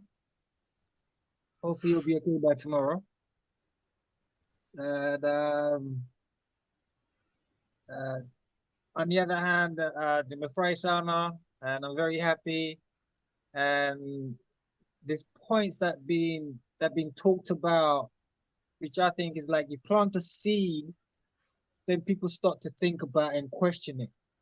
So the things I'm going to think about, and I'm hopefully thinking other people will think about it as well, and it reaches out to other people. So wale wengine wataanza kuongea hiyo mambo mpaka ifike kwa hiyo nyumba yenyewe kubwa hiyo ya Mheshimiwa Ruto mwenyewe.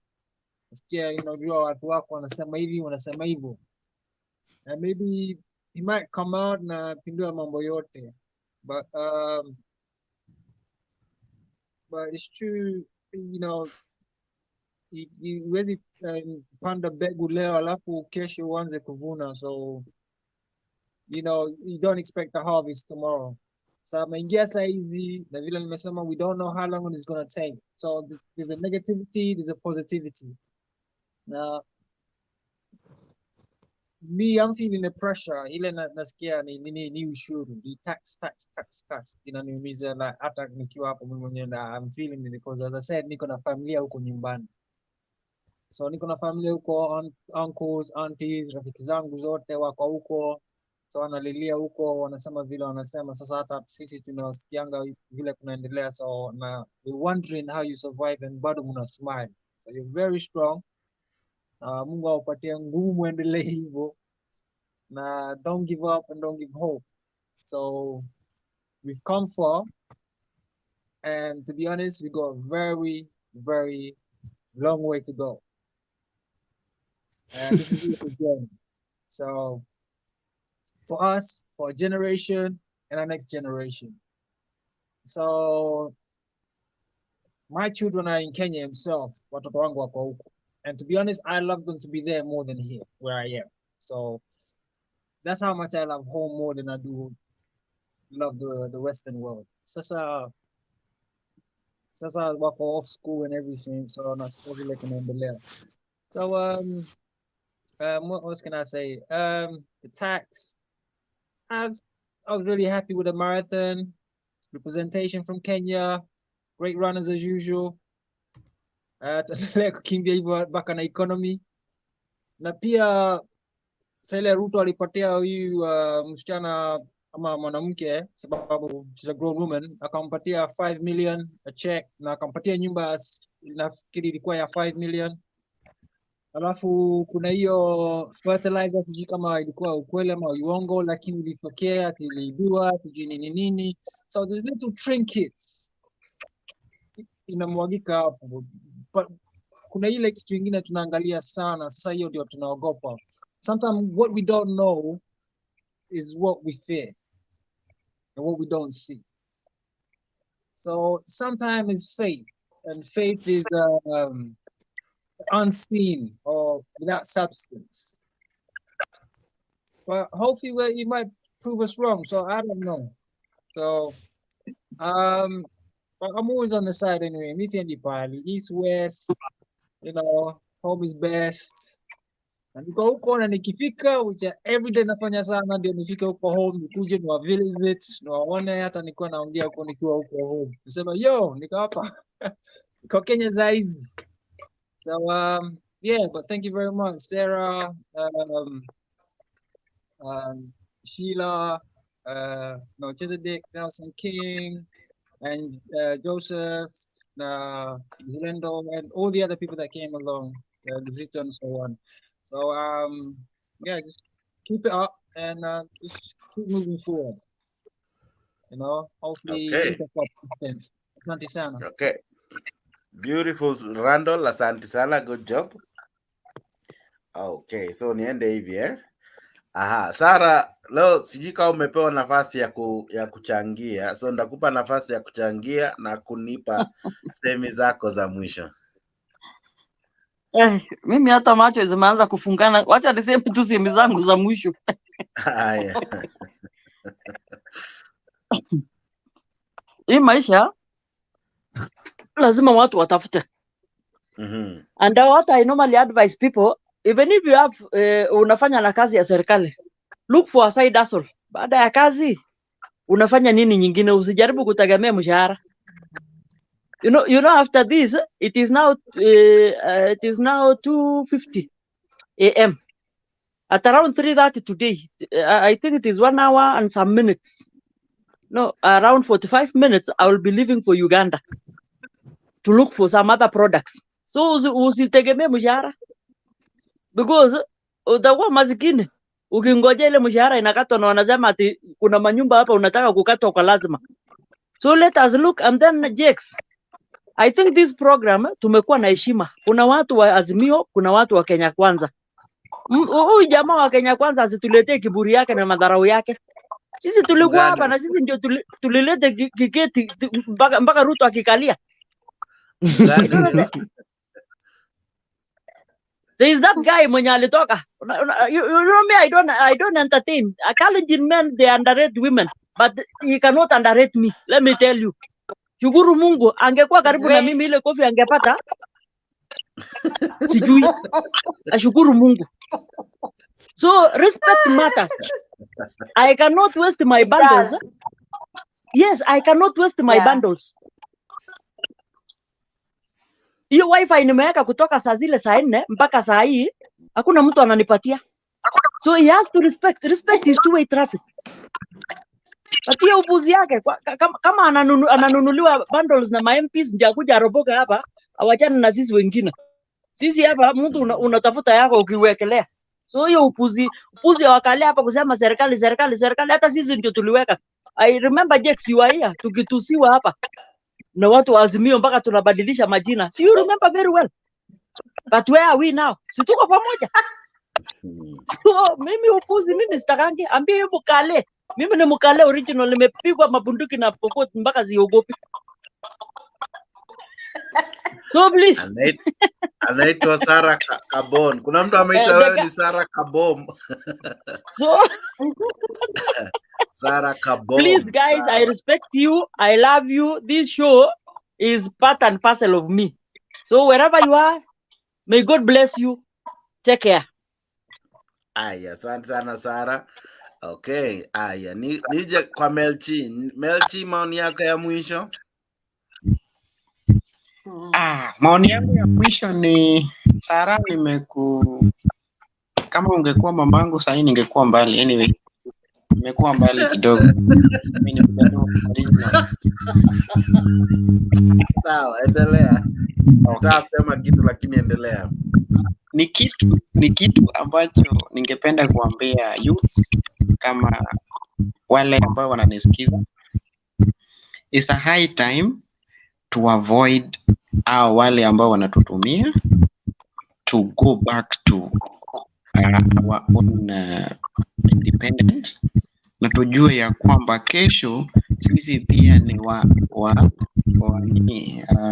wenye nchi ambayo inakuja. Let us tuumize sisi wale ambao bado tuko. Kuna wale ambao wako na familia nyumbani na wanawategemea. So you have to make sure when you are going for maandamano, take care of yourself and make sure you go there for a purpose. Don't be just because people are going. Then another thing, naomba sana wa youths, tafuteni kitu ya kufanya. Muache mkuwa idle mpaka unaona bangi ndio kitu unaweza fanya kwa maisha yako. So kindly, when you are a youth you somewhere, mimi nilikuwa nimetoka Kenya kwa sababu gani? I'm a professional electrician and I can do anything concerned about electricity. But the only thing that makes me to come out of Kenya is one, hakuna employment na hakuna pesa. So nimekuja kutafuta ili nikikuja hapo Kenya, I will not depend on anybody, but I will depend on myself and make sure to give a good example to youth that are there around and make drama nini sijui nini. So focus. You need to focus and to make sure when you are going here, like Jax here, he's making his own money. Hakuna mtu atakuja kwa mbeba Jax, we unipe kitu. Jax amefikiria sana, amesema bwana, mimi wacha hapa nifanye kitu, the likes anapata, hivyo ataanza kulipwa. So think about that one. Think beyond you are thinking about it. Don't think there and wait for a woman and wait for maandamano. Utakufa haraka baba.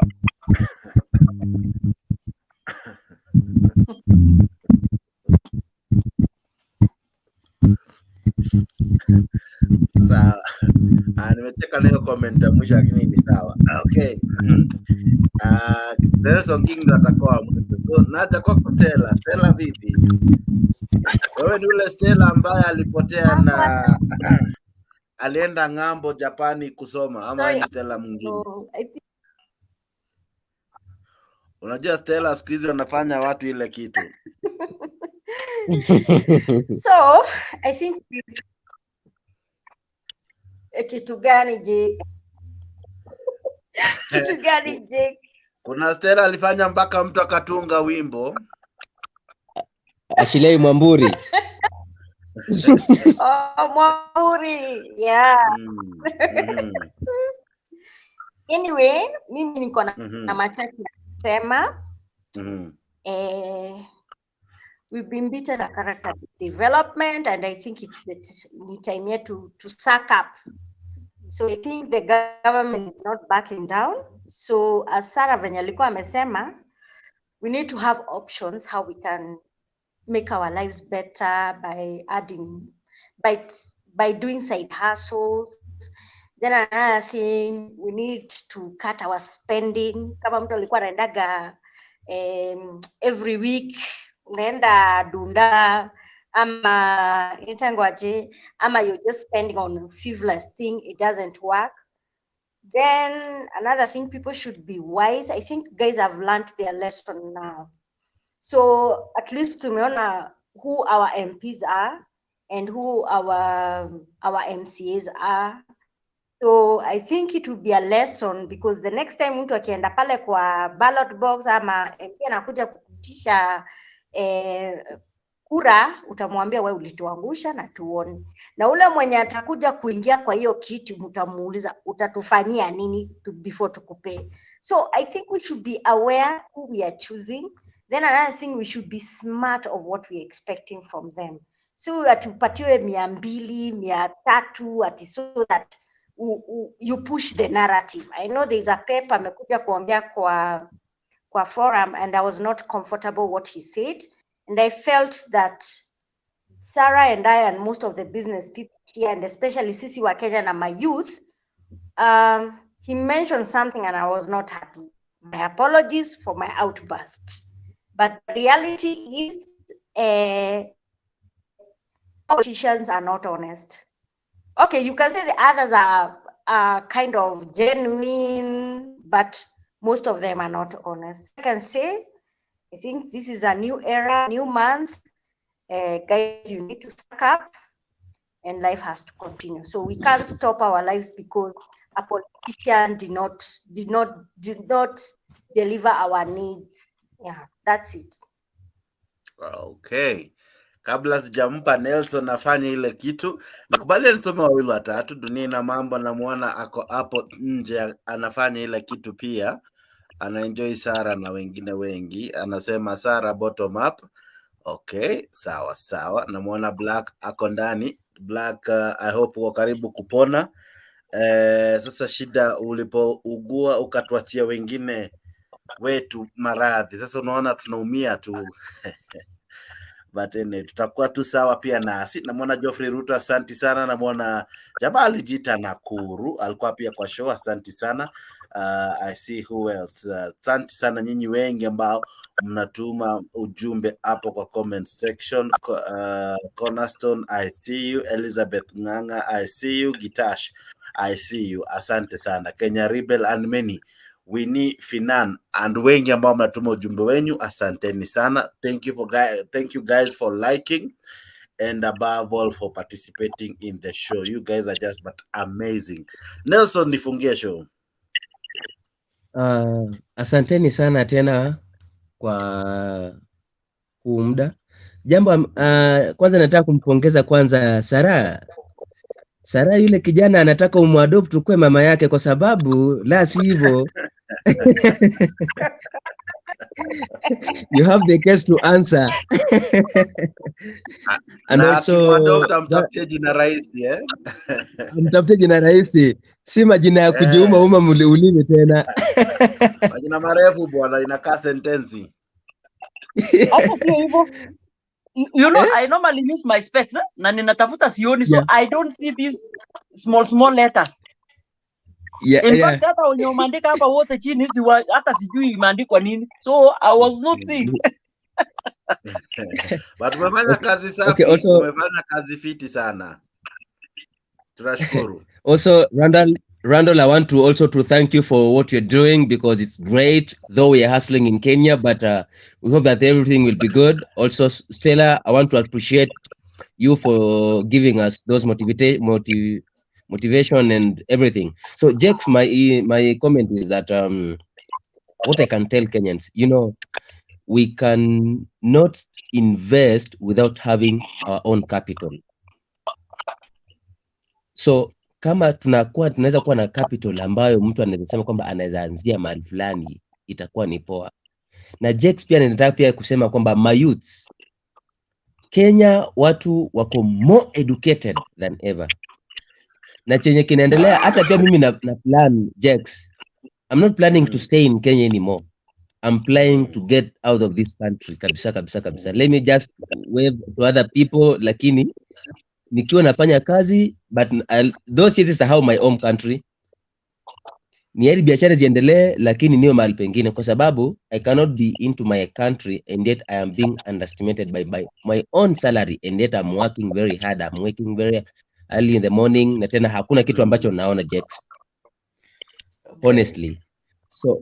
So kama mtu anaweza kuwa pia na connection ya kuweza kufanya kazi nje, na kama anaona kwamba kazi yake pia iko nje kwa LinkedIn wapi, na hata pia hapa pia naamini kwamba hivi karibuni Jex pia kutakuwa na watu ambao watakuwa na join hapa, ambao watakuwa pia na those business opportunities. That's what I believe. So pia itakuwa pia ni sawa. Connections matters a lot. Unaona sasa. So kama mtu atakuwa na uwezo wa kwenda kufanya kazi nje, pia ni sawa, afanye kazi akikumbuka wale ambao wako huku pia. Manake na hii uchumi wetu na hizi mishahara zetu na kazi zetu nyingi tunafanya, na vile tunaona kwamba vile mabwenyenye wameweza kuweka kukodolea macho mishahara yetu, hapana, we are not going anywhere. No. Alafu tutarajia kwamba baada ya miezi fulani tuanze biashara. Inatoka wapi Jex baba? Asanteni sana. May God bless you. So thank you guys. Wadau waku poleni. I really want to go on, but it's unfortunate. We will definitely go on tomorrow. I hope I'll be stronger. But these guys have done a good job. Si tuwashukuru sana wote. Sarah, Nelson, Stella, Randall, and many of you. Thank you so much for doing that one thing. Sharing, watching, subscribing, liking. You guys are just amazing. Thank you very, very much. We do this tomorrow evening from 10. Ikifika tu hivi 10, jua, Kenyan time, we will be on. Sawa. So hit that notification bell, hit that like, hit that subscription. Let's do that thing that we always do. Let's support one another. This is your show, and this is always your host, Jex, the moderator. Sorry for the cold, and anyway, it happens. But zaidi ya yote nawapenda sana. Thank you for being part of this awesome experience. Akina Black hapo kwa comment section, I wish you well. I hope mnapona, and the others wengi wenyu, asanteni sana. Hope to see you tomorrow. Tomorrow we do it again. See you. All is well. God bless you. Have a fantastic Sato. Wale wako majioni, have a fantastic Friday. Simjinai sana. I leave you with this one, wadau, and goodbye, good morning, good night. Mungu nguvu